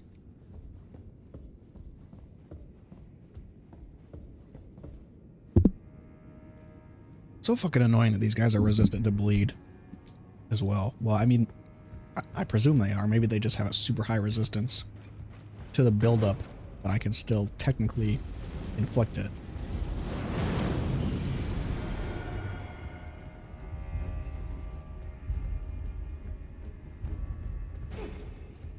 What am I missing here?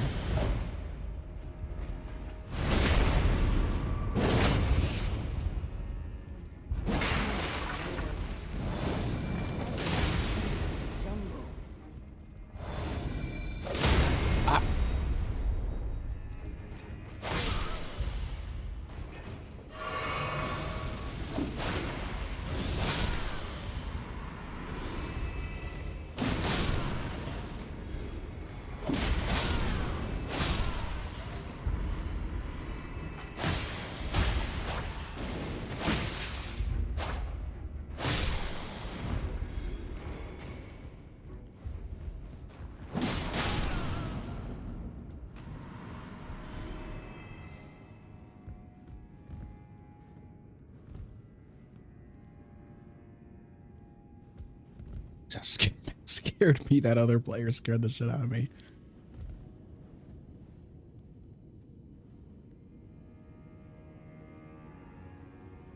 Which floors have I not traversed?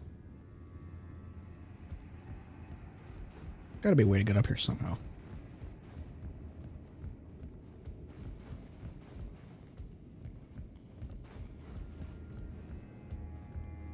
What about the lore of America and her children have we not figured out? We not make sense of this jumble.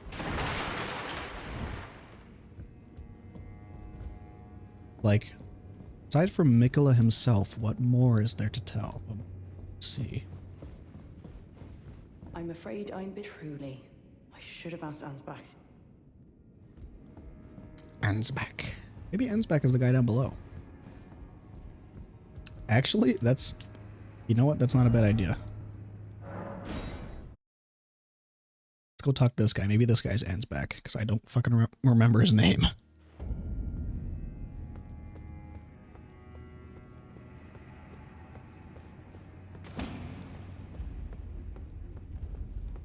I still gotta explore this section too. Here. Down below.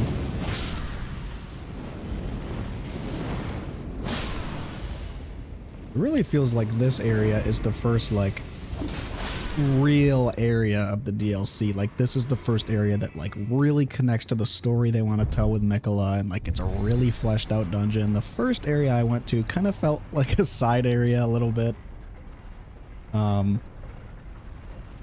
It was a little obvious, aside from Mesmer's thugs being there and the whole place being destroyed by Mesmer, that it was kind of loosely tied to, like, the story that the DLC is trying to tell. What the fuck is that? Okay, now this really is Bloodborne. This really is the fucking Maria's laboratory. Jesus. What the hell?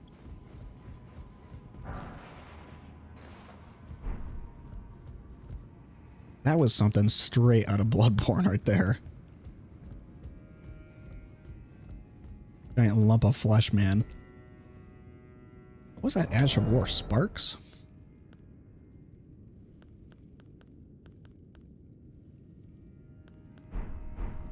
Have to check that out later.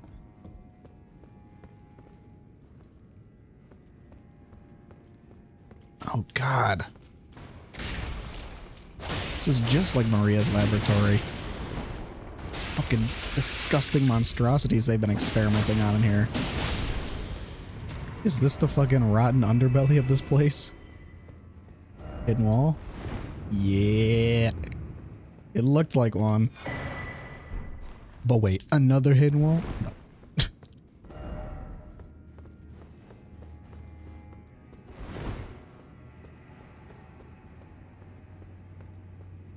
What the fuck is awaiting us down? Oh my god. Oh god. Is that what the jar people look like on the inside of their jars? Oh, please tell me that's not it. Oh god, that's so disgusting. Holy shit. Oh my god, that was gross. Oh, you can see the people there. Oh my god. Okay. Yeah, I think we found the well, just one of the many rotten underbellies of this place and of Mesmer and of America's Golden Order in general. Not only did we have the Omen babies in the sewer, now we've got this shit. Holy crap.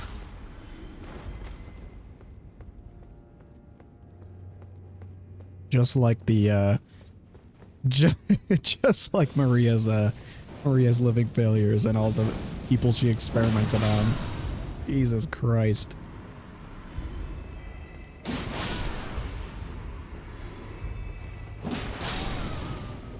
I didn't even mean to go this way. I just meant to, talk to, what's his name?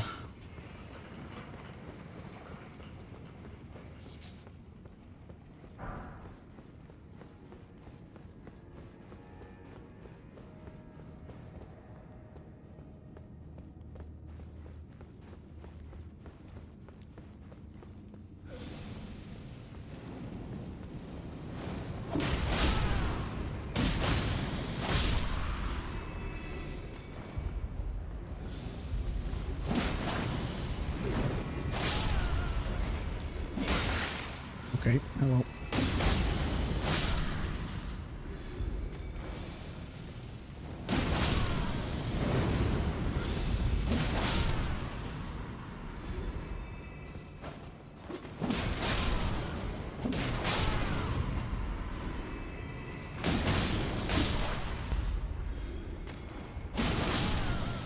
These really is just free rooms. Like, Jesus, they had to put all these fucking scholars here and they're worth like 2k each?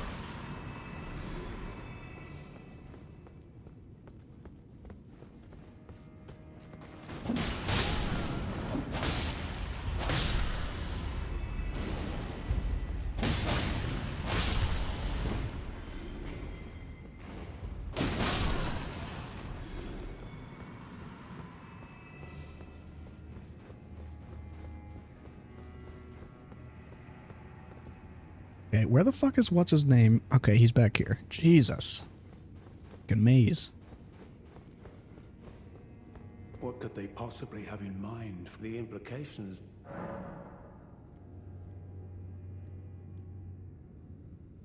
Okay. Glad I went to talk to this guy. So I can hand over the secret right scroll, or I can tell him about Freya's decision. Or both. Well, what's this?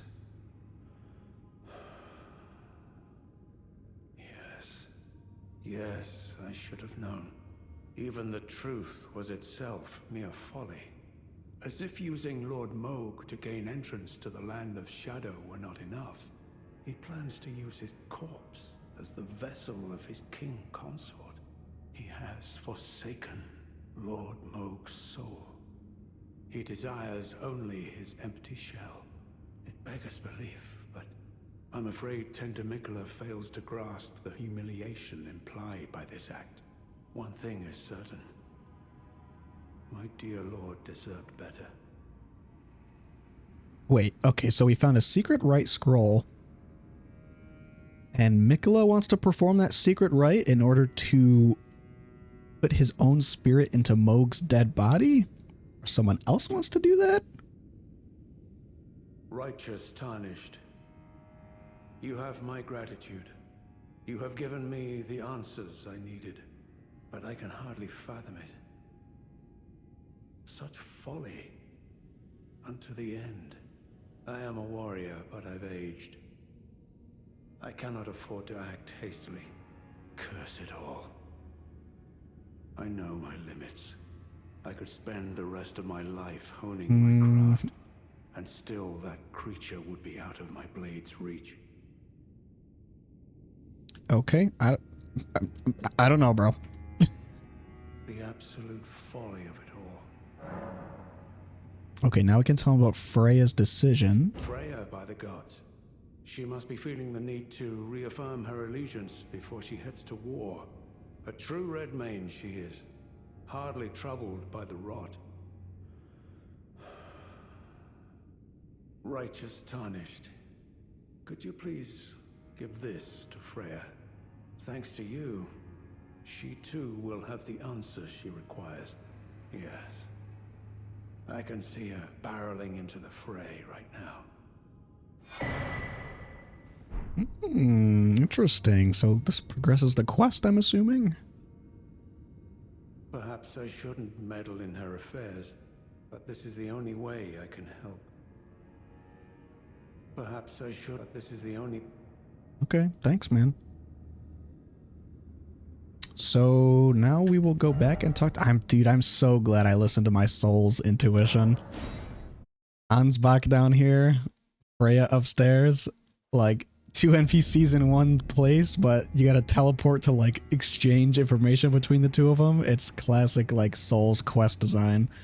Where like you find her up here, and if you don't think like, oh, I'm gonna go talk to Ansbach downstairs, then it's like this quest would go nowhere and she'd sit here. I'm afraid I'm busy. Truly. Yeah, I know you're busy. From Sir Ansbach? To me? Yep. What on earth could it... Oh. Yes. Of course. I see. As the Festival of War concluded, General Radahn's soul met an honorable end. Yeah, that wasn't me. Kindly Mikola wishes to revive it, which is fine. Wait, by what? me.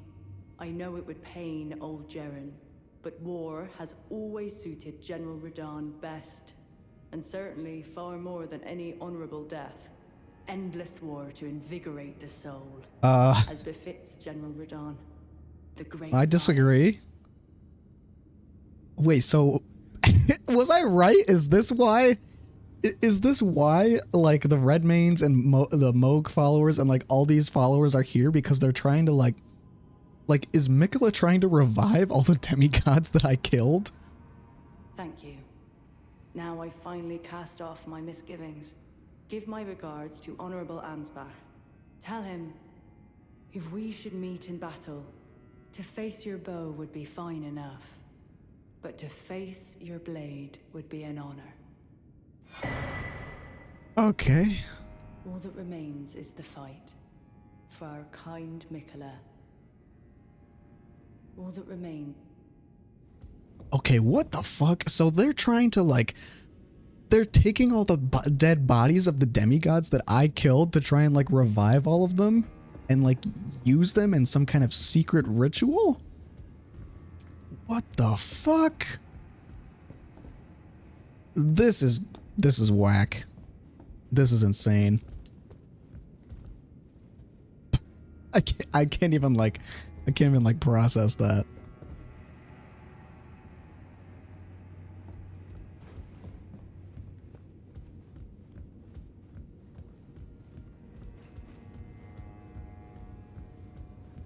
That is so bizarre. Who knows? Maybe we will see Radahn or Moog.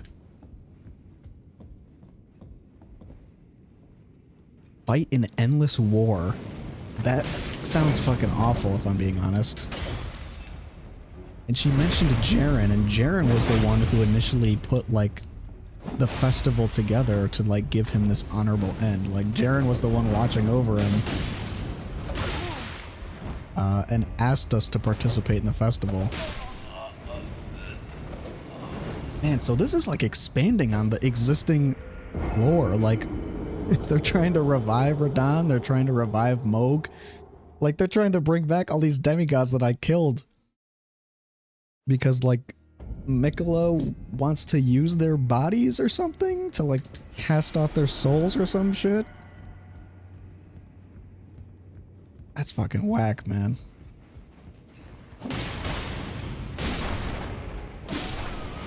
I mean, Freya seemed kind of harmless at first. I suspected she was some kind of warrior, but she was like, no, General Radahn should not have an honorable death. He should wage war forever. Like, Jesus Christ, woman. Relax.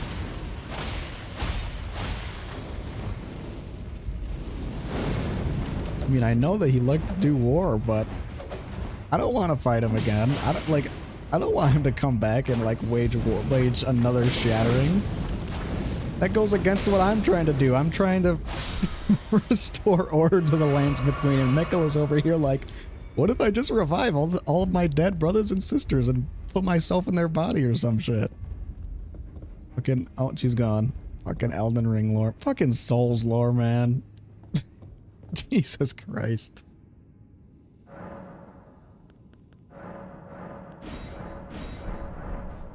Okay, hopefully we can... Actually, maybe... Let's see if this guy has anything new to say now. Was he gonna be gone now? You fucker. They both left?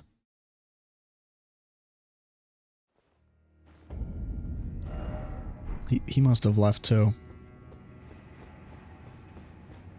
So by giving that secret right scroll to them, I basically just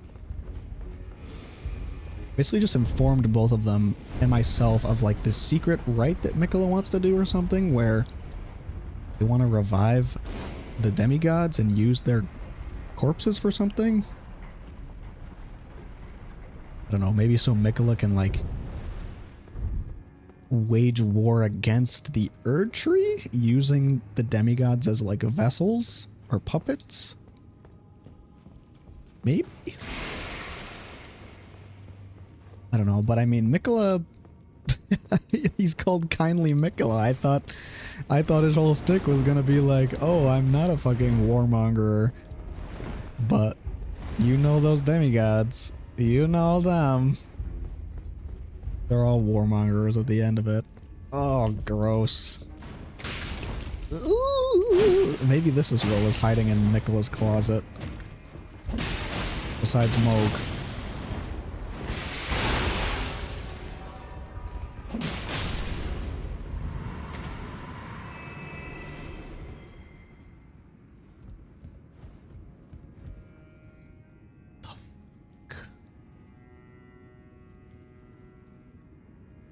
Is this what the jar people are? Is this where the jar people come from? Are the jar... Ugh, like, are the jars just like these lumps of flesh crammed into these jar bodies? And they used to be people? What the fuck? Whatever happened to the jars just being this, like, harmless NPC type of enemy? Is this what they actually look like on the inside? When they fucking... Ugh, when they stuff bodies into themselves?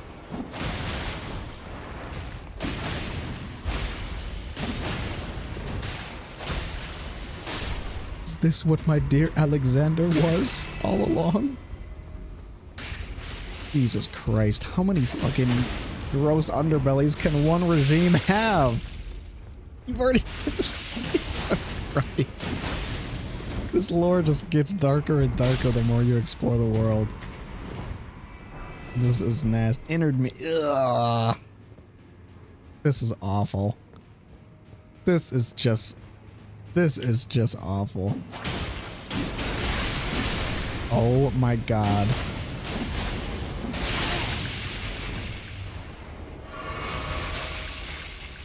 Alexander, you were never a warrior. You were a monstrosity.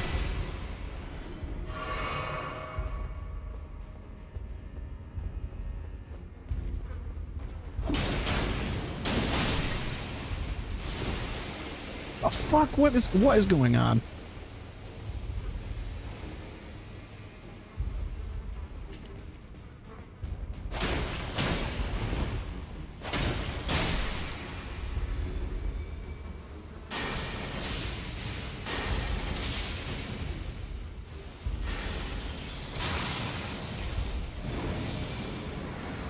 I'm not getting anywhere near that.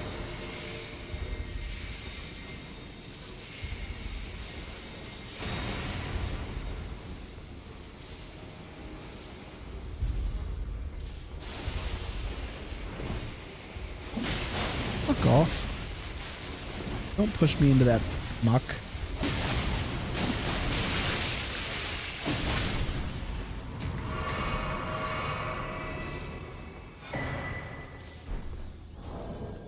Chorus of Grace. Place on the eye of another to grant the light of grace as a fleeing blessing. What? Dude. This lore is getting too deep. Oh! This is what's inside the jars? But they're so cute. But they're so cute on the outside. Why, America? Why, Mikola? Why? Oh my god. This is literally just like Maria's clock tower with the living failures. Just these disgusting masses of flesh experimented on human. Oh my god. These poor souls experimented on humans. This is like some Made in Abyss shit. What the fuck, man? These poor jar people. They just wanted to live in peace. They just wanted to live in peace.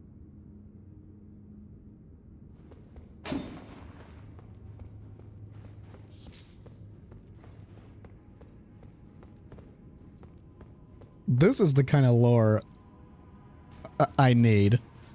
This is the kind of shit I need from my Souls games. This is some Bloodborne DLC shit.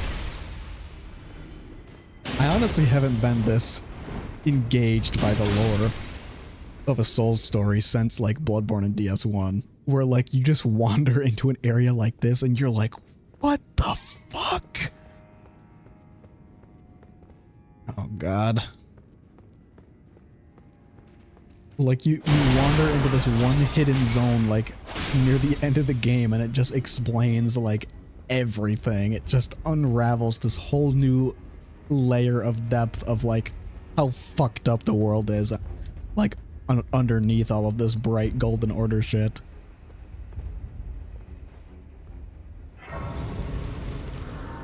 Just like the Bloodborne DLC.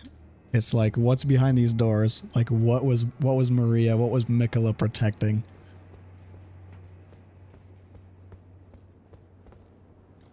What kind of monstrosity am I about to find? Hello.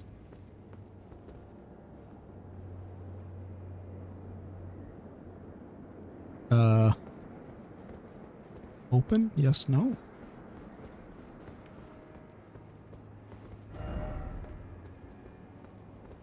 Okay, let's rest. It's like fucking, whatchamacallit.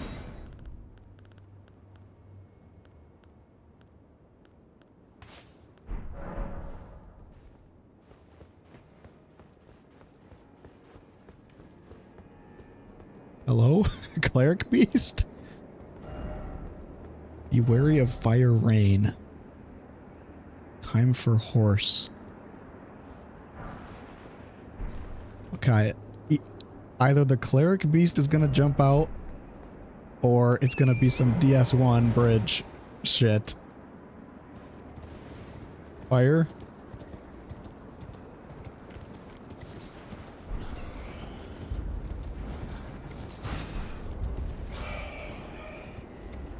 Every time there's a bridge like this in these games, it's not good. What is that?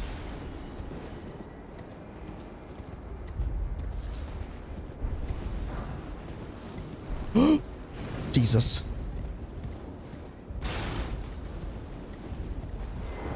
Hello, sir. Or madam. Okay, this wasn't as bad as I was expecting it to be. Fucking scared me. I thought I was gonna have a Cleric Beast fight on my hands, or I was gonna get rained on by dragon fire like in DS1 and DS3.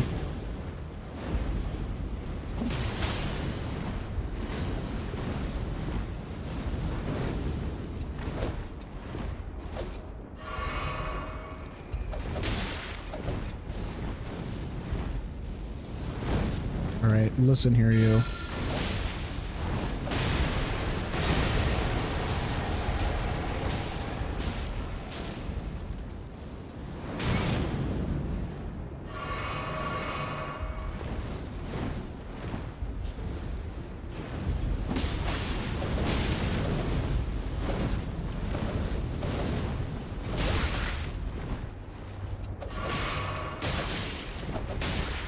Jesus.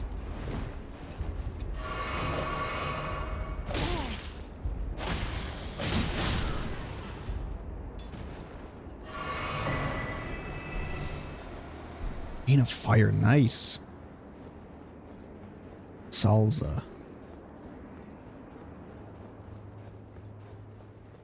Oh God, how much deeper is this gonna go?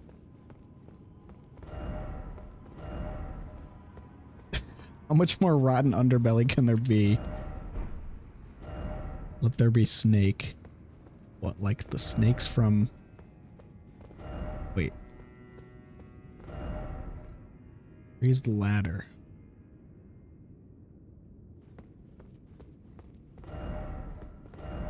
Snake? Snake?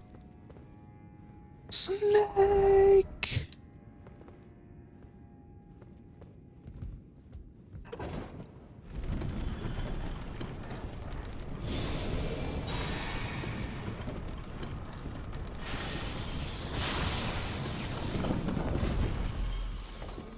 What are they talking about snake?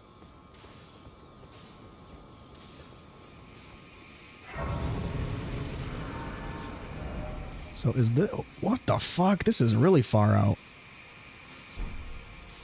So is this it? Whoa! What a reveal, man. Oh, look at this place. It's so green. This is fucking epic.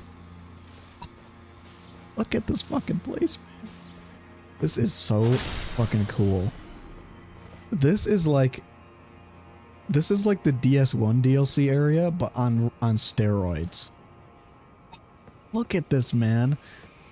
There literally hasn't been a place this green since that DS1 DLC rollout in the Artorias DLC.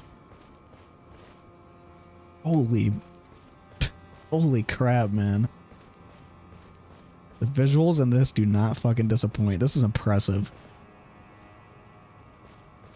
Somehow, Elden Ring continues to just find more and more new aesthetics. Like, I didn't think they could make a place that looked like this. So lively and full of nature and stuff. I mean, I didn't think they could get much more green than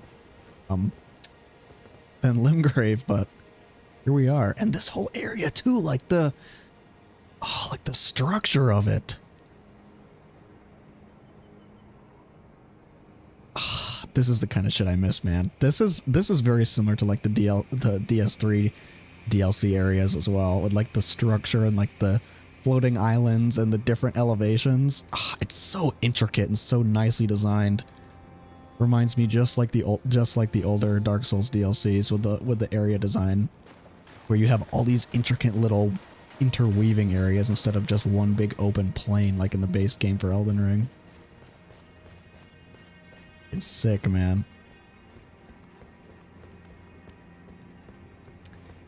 Okay, well, I'm gonna rest.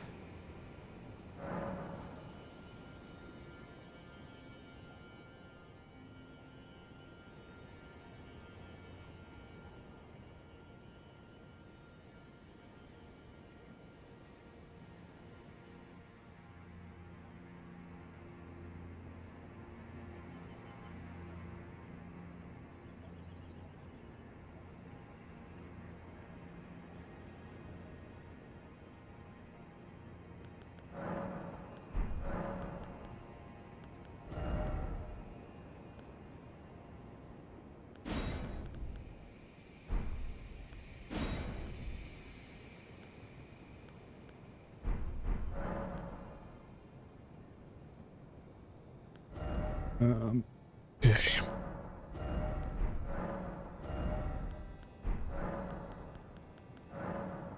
I mean,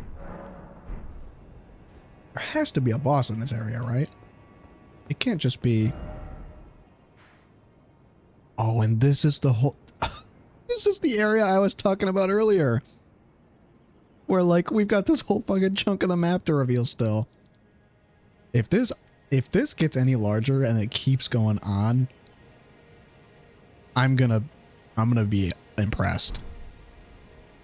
Like, the fact that they made this DLC so grand and so big, it's like the DLC is like nearly as big as the DLC map's nearly as big as the base game.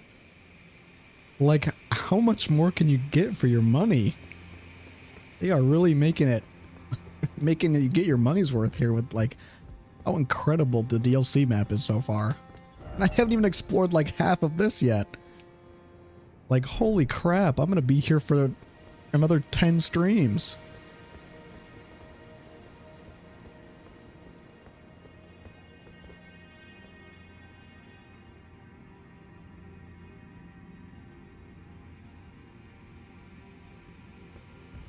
All right. But before I explore this any further, I really want to, there's gotta be shit I'm missing here. Like, look at all these fucking areas, man, that I still haven't explored yet. I still got this whole fucking place. This probably isn't even part of the main quest. And this too. More of these weird finger-looking things. This map is huge, man.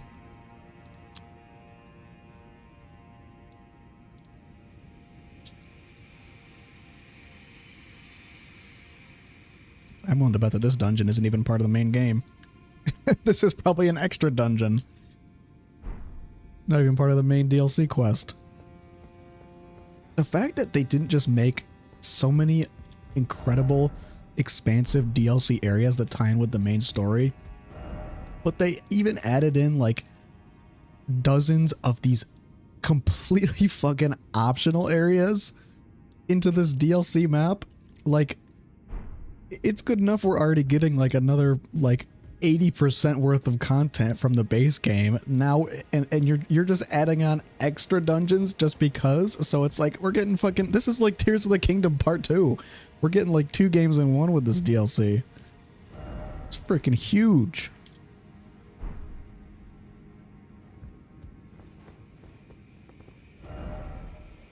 All right. Bog Rift Catacombs. I don't remember that. Looks like the map for this place is down here somewhere, though, as opposed to up here. I mean, unless there's 2 separate maps. But, sheesh. Okay, we gotta go. I mean, we gotta go back, though.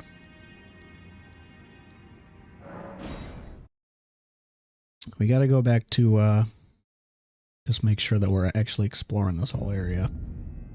I don't want to get I don't want to get too ahead of myself and just go exploring this whole fucking game while like skipping the main bosses here.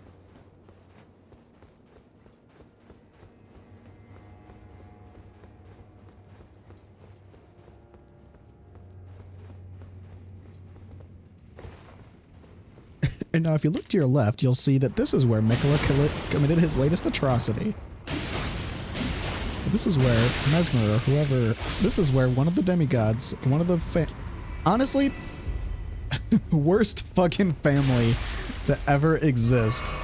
Every single fucking person involved in the Golden Order, every single demigod, they're literally just like the Greek or the Roman gods. Like, everything that they do, they just like commit this horrible atrocity and they fuck up the world beyond repair. Every endeavor that they take like changes the world beyond measure in some ungodly, unforgivable, horrific way. Like some kind of way where it's like they just fuck things up for everybody permanently, and it's like, well, no going back from here. Every action that the demigods take in these games is just like permanent fuckery for the entire rest of the world. Every action that they take is like this fucking apocalyptic event.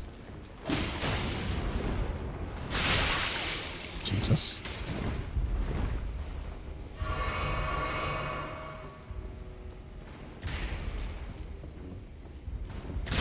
Okay.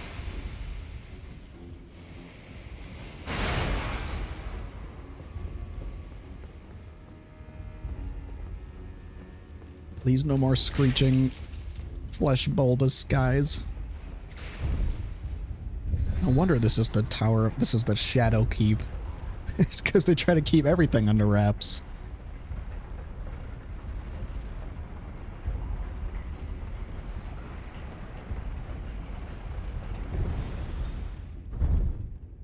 It was a Shadow Keep because they fucking buried their secrets here.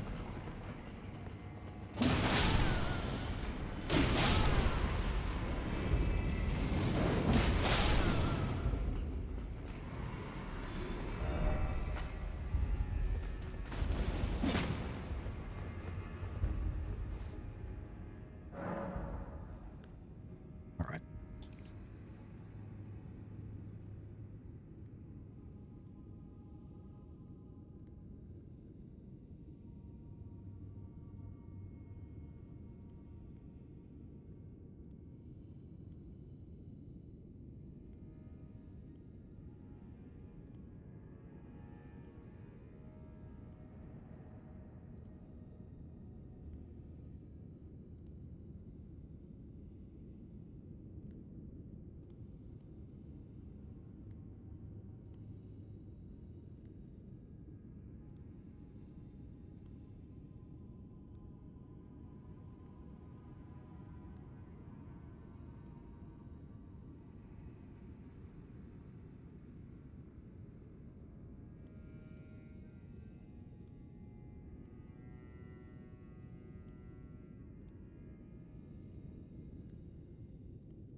So as I understand it, Miquella's plan.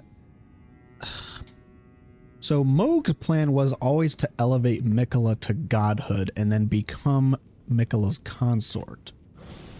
So it sounds like what Miquella's true plan is to just basically do exactly that. He pretty much wants to, since Moog is dead or unfit or something,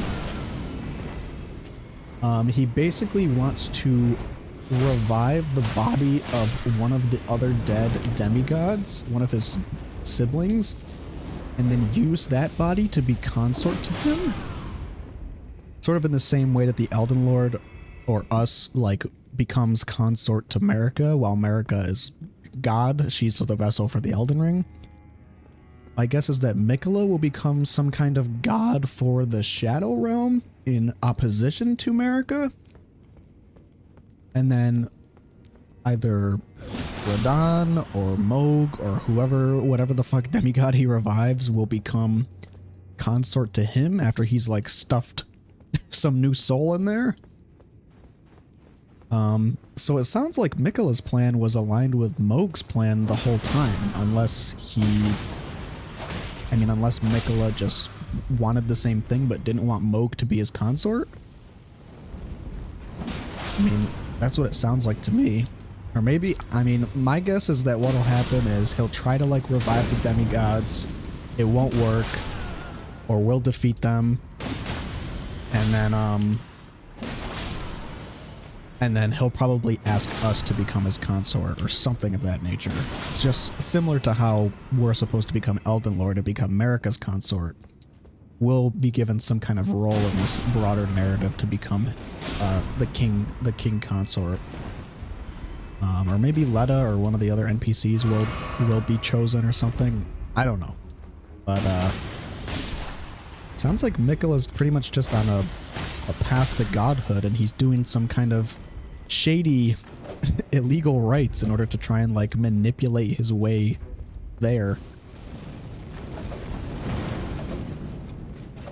Because his first plan obviously his first plan of becoming an egg obviously didn't work out after we showed up and we're like, no.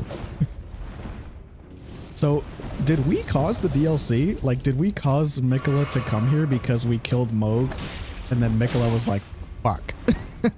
Like, the Elden Lord, the servant of Marika, my rival, came here and messed up my plan to depose her.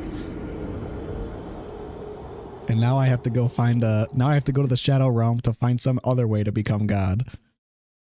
And then we are still chasing after him to become a thorn in his side, I guess.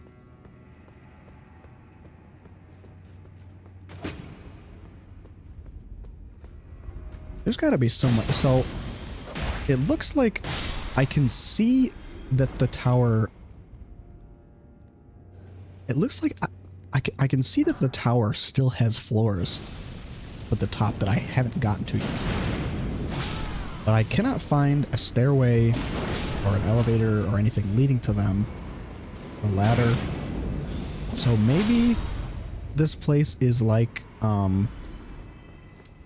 maybe it's a lot similar to the shifting tower from the base game, where there's like some mechanism or some item somewhere that I will have to place.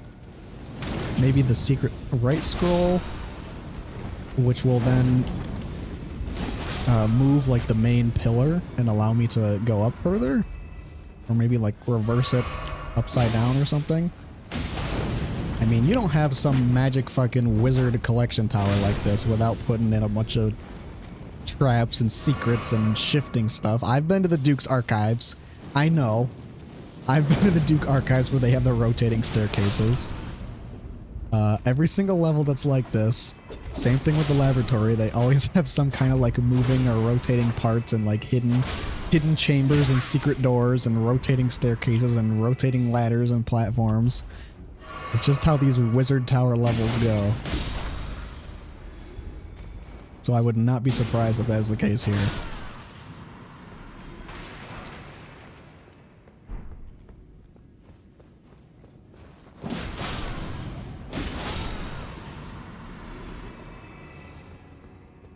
Is old boy still here?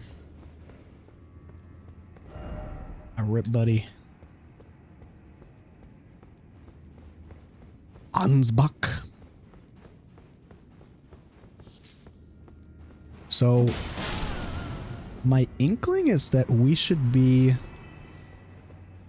opposed to Miquella's plan, because it sounds like he's just trying to become God, which I don't think we want.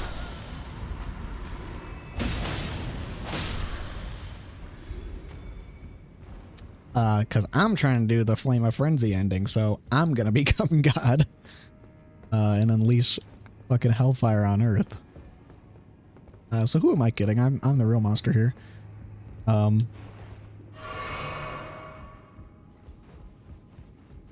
Still haven't unlocked this door either, so my guess is we should be on Ansbach's side, I guess, and maybe Leda is and Miquella's followers are the bad ones? I mean, Leda was pretty nonchalant about the whole, like, you know, sometimes you gotta commit a genocide. Sometimes it's human nature. Human nature is conquest and survival. Sometimes you gotta do what you gotta do. And I was like, kind of like, I don't know about that one, Leda. I don't know. I think America and Mesmer chose to do that, you know? It's not, you're kind of like, whatever, it's fine. I'm not sure if I can get behind that. If you're gonna do this, I mean, that could speak to her true intentions too, you know? Maybe she's willing to do the same thing in pursuit of, bringing her beloved Miquella to godhood. So maybe, I don't know, maybe we'll end up opposing her at some point, just like we opposed Gale in DS3.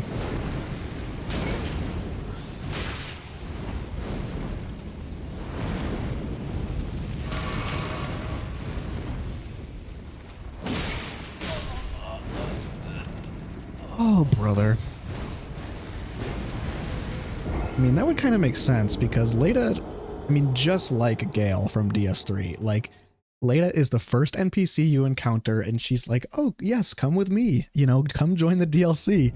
And she, like, follows you throughout your journey and you think she's, like, on your side. And then, like, at the very end, it gets revealed that, like, they're after something that you have, or, like, they're like, fighting for...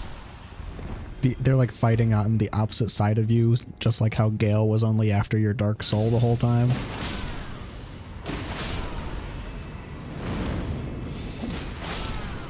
So it could be that Leda's kind of like leading us into this. And who knows? I mean, Ansbach himself pretty much said, like, even though he was a follower of Moog, who did some pretty fucked up stuff and was into, like, weird fiery blood magic and also incest.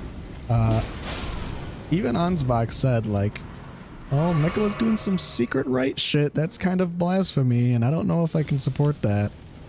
He's like, if even the guy who worships the Blood Lord is saying, like, you're kind of doing some fucked up stuff, I mean, maybe Ansbach is on the right side of history with this one.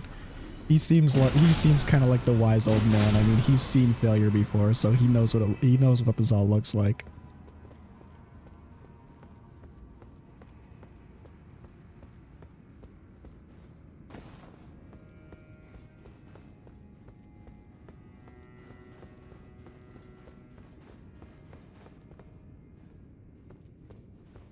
What am I doing? Gotta get to my rooms.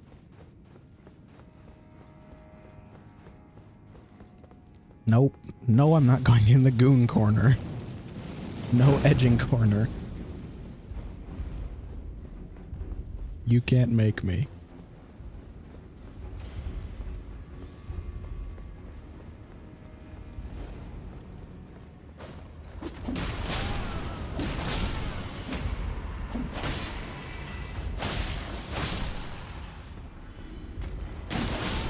So many shadow militiamen here.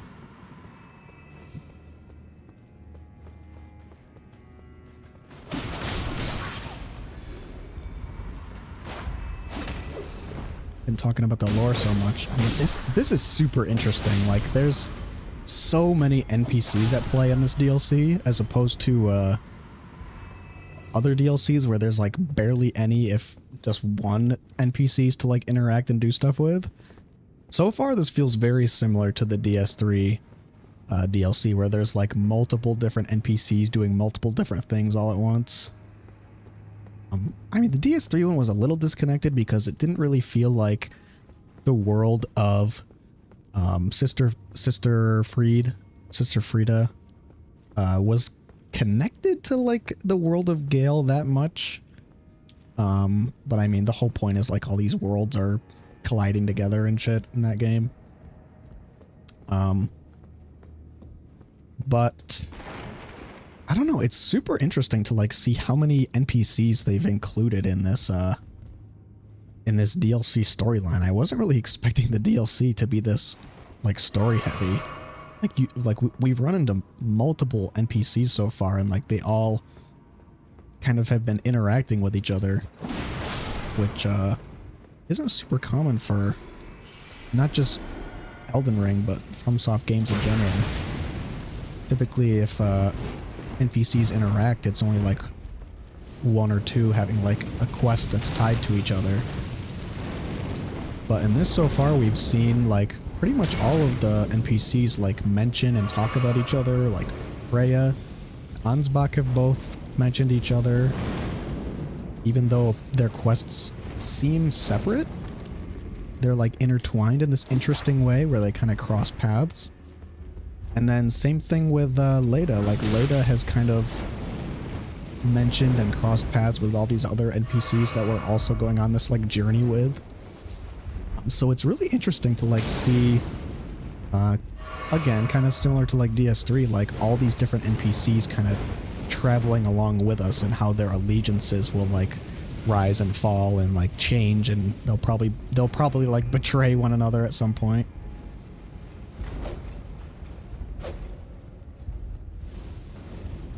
Very interesting so far with how they've handled this is a new path here. Very interesting so far with how they've handled like how many NPCs there are in this DLC plot. This plot line is pretty heavy so far. Usually the plot of these games just kind of happens like in the background and like is sort of reactive to what you, the player, do. But this plot line doesn't feel super reactive. It feels proactive. Like Mikola and the other NPCs are like off making the plot happen while we are just kind of playing catch up.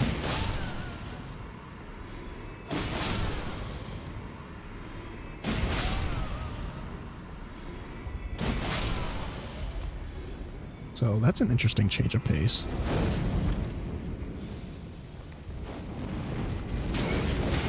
Ow. Ow. Are you fucking serious, man?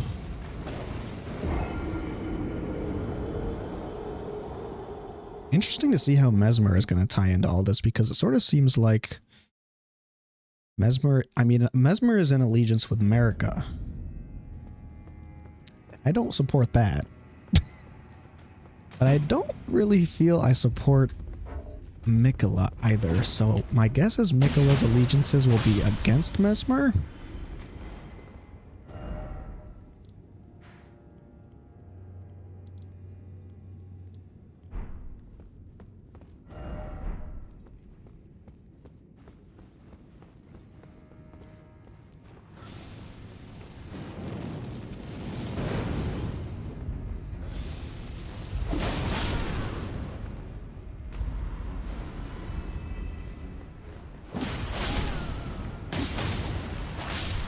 Sure, we'll find out soon enough. What'll probably happen is Leda will probably ask us to like go to either join her with Mikola or betray her. Ansbach might do something similar. My guess is that Freya kind of seems like a she kind of seems like a similar character to those twin traveling knights from DS3, the base game, where like I don't remember their names, but like they travel together and then like one of them goes mad and then they die or whatever. So Freya's story seems like it could go that way, like maybe in her efforts to revive Radahn, she will die. Maybe a choice that we have will affect whether she lives or dies. But I could definitely see her dying, just by the nature of her character. I mean, most Souls NPCs die, but just trying to make predictions of, like, which ones will die first.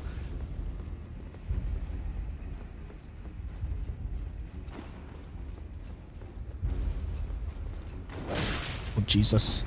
Come on.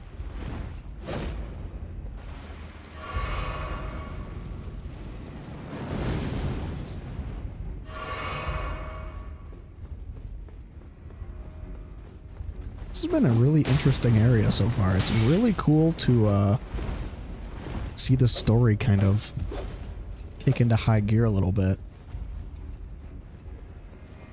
I really didn't expect this DLC to be so plot driven, because usually it's just it's all just kind of told through like the boss fights and like the settings, and usually that's it. Usually there isn't this much like NPC dialogue and NPC interaction. I mean, even DS3, even though the DLC does have like some NPC interactions, they're not like there constantly. Usually Gale shows up like 3 times and just says some cryptic shit. It's not like we see the NPCs like interacting a whole lot. But so far, these NPCs have been basically going on this journey with us. They're like our brothers in arms, basically. Whereas, like, you know, in the base game of Elden Ring, basically none of the other Tarnished that we meet, except for Gideon, are actually going after the throne. They're all just like selling shit, or like depressed and sitting around doing nothing.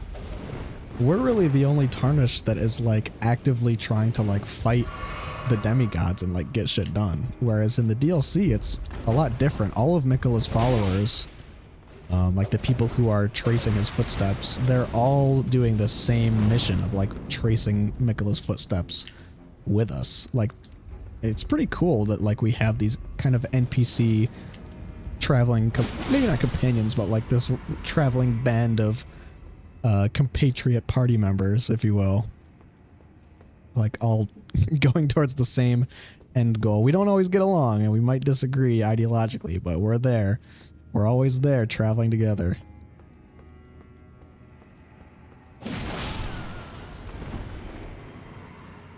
And then eventually comes the tragic end of the story when the different party members betray one another and have separate allegiances, and we all go our separate ways, and we all betray and battle it out. That would be epic, actually. I kind of hope that's where the plot of this is going. So far, I'm pretty unlike the first stream, I'm pretty into these NPCs now that I know a little bit more about like where the plot's actually currently going. This is a super interesting plot for a FromSoft DLC. Usually it's just kind of like there's some bad stuff going on and like there's some knights, you know. There's some bosses that are protecting some weird stuff, but the story still like doesn't make sense. This lore is actually pretty straightforward by comparison. It's like, oh, okay, Miquella's trying to revive the demigods. Alright, got it. That's the story. As opposed to like the Bloodborne one where it's like, oh, there's this ancient elder god that's a fish that died and washed up on shore and they're having a nightmare and this nightmare is creating the world that you're playing in. Or like the DS3 ending where it's like, so basically I'm traveling to multiple different worlds and like you're traveling through time and you're going back in time and you're gonna fight this random knight guy who's like 1,000,000 years old who's trying to get your dark soul because your dark soul has consumed so many souls and he needs your dark soul because reasons? So he can initiate the Age of Dark or something? Like the worlds? It's just so convoluted. Whereas here it's just like, oh, straightforward. Okay, Miquella wants to do this. Okay. Understand?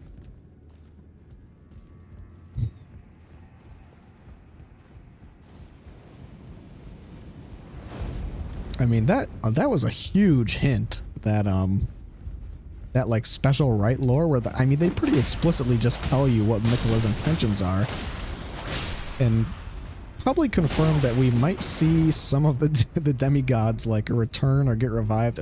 God, I hope it's not fucking. I hope Melania doesn't come back. I would actually cry if they made it so that like right near the end it's like, oh, you're right about to, you're like just about to enter where you think Miquella is. Like you finally caught up to him and then you just hear like that, I am Melania, Blade of Miquella, and you will not stop my brother from becoming God and me becoming his consort. I would shit my pants if that is what ends up happening and Melania makes a comeback. I will actually cry.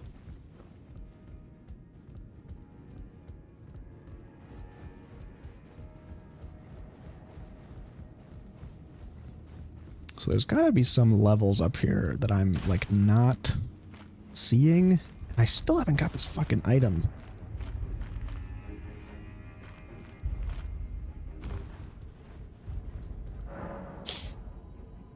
My arm dextral.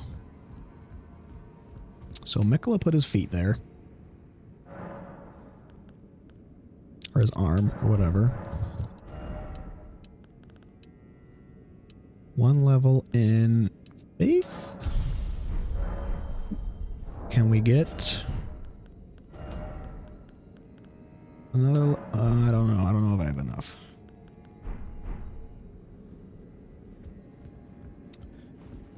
Okay. I mean, I've been all this way. I've got to be missing something.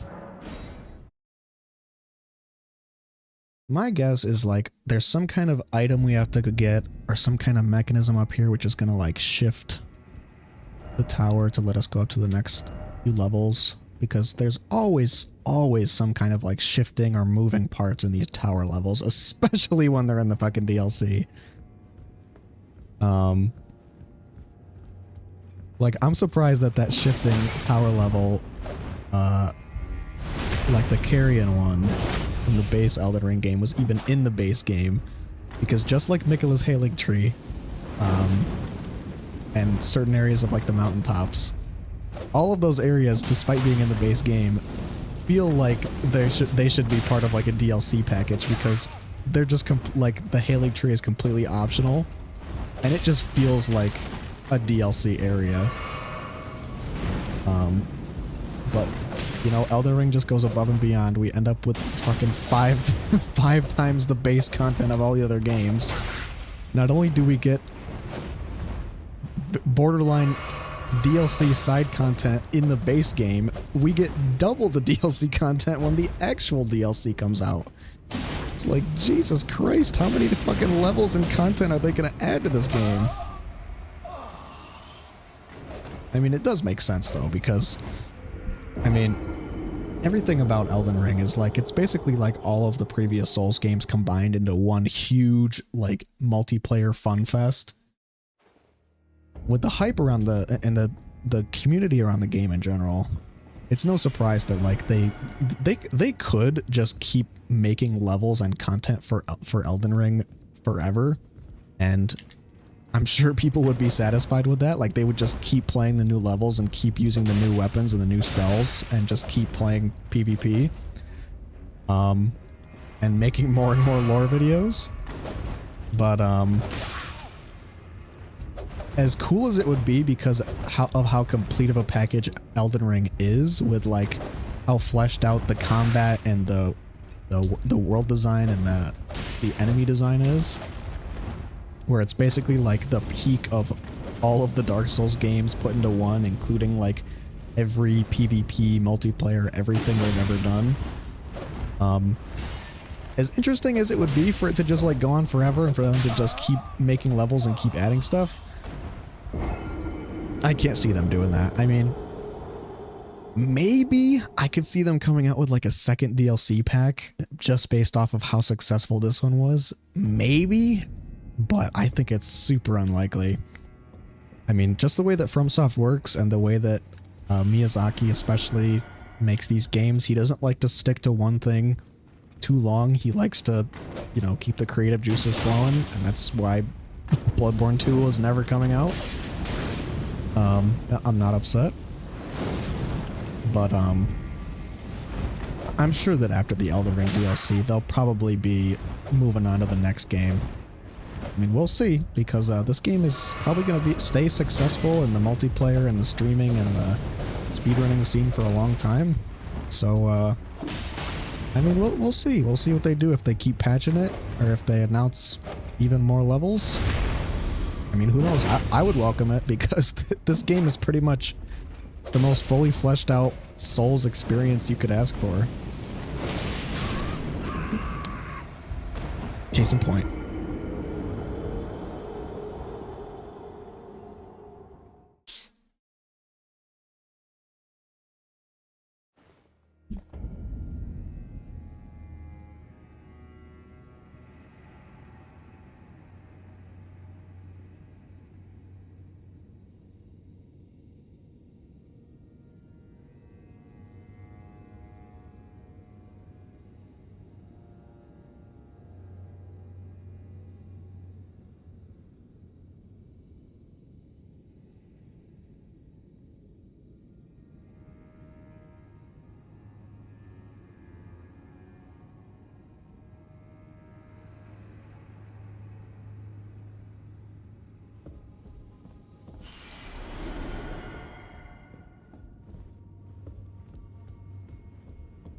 There's got to be something I'm missing here.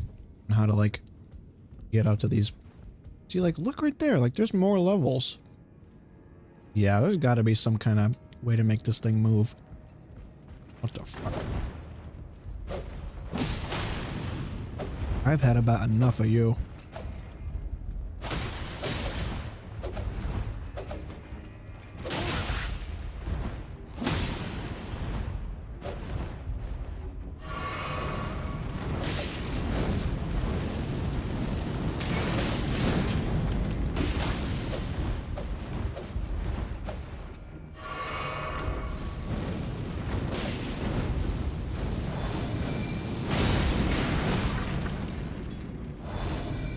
Enough! Jesus Christ. Fucking hate these guys.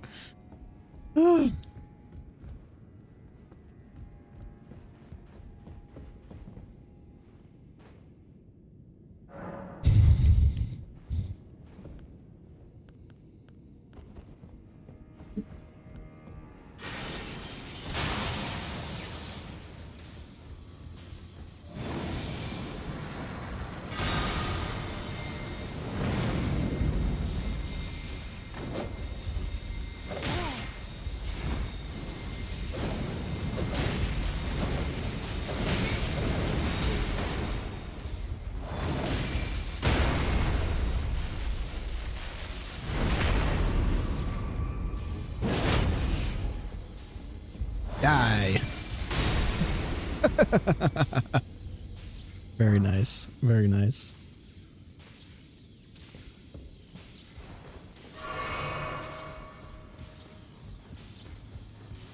The fact that there's a ground, like the fact that there's a spell in this game where you sit on people, like, they just knew what they were doing.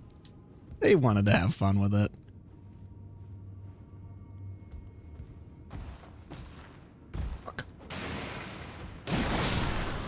Oh, I meant to do that. I definitely meant to do that. Here we go. What did I tell ya? Intuition is always right.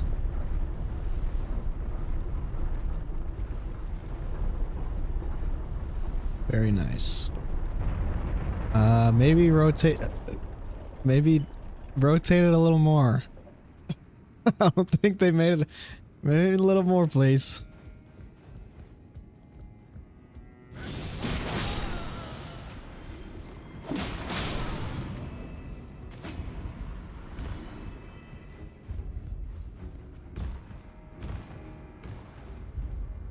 Now we're gonna cruise through.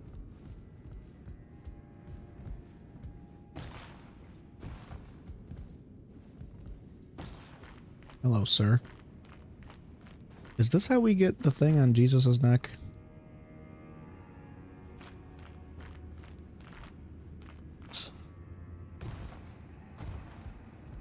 Stake America? Oh, Lord. Why would there be a Stake America up here? That's fucking blasphemy. This is Miquela's DLC. Give me a Stake of Miquela.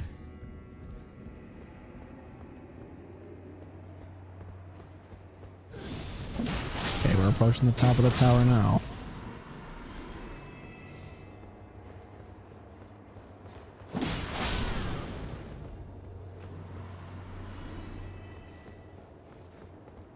This really is reminiscent of DS2. This whole tower. It's just like the tower from that game. Dark Tower, whatever the hell it's called.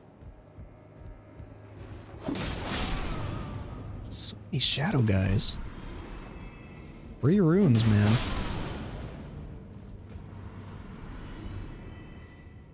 Can we still go up further?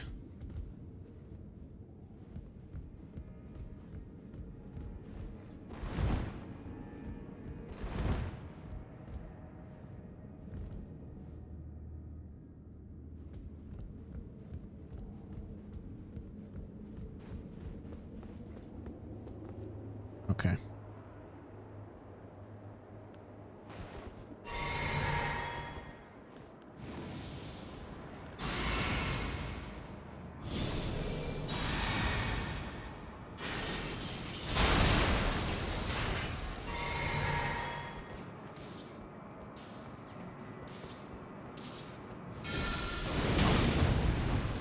Oh.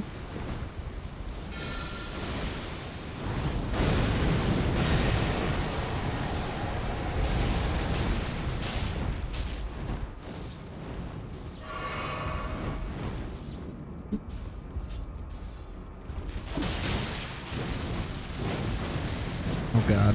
Just like oh jeez. Just like the what do you call them? The Abyss Watchers. Very similar moveset. Actually, kind of similar to Maria, too. Maria and the Abyss Watchers both very similar. Just with less blood.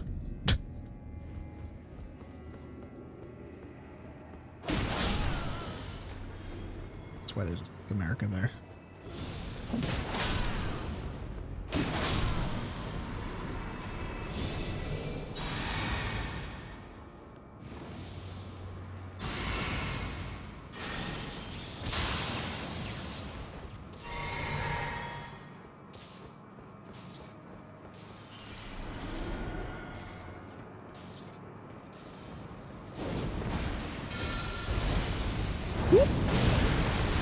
Gotcha, bitch.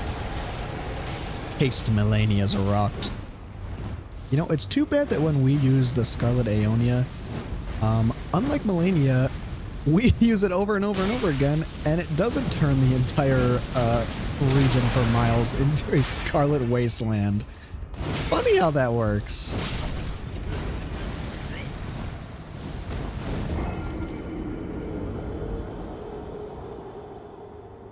You'd think it would have the same effect, but guess not. It's like the ultimate, like, the boss when you face them versus the boss when they join your party, and it's like the abilities you get and stuff are extremely weaker. It's like, bro, what happened? What happened to my Scarlet Aeonia that fucking would turn this whole tower into a Scarlet Waste? Make this whole tower uninhabitable just by casting it once.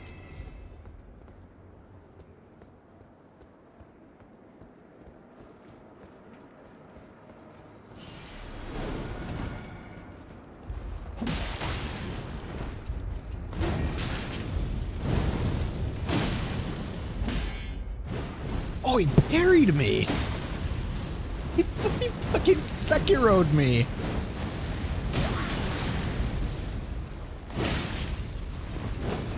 I am in awe right now of that.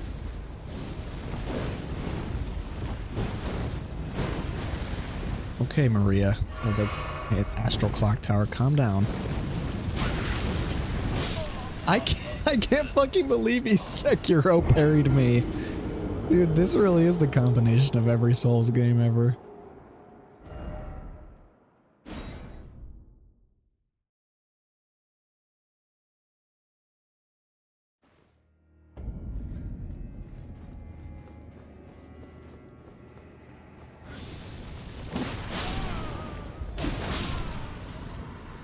Fucking greatest game ever made is what this is. Pretty up there at least. Oh, fuck. Well, would be the greatest game ever made if Melania didn't have Waterfowl Dance. That's the only thing making it a 9.9 out of 10.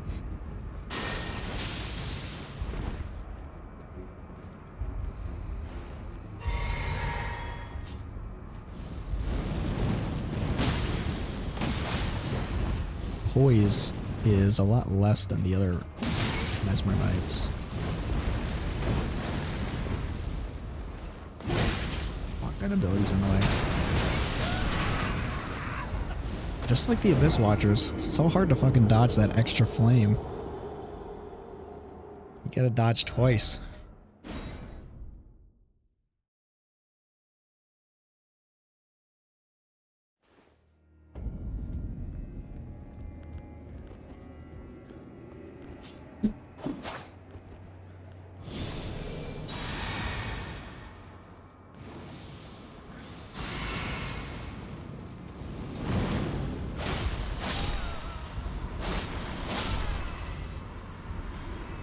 This tower goes up a long fucking ways.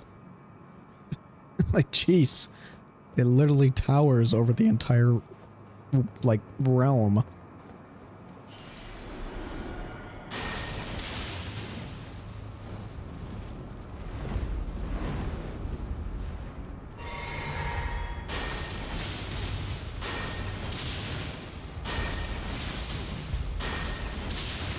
Easiest way to deal with these enemies.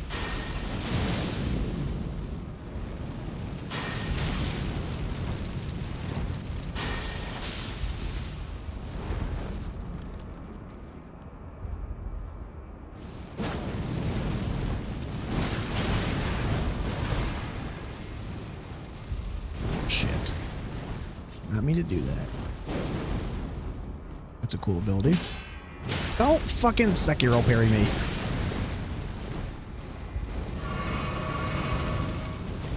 Clang. You hear it. Oh, fuck. Oh, Jesus. Okay.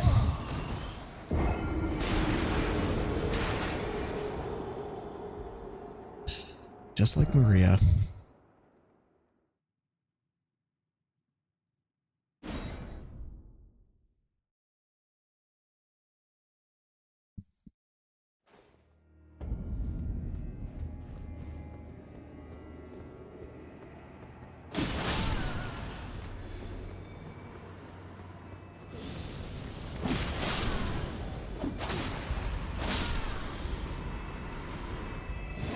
Whoops.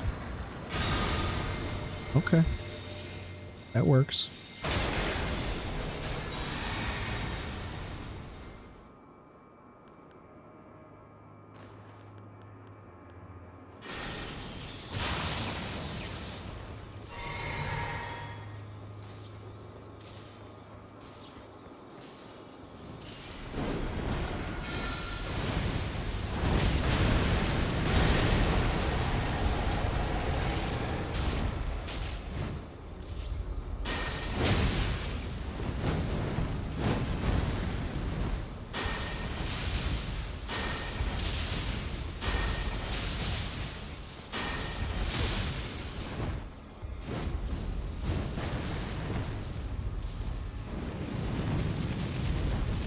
Go off the edge.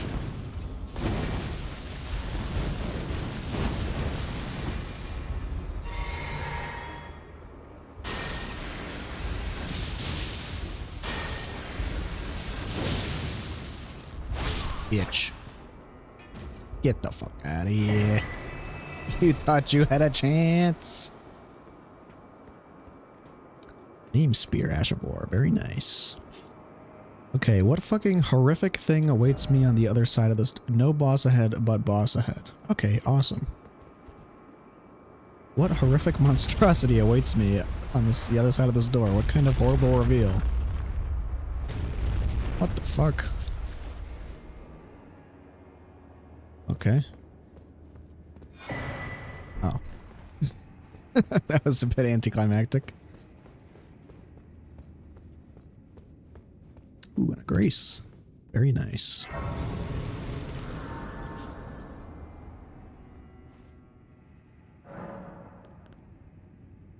Level? Nope. Level. And I've got one Scadu tree fragment. What is this used for? Ooh, let's see how this helmet looks, actually.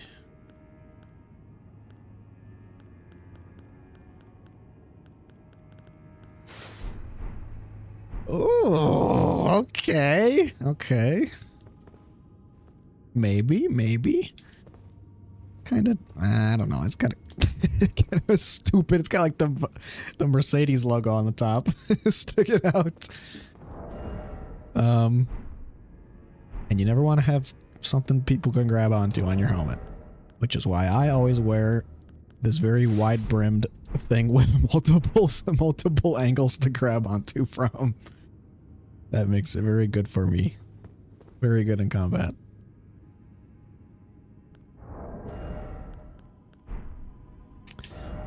Let's see here. Am I still gonna need this?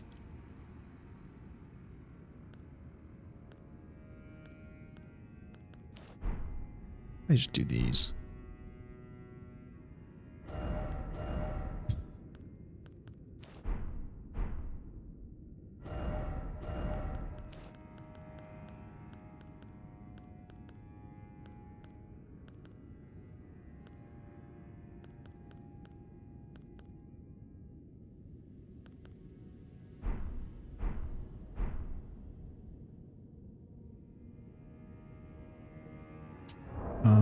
More runes. I think I need at least 190.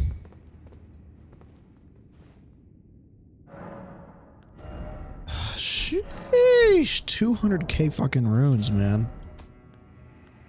I'm on the Elden Lord level. What is this? Place on the eye of another to grant the light of grace as a fleeing blessing.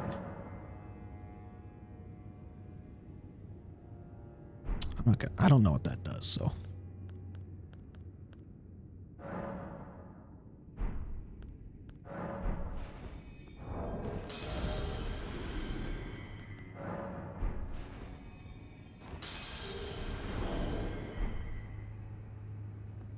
Enough? Yes. Let's do,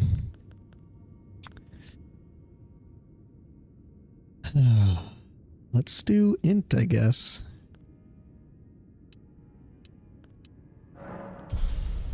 Probably respec at some point. Because I don't feel like I need all this dex. So this needs 22. This needs 15. What does my desired weapon need? 23. Okay, let's, you know what? Why don't we do that right now, actually? Hopefully I have a tier. If I don't, I will be sad.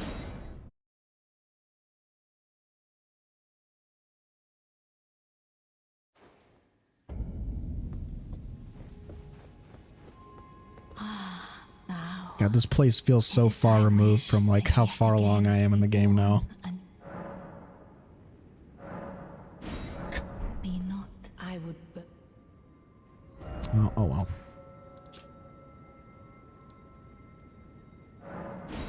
Used up all my larval tears when I respec'd like 50 times earlier in the playthrough. Okay. Boss ahead. Fun, fun, fun, fun, fun.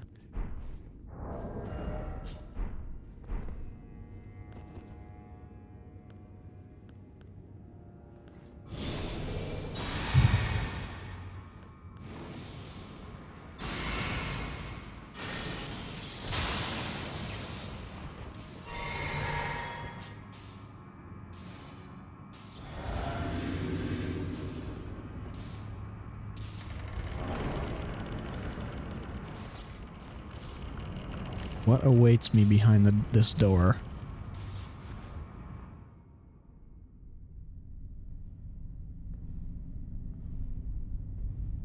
Okay, getting Maria of the Clock Tower vibes.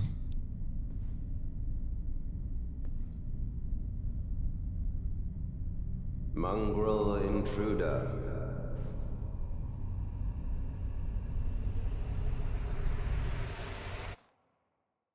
That tarnished, it seemeth. Oh, snake. Okay. Mother, wouldst thou truly lordship sanction in one so bereft of light?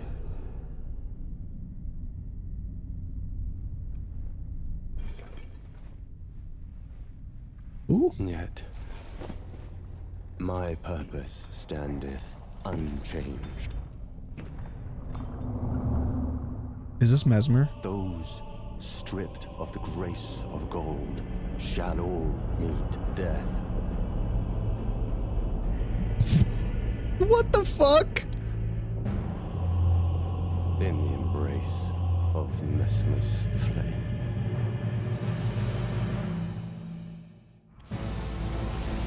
What? Already? Oh, fuck.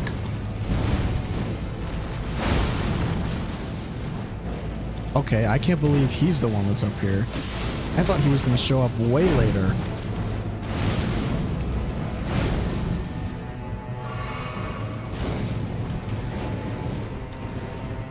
So his dialogue was interesting. He says, Mother, basically, what do you see in someone so, like, bereft of grace, bereft of character, or whatever? So he's basically saying, like, why were we the one chosen to become Elden Lord and not, like, him or somebody else?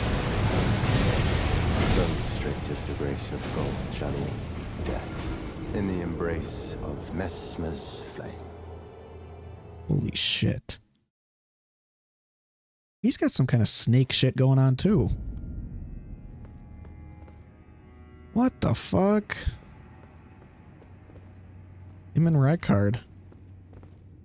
Is he the final boss? I gotta look this up.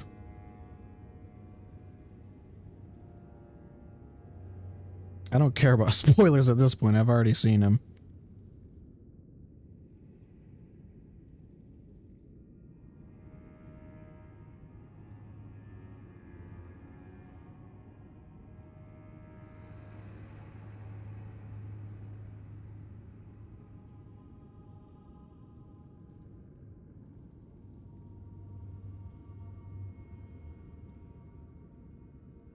He can't be the final boss. Because if he's this fucking early, I mean, I know it's open world, but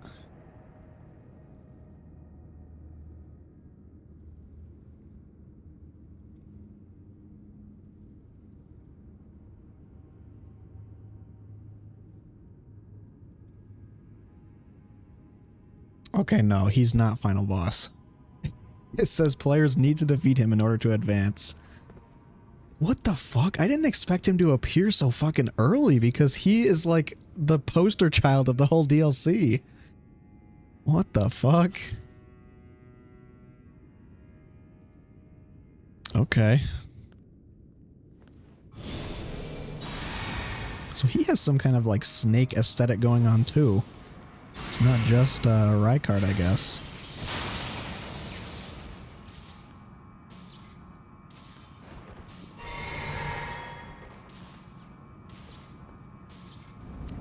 Well, I'll show you how I'm worthy to become Elden Lord, Mesmer, while you weren't. It's because I defeated Melania.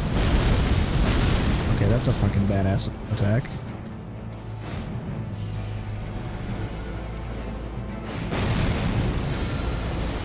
And I have this!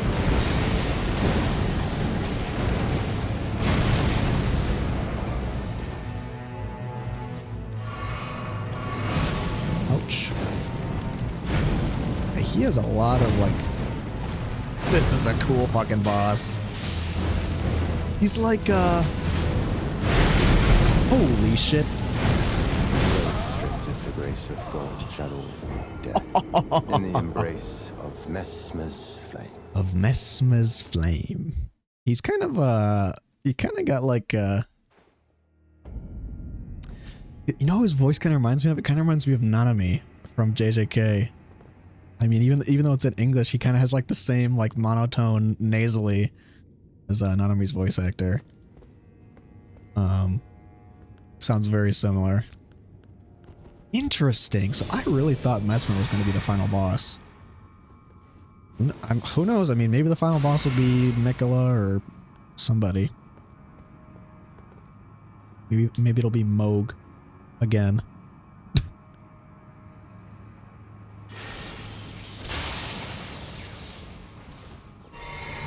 So learning his moveset is going to be a little tough.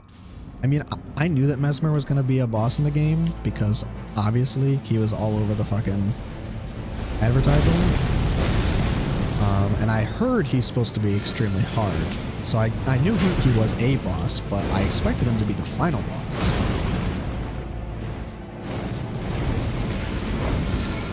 Holy shit. Jesus, man. Death. In the embrace of Mesmer's flame. I don't know if I'm fucking ready for this after a whole night of streaming. Jeez. Guess I should re-equip my, my flame thing.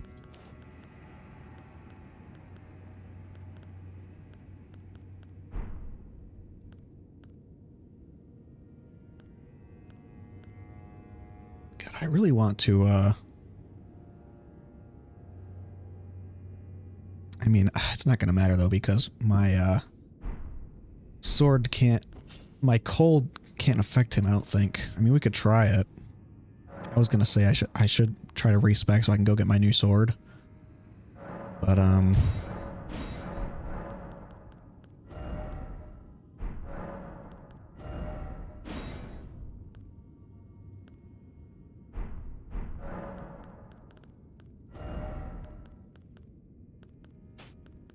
what other spells would be good against him?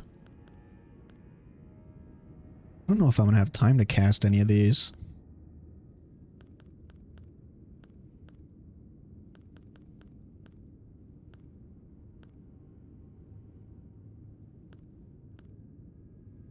Black Flame, maybe? Oh, actually, hang on. I want to keep my Lightning Bolt.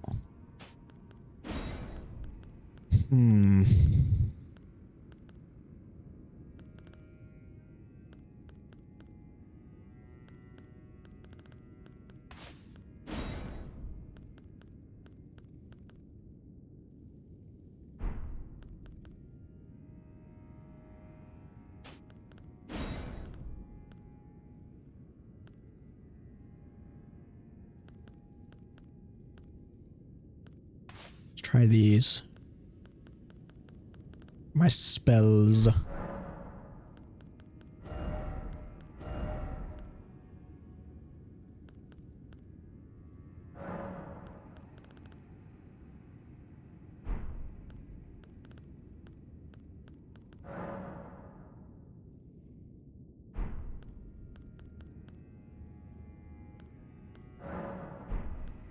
He better be fucking weak to bleed. If he's not, I'm gonna cry.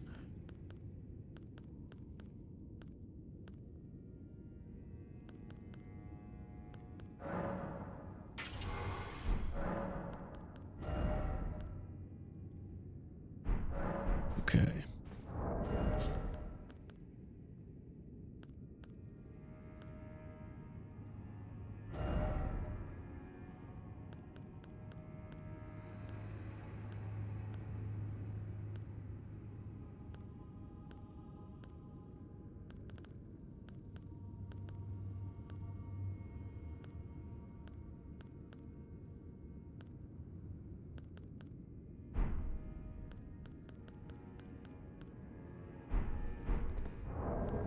Let's try it.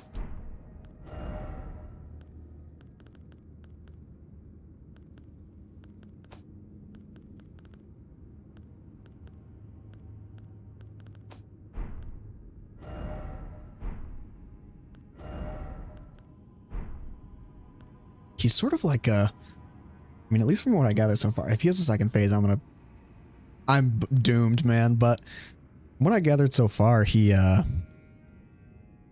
definitely seems sort of like a combination of like Maria and Melania, kind of. It's like if Melania had like Maria's flames.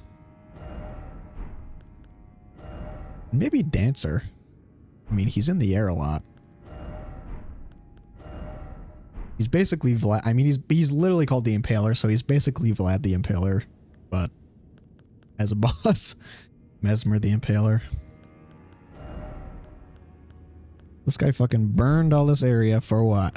For nothing. Because now I'm here to put you down, son.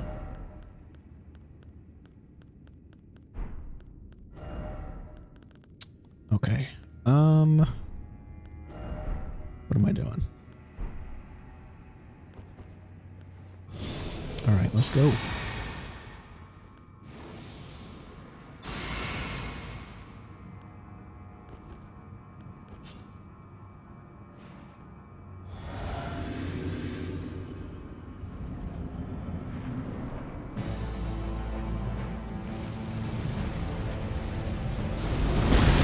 Go too soon. Oh, that was a sick frame right there. I'm clipping that. That was awesome. Don't you grab me. He's got like bat wings.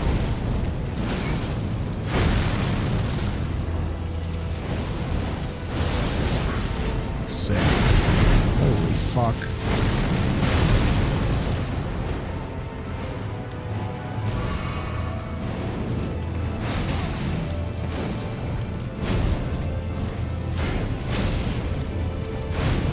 Okay, not too bad so far.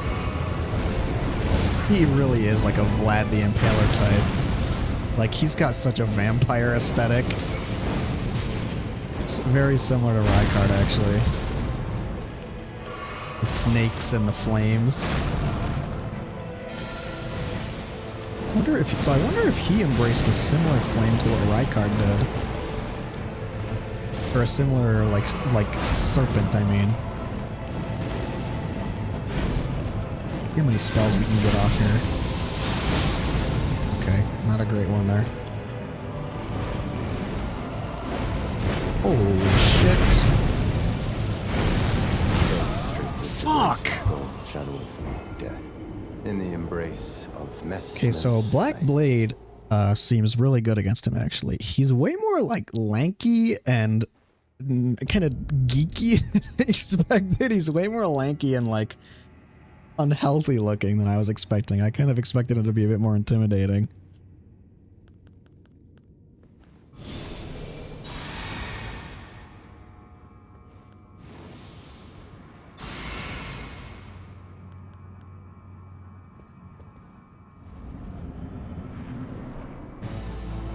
Mesmer's Flame.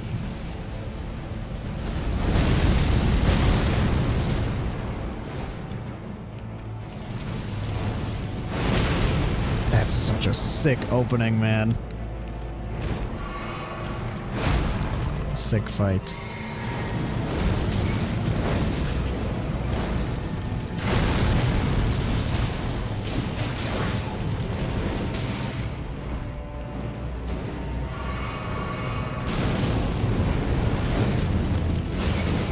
Why my computer isn't shitting from all the particle effects?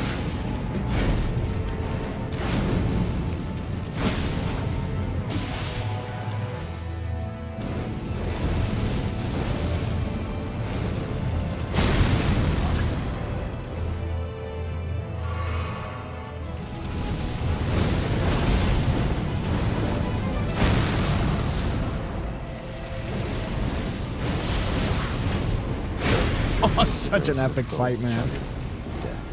In the embrace Of Mesmer's Flame.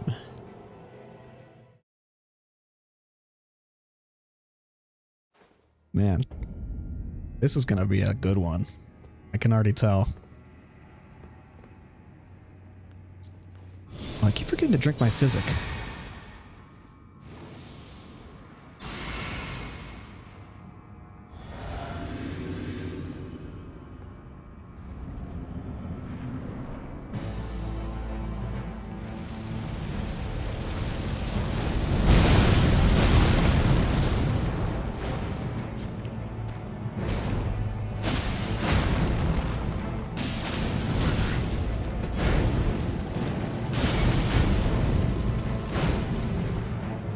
Fairly predictable move so far, actually. No, like... Not predictable, but, you know. He has windows, and he has good telegraphs. And so far, no stupid bullshit buffs or debuffs. Like, no health debuff, no healing, no stupid shit like that. Shadow of death. Jesus. In the embrace.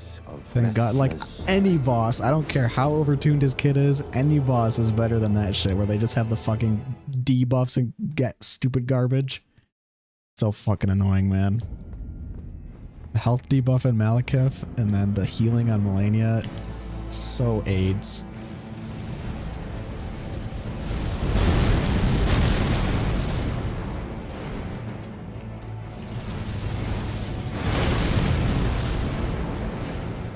That didn't go very well. Okay, and I'm dead. Restricted the race of gold, shadow of death. In the embrace of Mesmer's flame. Holy shit! Oh my god, bro. He's not messing around.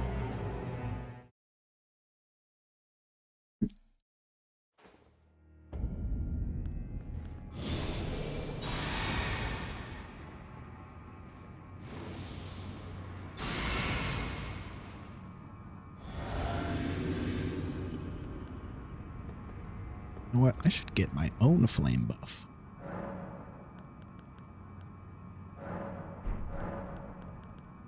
Flame v flame.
Perfect setup for that.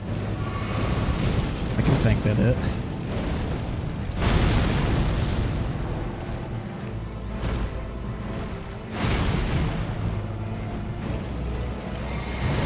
Oh, you grab me, you bitch. Stripped of the grace of gold, shadow. Fucking A, man. In the embrace of Messmer's flame. This is some Sekiro shit.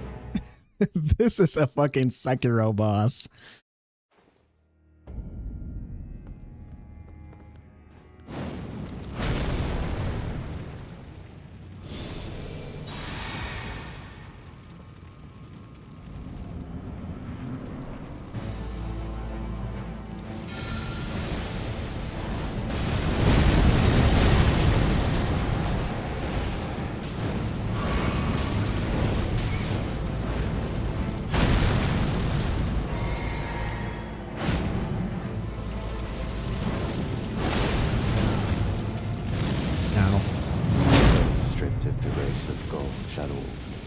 Well, as long as I can not get hit by that attack, we'll be good.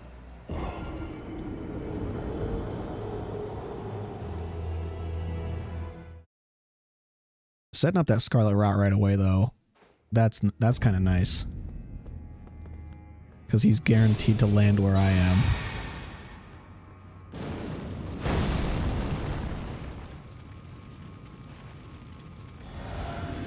Flame v flame.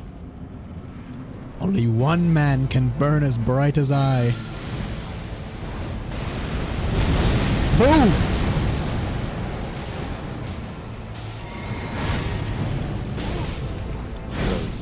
Fuck! In the embrace of Messmer's flame.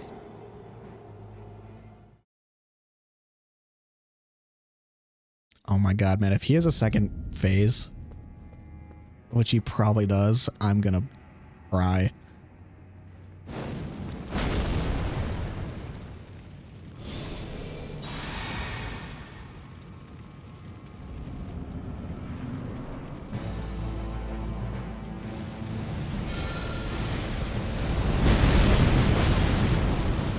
Fuck. I cast it sooner than that.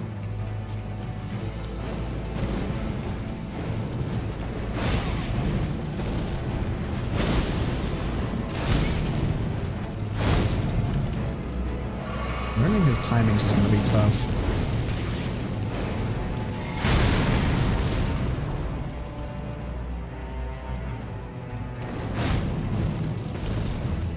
Those stripped of the grace of gold, shadow, death. In the embrace He has tough windows. Flame.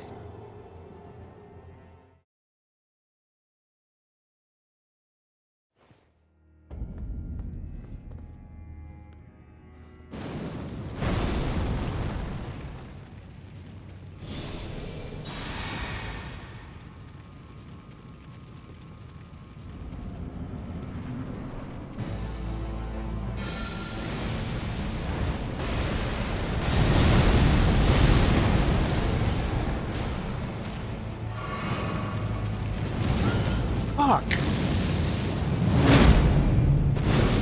Thank you, Melania.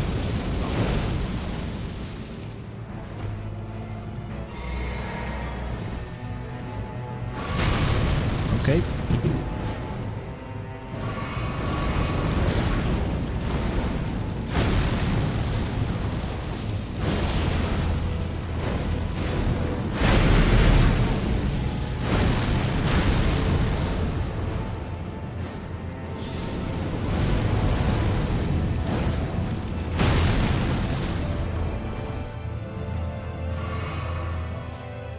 Oh, listen to those strings.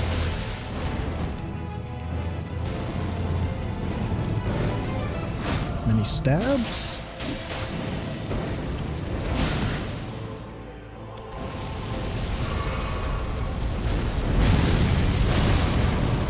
Okay, I gotta time that. Holy fucking Beyblade.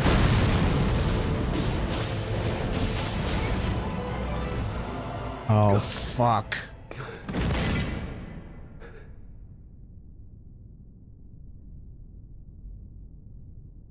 What is his fucking emo emotional ass gonna do? Our Lord, devoid of light.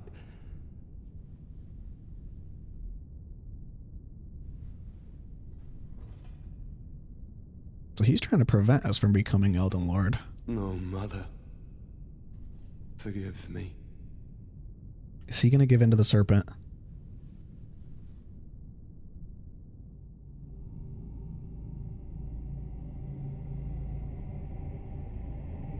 Ugh.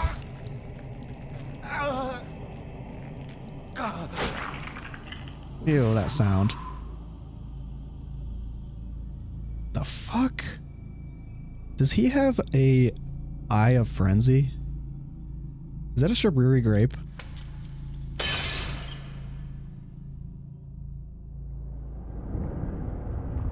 What is going on?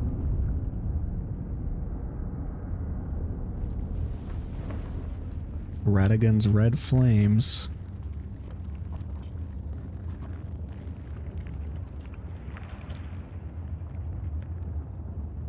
Devoured by the serpent.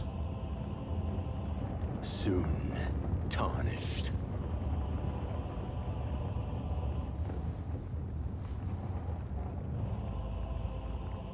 Wilt thou be taken in the jaws of the abyssal serpent, shorn of light? Okay, so he does have a serpent. What the fuck? O lightless creature, embrace thine oblivion and What the fuck? Bro, what the fuck was that? Jesus Christ. Okay. Second phase. Here we go. Jesus Christ. I was not expecting that. Holy crap. Oh my lord, man. Okay, so second phase Mesmer. So he has an abyssal serpent, just like Rykard does. He ripped his eye out, which I thought was going to be like a Shabriri Grapes reference for the Flame of Frenzy, maybe. But then he was like, oh, I cannot have a lord that does not have light. Bro, I got all the light. What do you mean? Look at my eyes, bro. I am the light. I got the Lord of Frenzied Flame in my body. I am the light.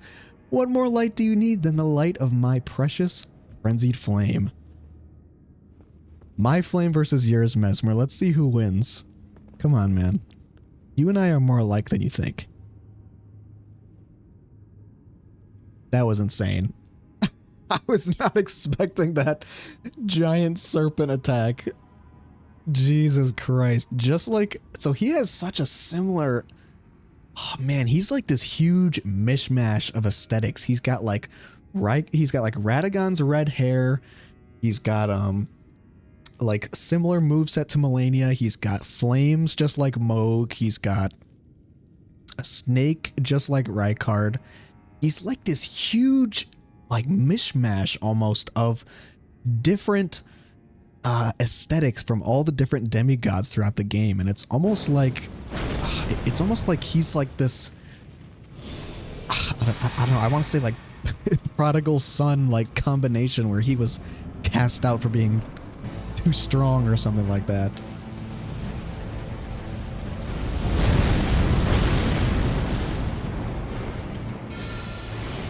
Like, holy Moses, man.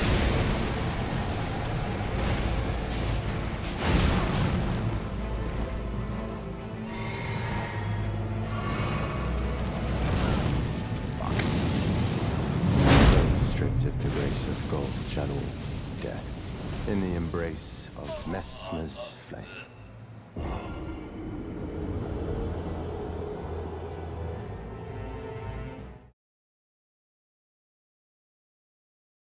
Jesus, man.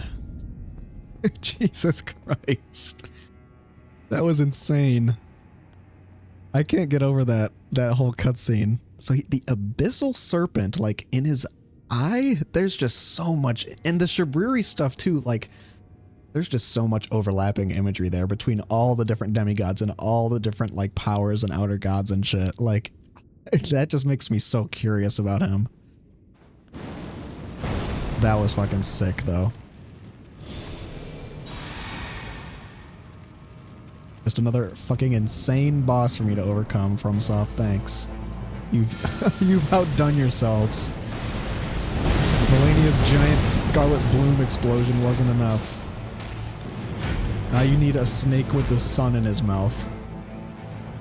The power of the sun in the palm of my hand.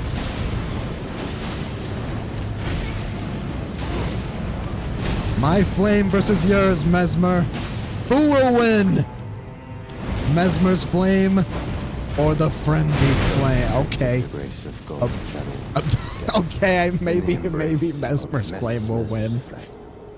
Oh, Christ.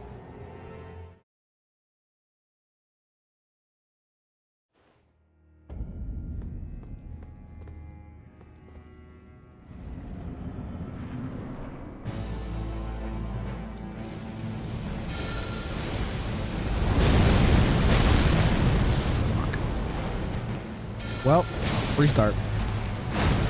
Try again. Those stripped of the grace of gold shall all meet death. In the embrace of Mesmer's flame. So it's kind of interesting that he is still so devout to Marika, whereas like all the other demigods were kind of cast out or like sought power for themselves, except for Morgott. It seems like he and Morgott are the only ones that are still loyal to Marika, even though Morgott knows that he will never be chosen, and like he was spurned by the Erdtree and spurned by Grace. He was still loyal like to Grace until the end. And it kind of seems like Mesmer's devotion goes even further. Like he isn't just devoted to Grace, he is devoted to Marika specifically. Like he does not want and you know, maybe he's jealous too, because just like Morgott, he's like, oh mother, forgive me, I can't believe you took this tarnished on as your lord, I can't believe this, you didn't pick me.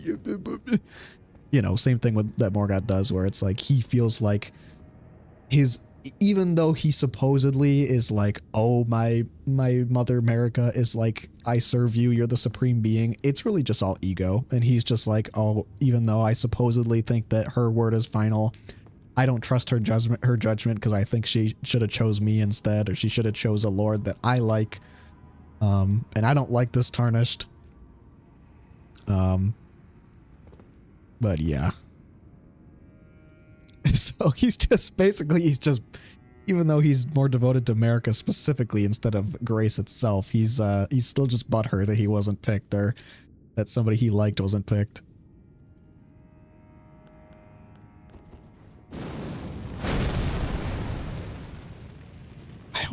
I gotta learn this quick. I gotta beat this soon. I gotta go to bed.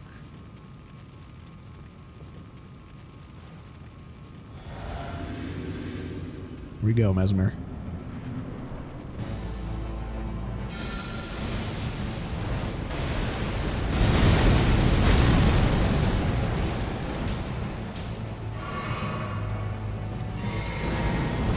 RNG.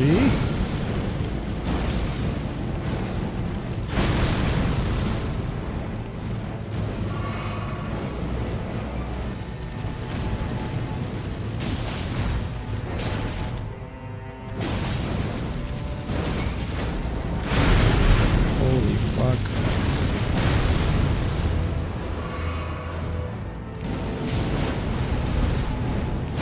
It's hard to fucking see him.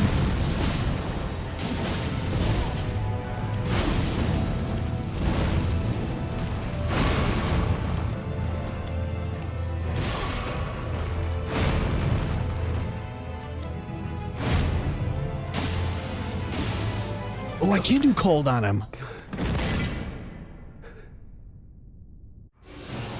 Okay. No bad snake. Jesus. Okay, so he isn't totally overtaken by the serpent. He is like in control of the serpent, it looks like. The serpent is inside of him instead of the other way around. Pause. Holy fuck. Okay, this is like a little too similar to that one Bloodborne boss, the Shadows of Yharnam, where they summon the snake. Holy shit, he's a drill! Fuck. Oh, come on, come on. Ooh, yikes! Come on, get up! Oh shit. Ooh!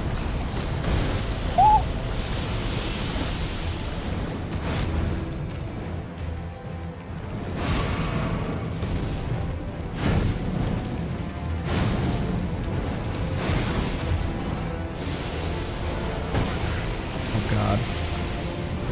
Snake summoner.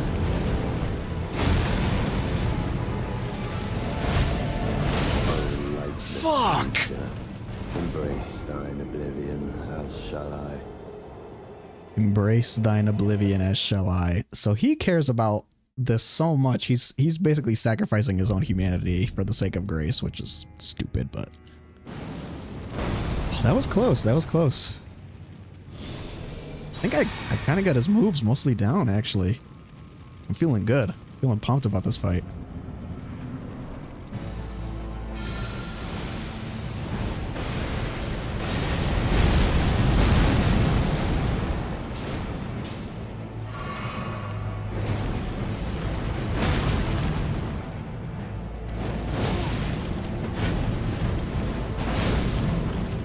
Those stripped of the grace of gold shall all meet death.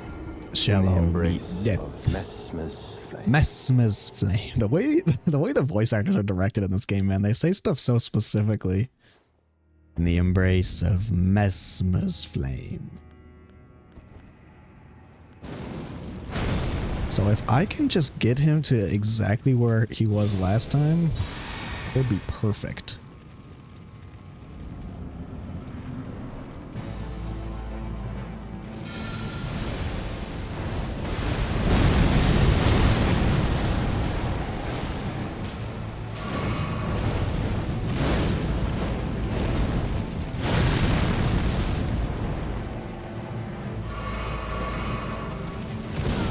Fuck off. There's no way that happened. Fucking grab attacks, man.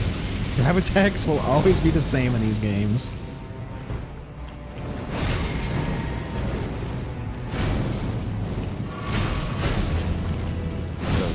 Oh, relax. Shall all meet death. In the embrace of Messmer's flame. You just Beyblading over there.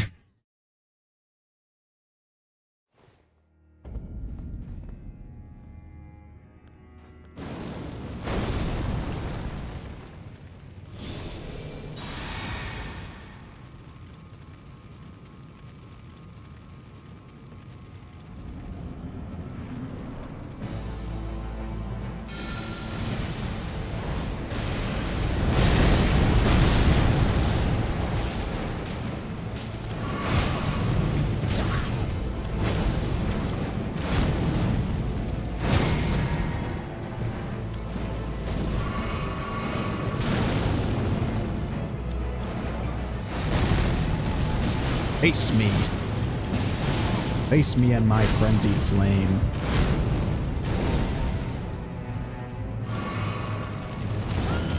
Fuck, man. Okay, so he takes like 7 fucking steps before that actually kicks in. Gold, shadow, death. In the embrace of Messmer's flame. It's just because the fight is so fast paced, you have to like force yourself to slow down for his timings because the effects and shit, it's all just show. His actual timings are not that fast.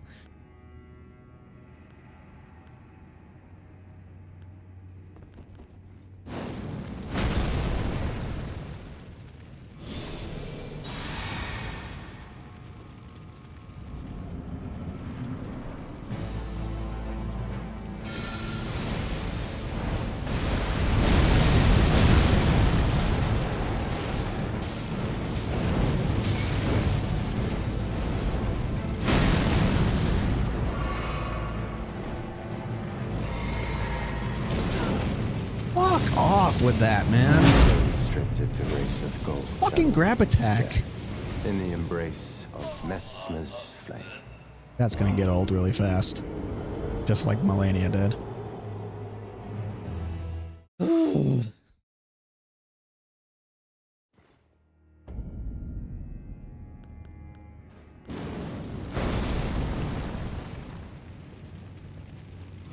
So what the fuck does Mesmer even have to do with this shit then? If his, if the whole thing is the main plot is about Mikola trying to revive a demigod, why doesn't he just use Mesmer? Mesmer's a demigod. Use him as your whatever.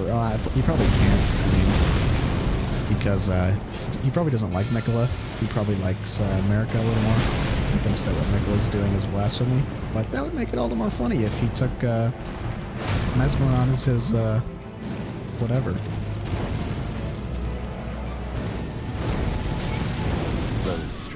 Fuck me, man.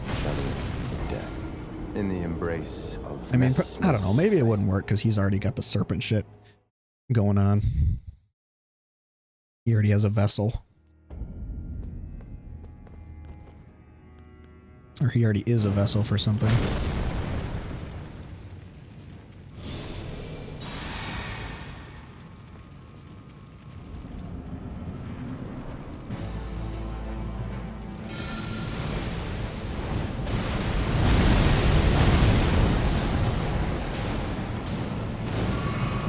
Nice, nice RNG, nice.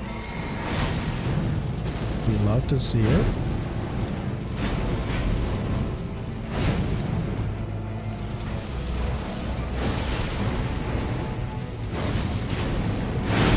Holy shit. Fuck, wrong flask.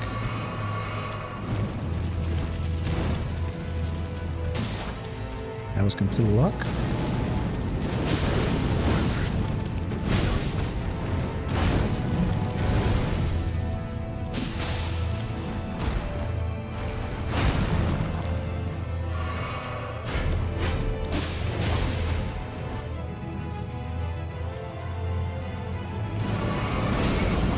Okay, Beyblade attack.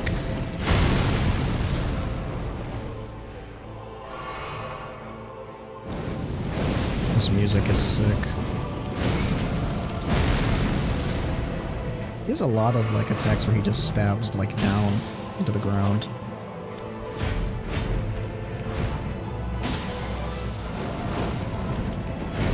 Come on, Scarlet Rot, take him down, take him down. Nice. We take those.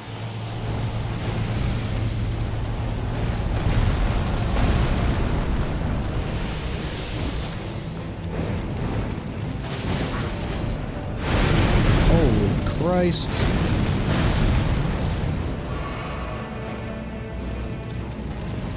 Fuck! Oh my god, dude, that grab attack! The wind-up is like 10 minutes! Fucking A.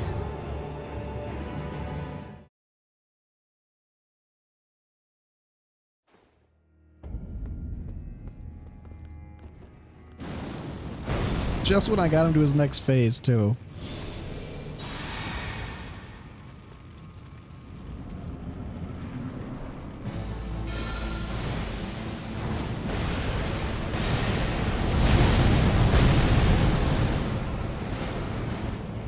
Okay, nice. Get away from me. Fuck.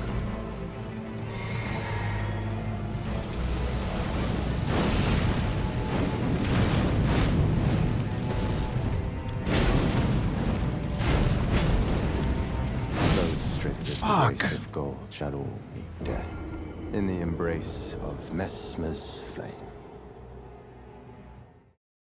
Yeah, this guy's nuts. You have my trusty golden slam, though. Can always use that. I think what I'm going to try to do is just get the rod off and then just fight him normally without using spells.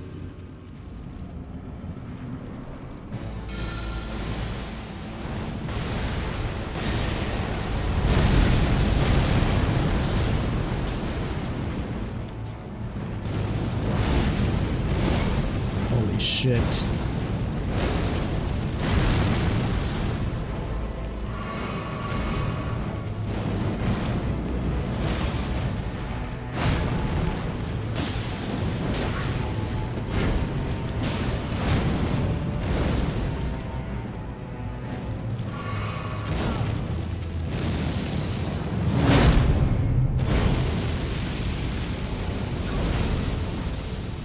Dude is a demigod if I've ever seen one. Those stripped of the Fuck grace of off, gold bro. shall all be dead in the embrace of Messmer's flame.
Fuck. That was stupid.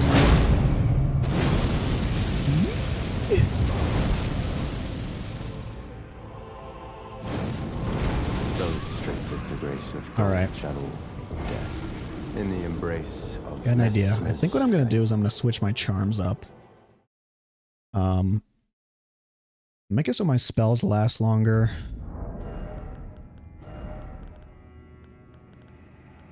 So I can keep that flame going. And then I'm going to get, where is it? The healing thing. This works out better.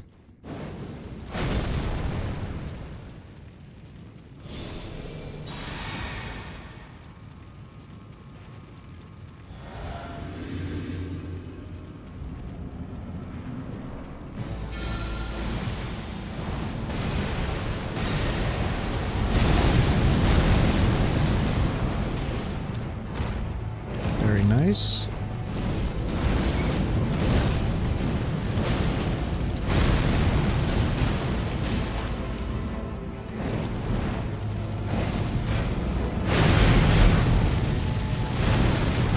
He has long fucking attack windows. Long combos.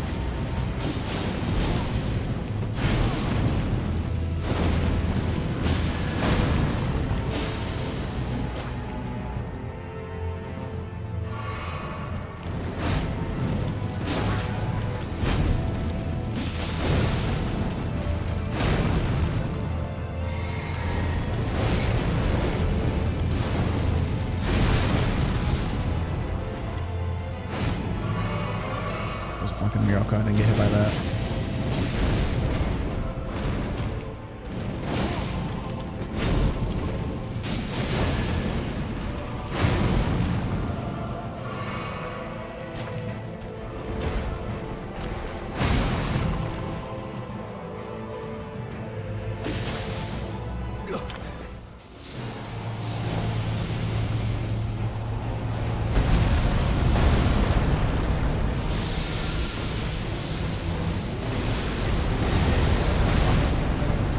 You bitch.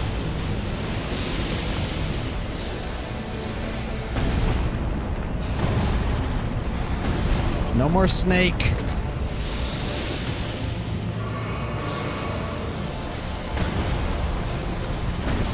Holy shit.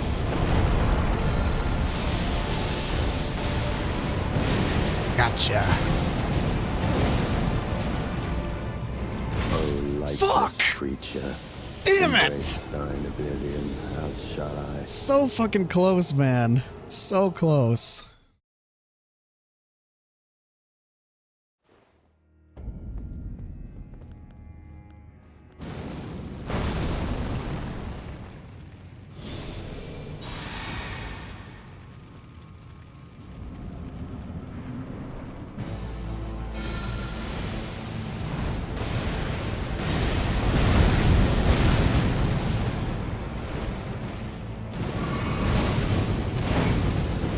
Fuck.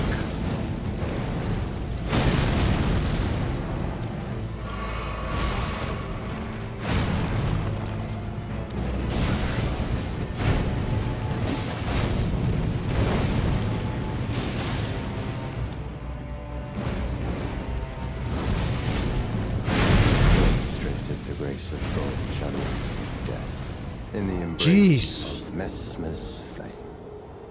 It's tough, man.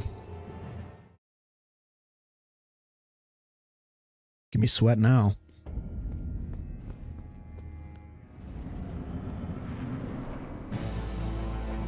Fuck. Well, didn't have a plan there.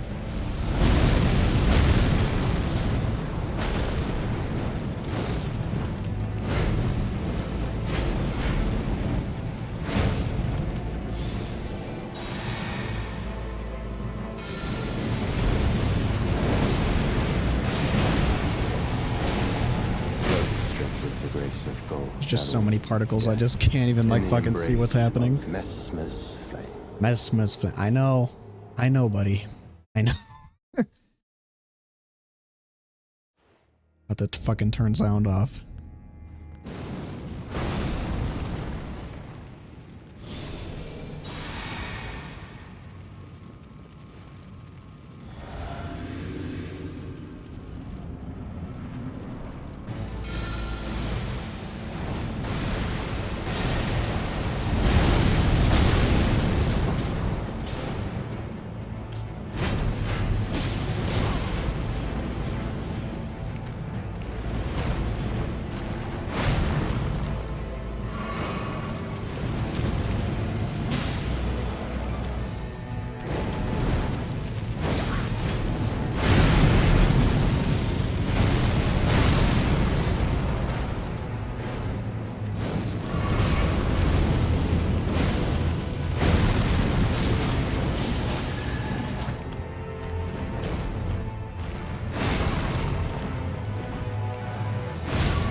Did my rot not work? What the fuck?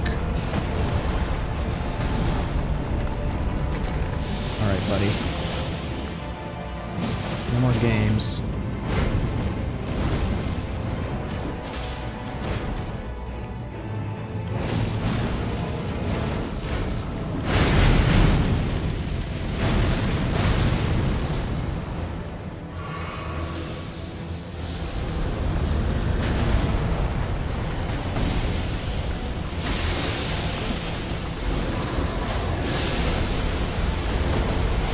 Jesus. Oh! Stop moving! O lightless creature, embrace thine oblivion, as shall I. Jesus Christ! He's just got so much! So many snakes! Oh my god. If I just can get a little window to cast my spells, like, because the spells just stop working after the second phase starts. Oh man. You fuck.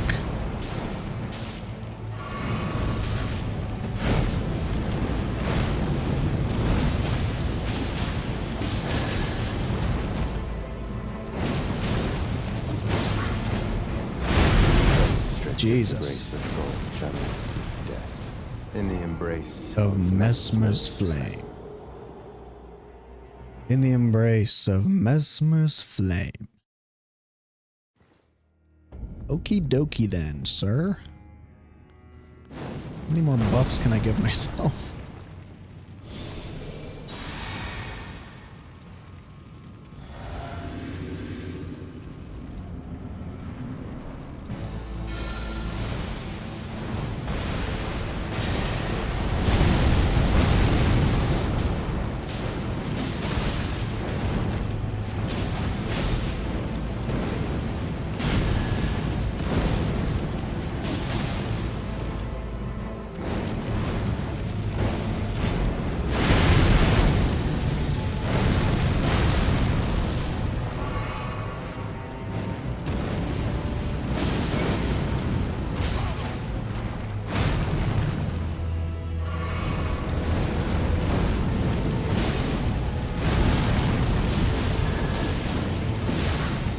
Easy frost proc. He's gotta have bleed resist.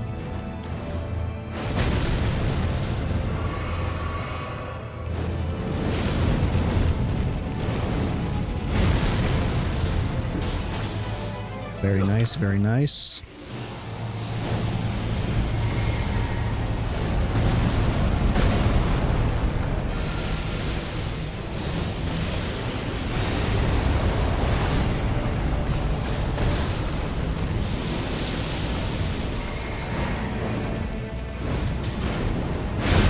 Holy shit.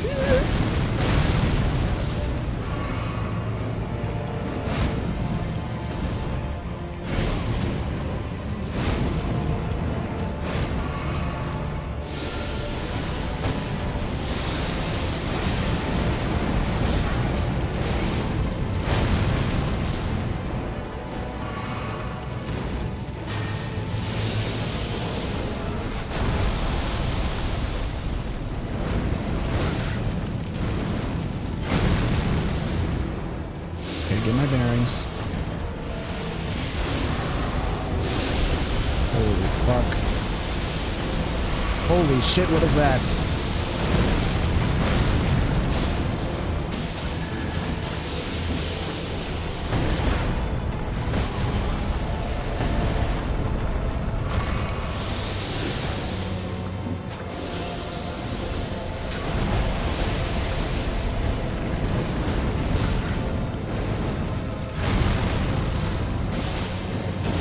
Yes! Yes! Yes! Yes! In your fucking face, dude! upon thee. Oh! What a sick way to fight, eh? I'm fucking sweating. I'm lightheaded. Oh, Holy crap. Oh, Jesus Christ. 4K runes in your face, Mesmer.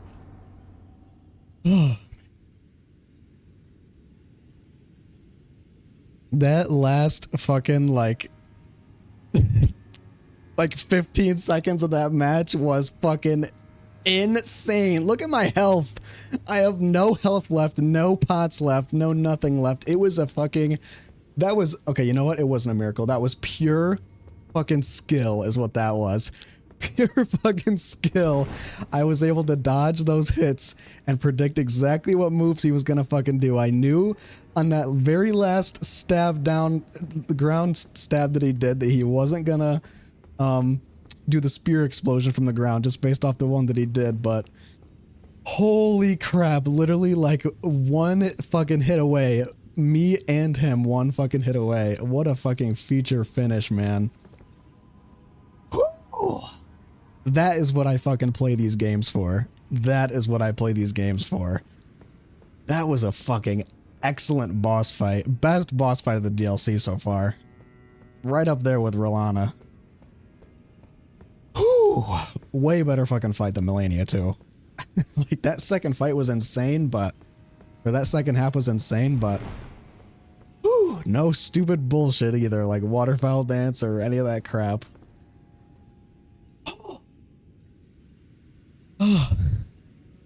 I seriously need like I need like a break. I need to like lay down.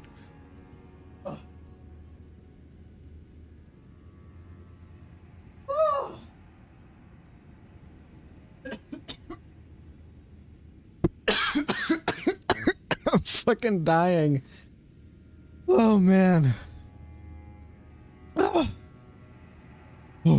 I'm fucking lightheaded after that match. Mesmer, my frenzied looks like my frenzied flame won out against you, against Mesmer's flame. I just burned a bit brighter. Ooh.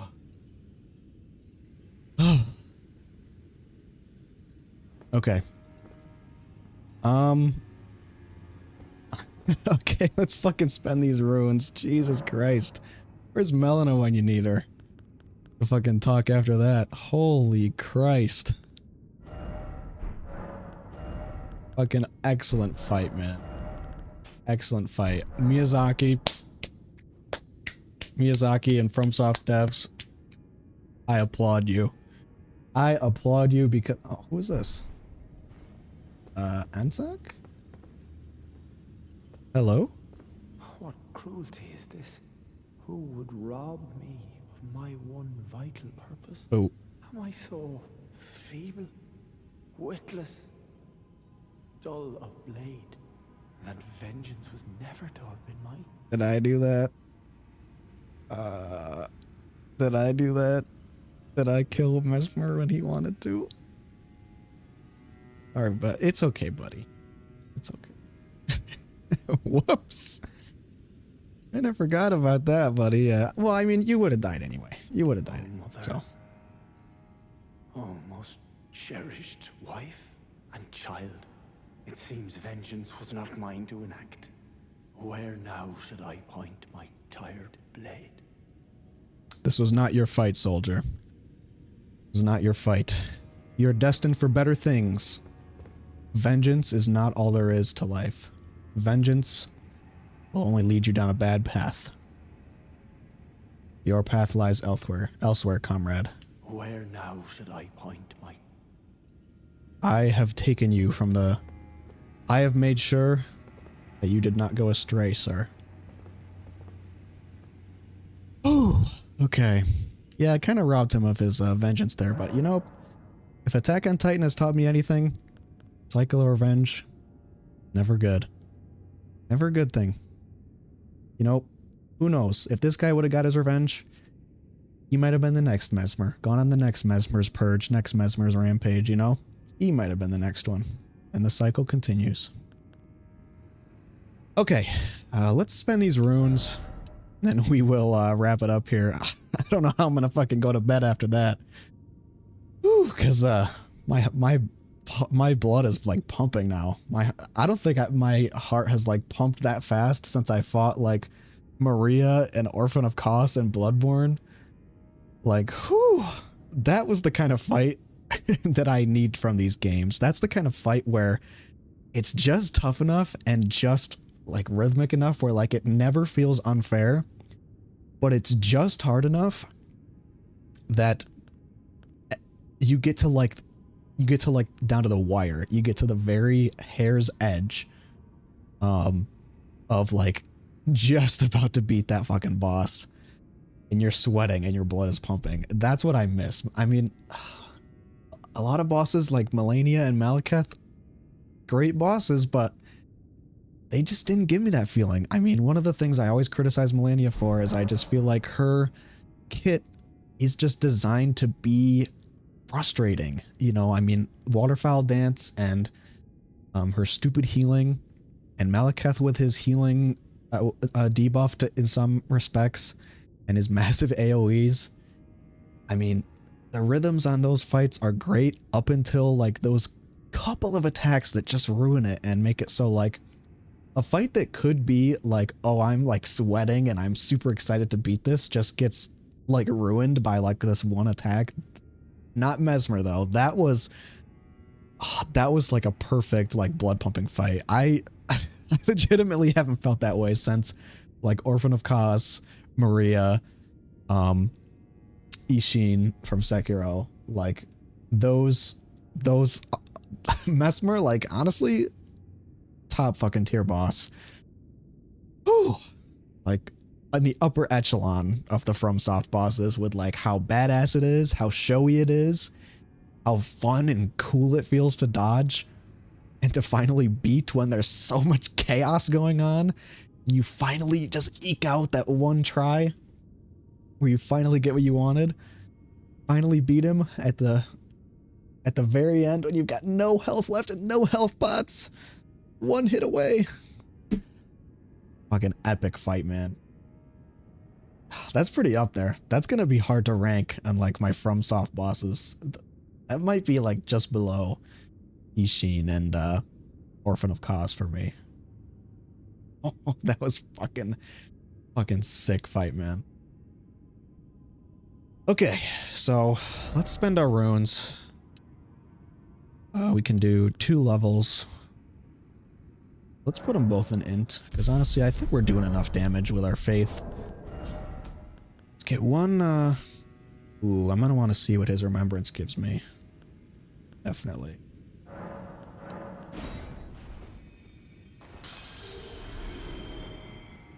And then, hopefully, eventually we're gonna get enough int in order to get to that next weapon that we want.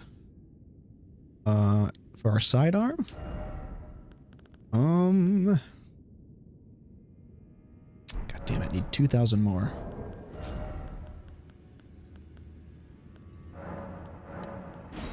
Let's use up the rest.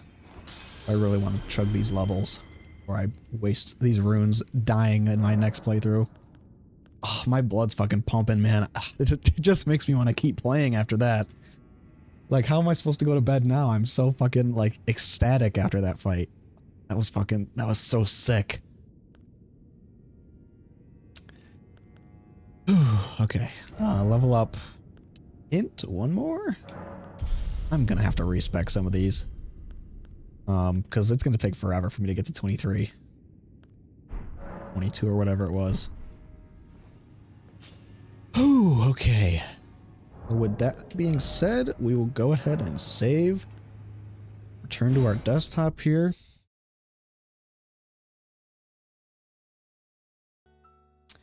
Man, what a fucking killer fight that was. I was not expecting Mesmer to be that early.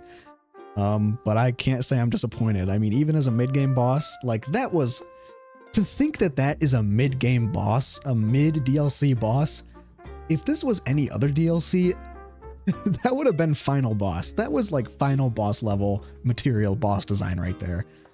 Especially for how heavily they advertised him. Like, man, what a... I mean, I've said enough. Just what a sick fucking fight, dude.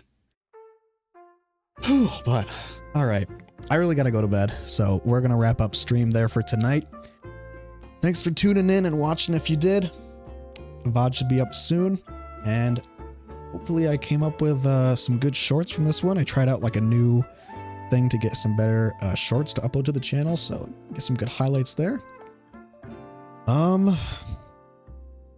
yeah, that's pretty much it. So tune in for the next time and we will keep going down this route with the DLC. Hopefully be able to get to our next sidearm that we want, upgrade to replace our Uchigatana potentially. And see what else the DLC has in store for us. I mean, we discovered that one new area that we haven't even explored yet. So I'm just ecstatic to see where it goes from here. I mean, people saying this is too hard. Come on. Come on. It's not. No. I mean, this is like perfect difficulty for me so far. If I'm being honest, I mean, latter half of Elden Ring difficulty was just frustrating a lot of times. So far, DLC has been pretty perfect, if I'm being honest, with the bosses. So yeah, we'll just keep playing, see if it ekes its way into being one of my favorite DLCs. See if it bests Bloodborne's DLC, the Old Hunters, which is probably my number one favorite, and then maybe like DS3 or DS1 behind that. But we'll see. So that's it. I'm gonna call into stream. Thanks for tuning in, and I'll see you in the next one. Bye.